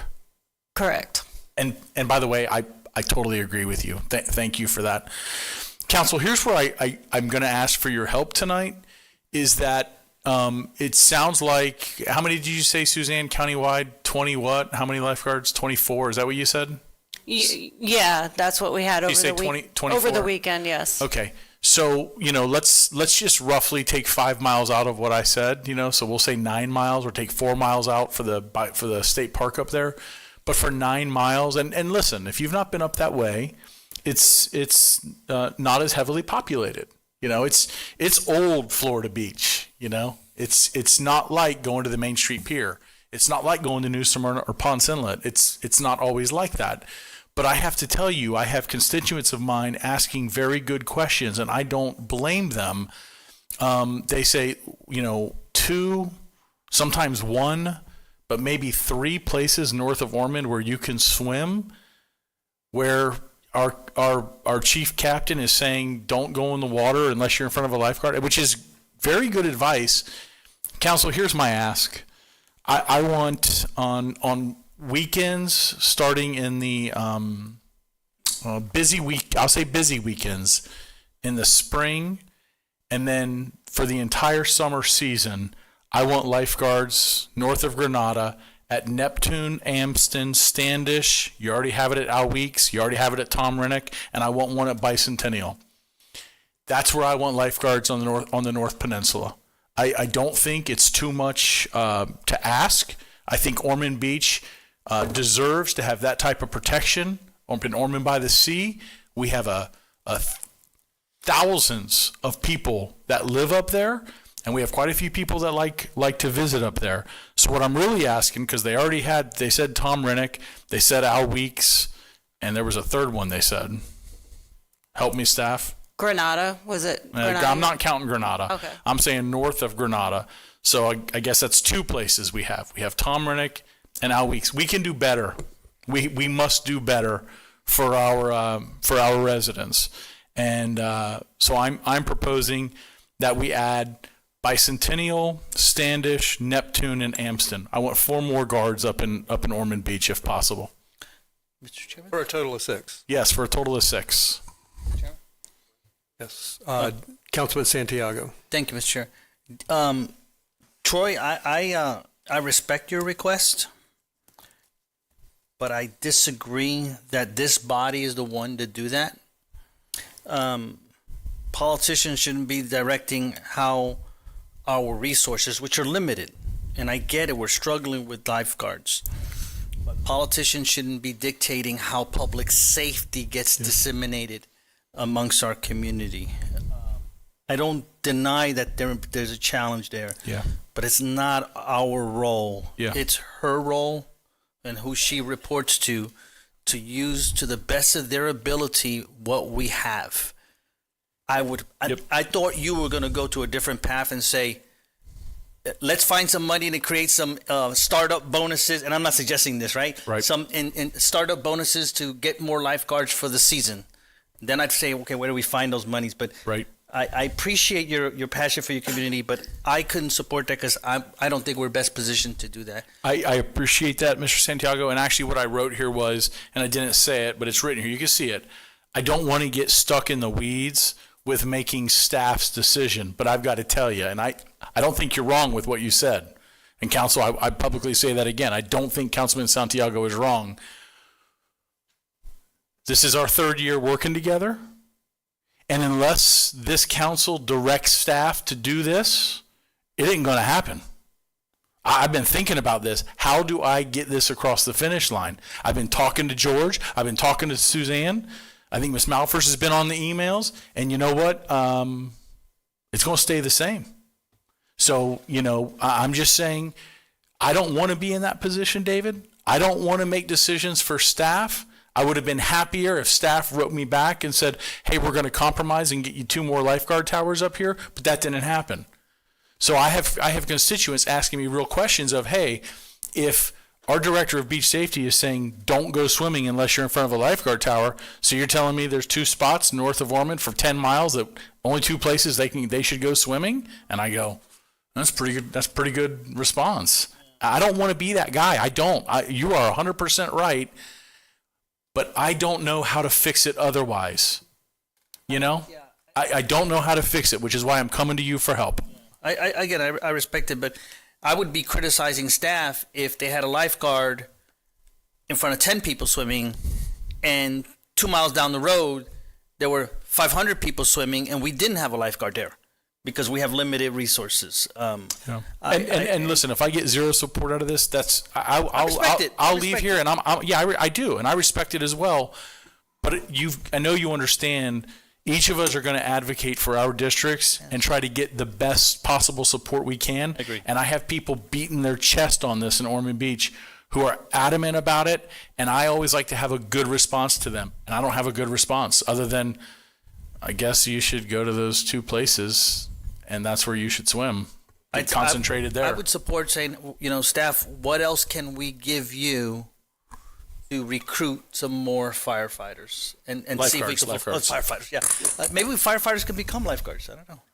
Well, I will say you have done a very good job giving us what we needed to recruit. But recruiting is a major national issue, and we're feeling the shortages of that.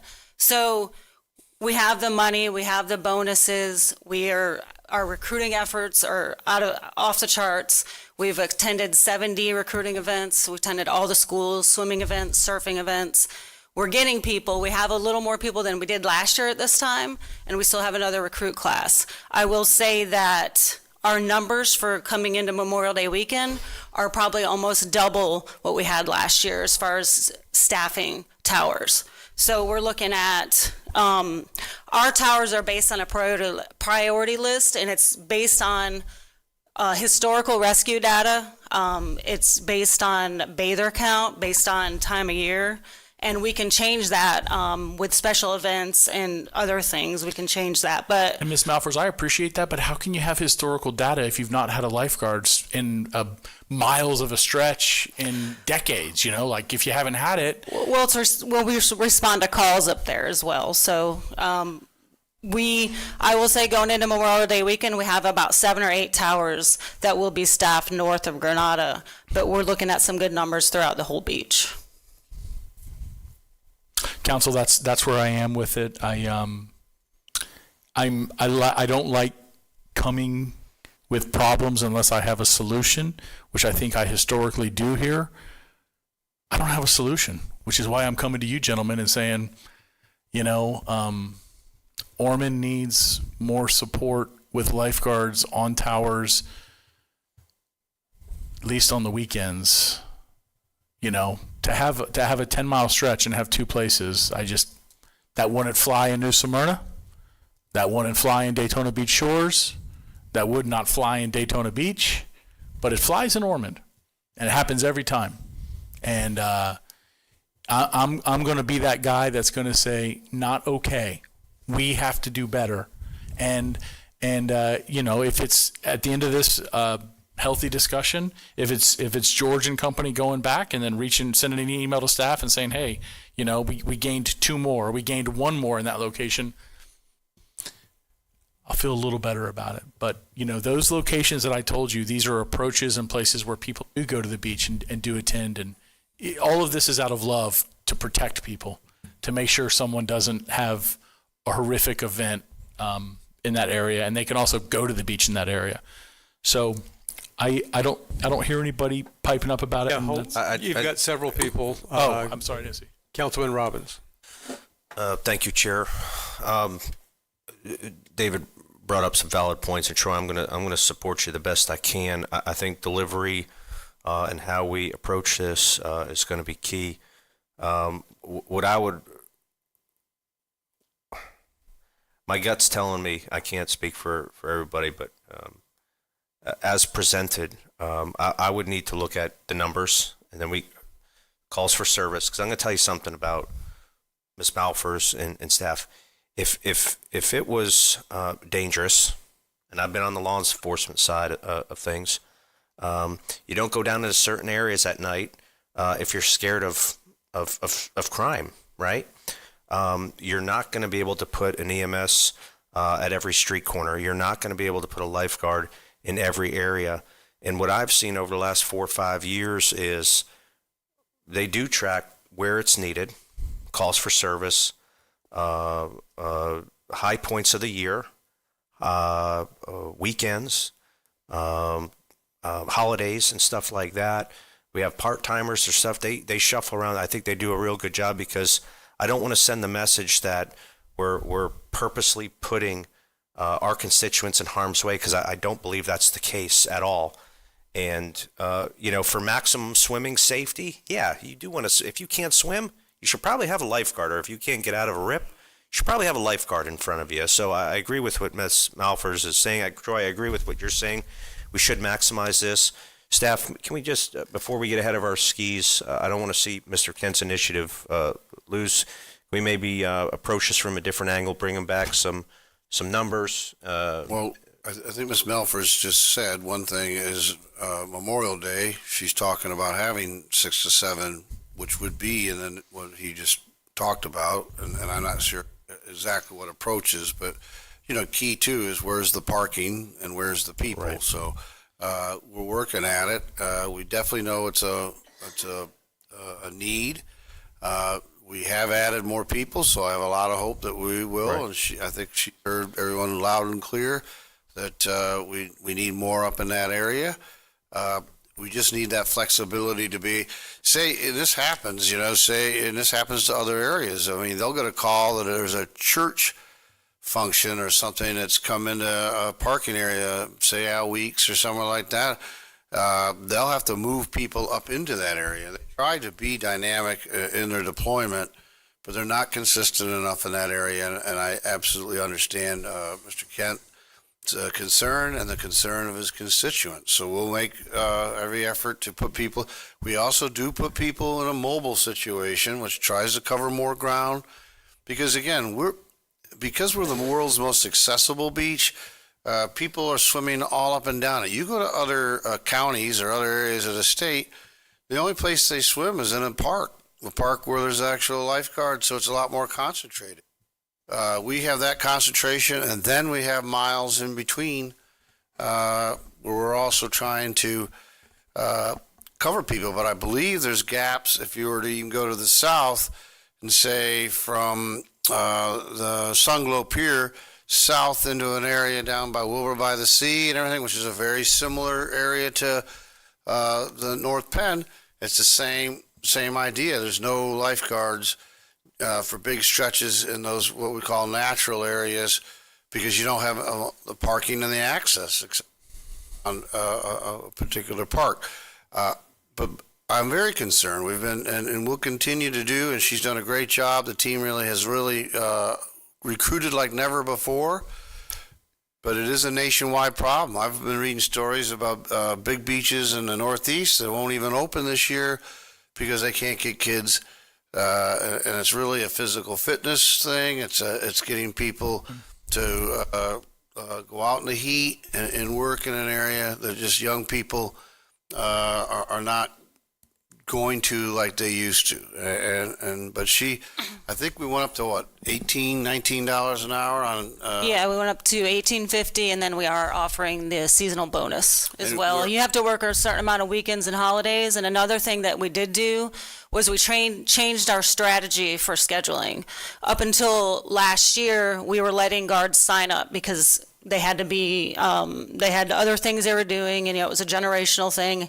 But we're starting to see a little bit of shift in that generational thing. So this year, we, instead of letting them sign up, we are mandating them to work the holiday, and we are making them give us a pattern instead of just signing up day to day. So that has worked really well so far, and our preliminary numbers for Memorial Day are looking really good. So we'll make sure that there's an effort put up in Ormond. I appreciate that, and thank you. And Chairman, thank you for the latitude to compliment them for that. And thank you, George. And I'll just say publicly, that's one weekend. Thank you. Yeah, and we'll start, but we got to start. And we're yes, no, I know, but I don't that want is a big weekend, and it is a weekend that's probably our biggest challenge. Right, and then I'll just say because Troy, I think I still have it. I'm going to help you out, Troy. Real quick, and I'll try to finish up. Mr. Kent, would you be willing? Let staff get us this data. Let's look at it. We have a couple of things here that we can do. Get us that data to see what the calls for service are, the feasibility. If we want to take some of the or direct staff to do whatever. In terms of maybe making something way more permanent, and then how we're going to pay for it. And when you have your funding sources, may be an option, but we're kind of riding a fine line of dipping into day-to-day operations. So I'm trying to help you out, try to get you some support if that's the case where this is justified or needed. But I'm also trying to respect the charter as well and not get into that day-to-day operational stuff. So it may behoove us to pump the brakes just a little bit, review the data. If that's something this council wants to entertain, I'll entertain it. I want to make sure we're the safest. I think we all share that and staff shares that 110%.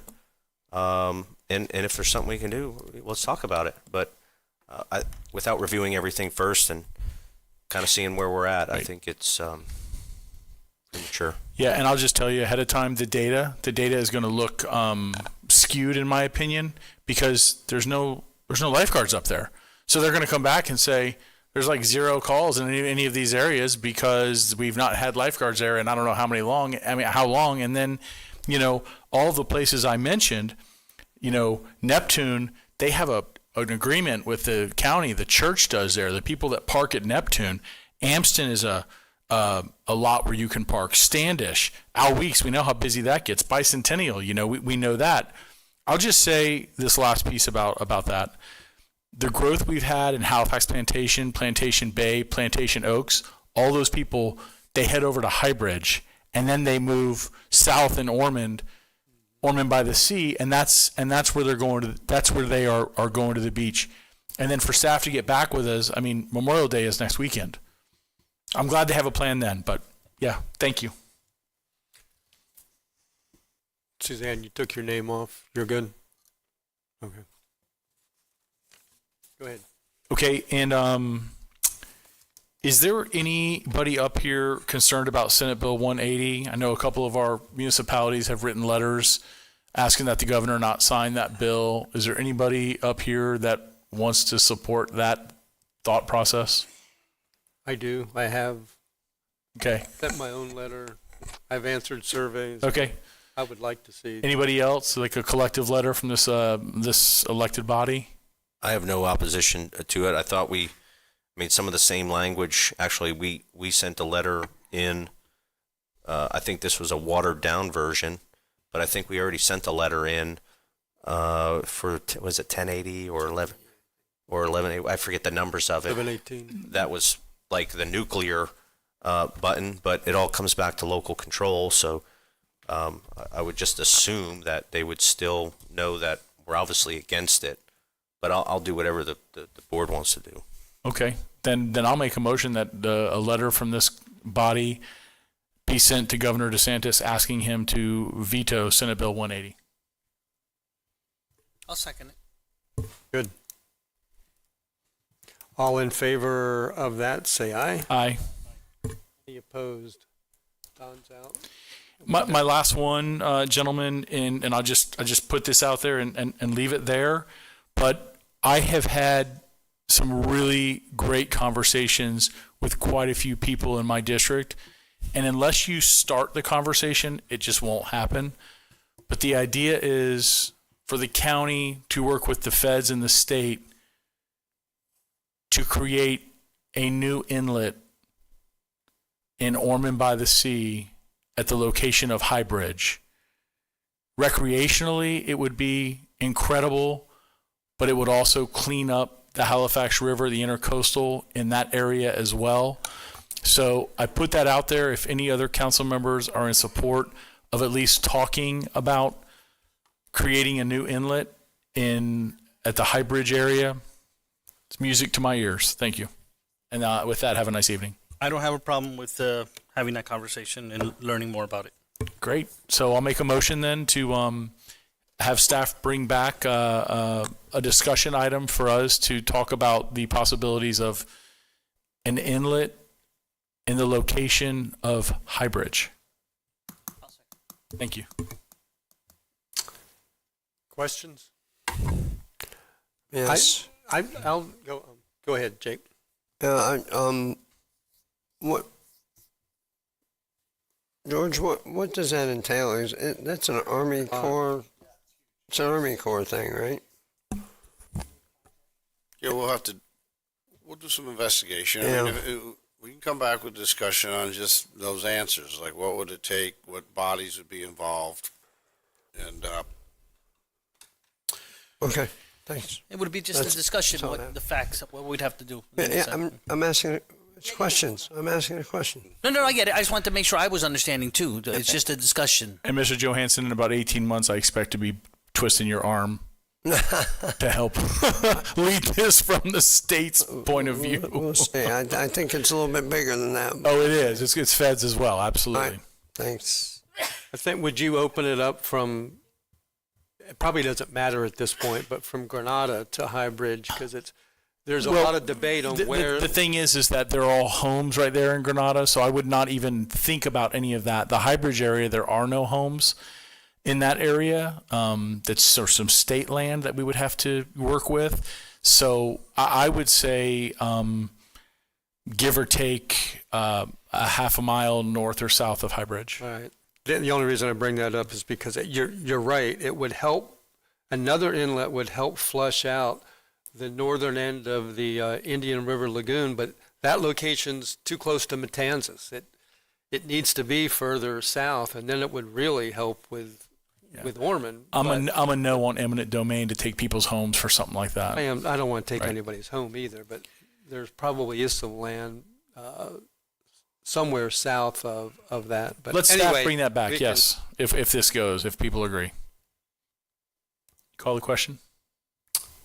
All in favor of asking staff to bring back information on another inlet in the vicinity of High Bridge? Say aye. Aye. Any opposed? Thank you, council. Have a good night. And Don, you missed a vote. I'm a yes. You're a yes. Okay. That's on my next list. You know what? Okay. You know what? Sorry, I yielded, but I actually had it written down here, but I marked it out because of time. Council, I would like for us, I've seen some pictures, and I would like for us to have two locations where we could open up Volusia County beaches, one on the south end of Volusia County and one on the north end for horseback riding experiences. And staff can bring it back to us, but I mean, at a minimum, they would have to have a bag to catch everything. And, we could open it up to individuals who could trailer their horse there, and then you could go and purchase horseback rides on the beach. I'll second your motion. Go with the pilot project or the study for North Ormond first as a test, and then we can expand it. You don't want South Volusia? I want your to be a test first. But we already have horseback riding in Oak Hill. I'm okay with that. I'm okay with the test area up in North Volusia. That's fine. Yeah, I did have it on my list. I just scratched it out because of time, but why not? Your motion is to bring back information on that. Yes. Okay. Second. Thanks, Troy. Any other questions about it? Bringing it back for discussion. All in favor, say aye. Aye. Any opposed? No. 6-1. Okay. Okay, Tamara, can you come back down, please? I'm sorry. I didn't want to prolong the discussion, but I had you at the top of my list.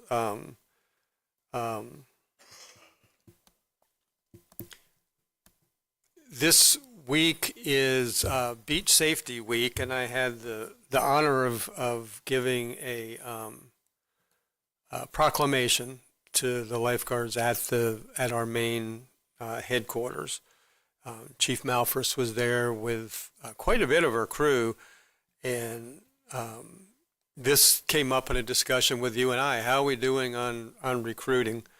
And I just wanted to bring you back up to tell you, you haven't been in this position very long, and everything that I saw said you're doing a tremendous job.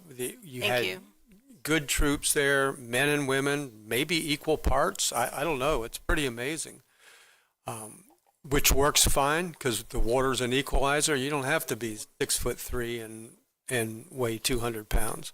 It's probably better. Well, anyway, good-looking people, 10 times better equipment than when I worked on the beach, 10 times better communications abilities.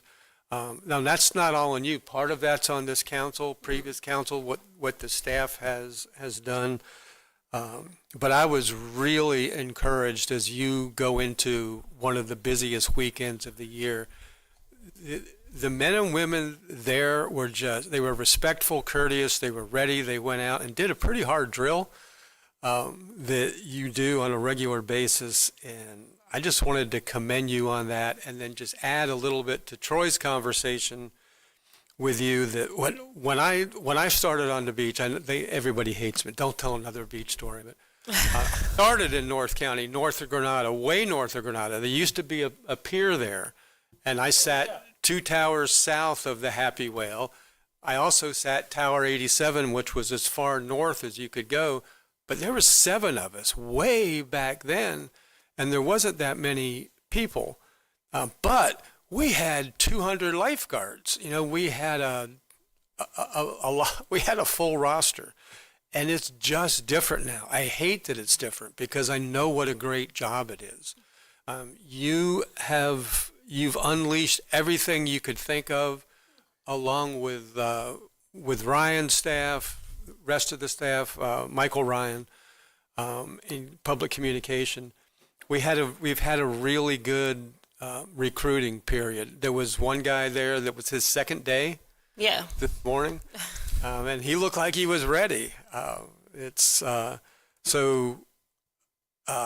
I agree with Troy, and I'm really happy to hear him fight for his district that we need more guards there. The ugly truth is, you have to look at the numbers of people. My question to you, in the busy beach, will they be so far apart that they need binoculars to see each other?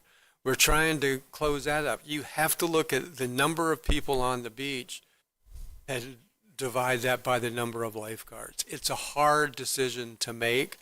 I commend how you and your staff are making that. But Troy's right. We need to keep pushing for more recruits to come. I think you told me that you have one more recruit class? Yeah, we have one more recruit class, and we did have our first ever fall recruit class this year. So we did add one more recruit class in the fall, which was very successful, and we had a lot of good candidates from that class. It used to be that you'd get the Daytona, the Mainland Swim Team, Seabreeze Swing Team, and Father Lopez. Now we have Spruce Creek, and they would just about fill it, but they're not coming anymore. No, I mean, we go and recruit at the surfing events. We attend the swimming events, we do all the swim events, and we even recruit swimming schools and their swimming academies. And it's really hard. The kids, and when they're racing and when they're swimming, this generation, that's what they want to do. They don't want to do anything else. So that's the problem we're having. You don't. What is your age limit? We don't have an age limit. They have to be 16, though. Yeah. I'm coming out of retirement. No, I watched their drill today, and I thought, I could do 1/5 of it. They had to go back and forth 5 times. I need to start swimming more. But no, where I was going is my daughter's in a homeschool co-op, and they had a school dance, and I met one of your guards there, and he was between 40 and 50. I forget what he told me. He didn't look like it. I wouldn't have guessed it. But he had two high school kids there, and I thought, wow, are we tapping into that age group? Because there's some. Yeah, we have at least every year we have probably 2 or 3 over 35, over 40 that come and try out. Good. And you can't get Driscoll back? Oh, well, we have him. Oh, he comes back and works every now and then. He'll sit on the tower still? Yeah. Okay. All right. Well, I know you're facing your first really busy weekend. You have all of our support up here. Please let us know what you need. I know what you need is recruits to solve Troy's problem and the rest of the beach. I mean, we need more guards, but it's interesting how we're filling those gaps with patrols and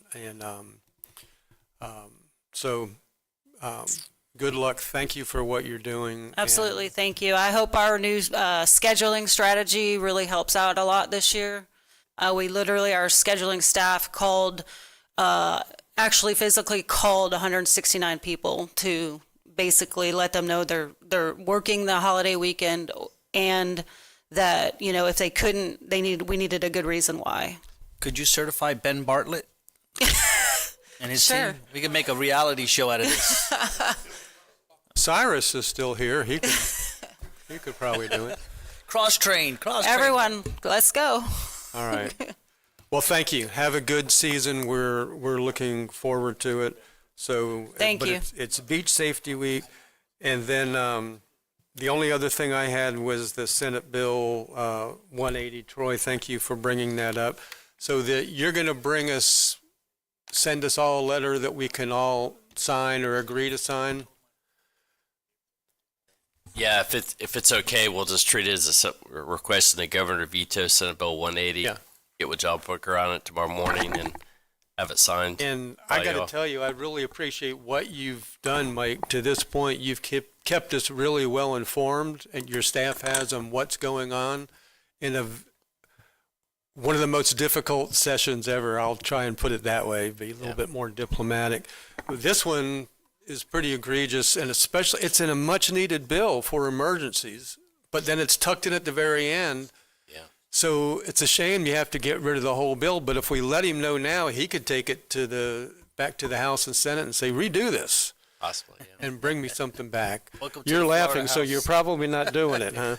No, I just know how it works. I So, doubt it. but I think you've done a good job in keeping us up to date on bills that are just hammering us on local control. So, thank you for bringing this back. And that's all I have. We'll adjourn if nobody else has anything. They're already in another meeting at 9:33. We are done.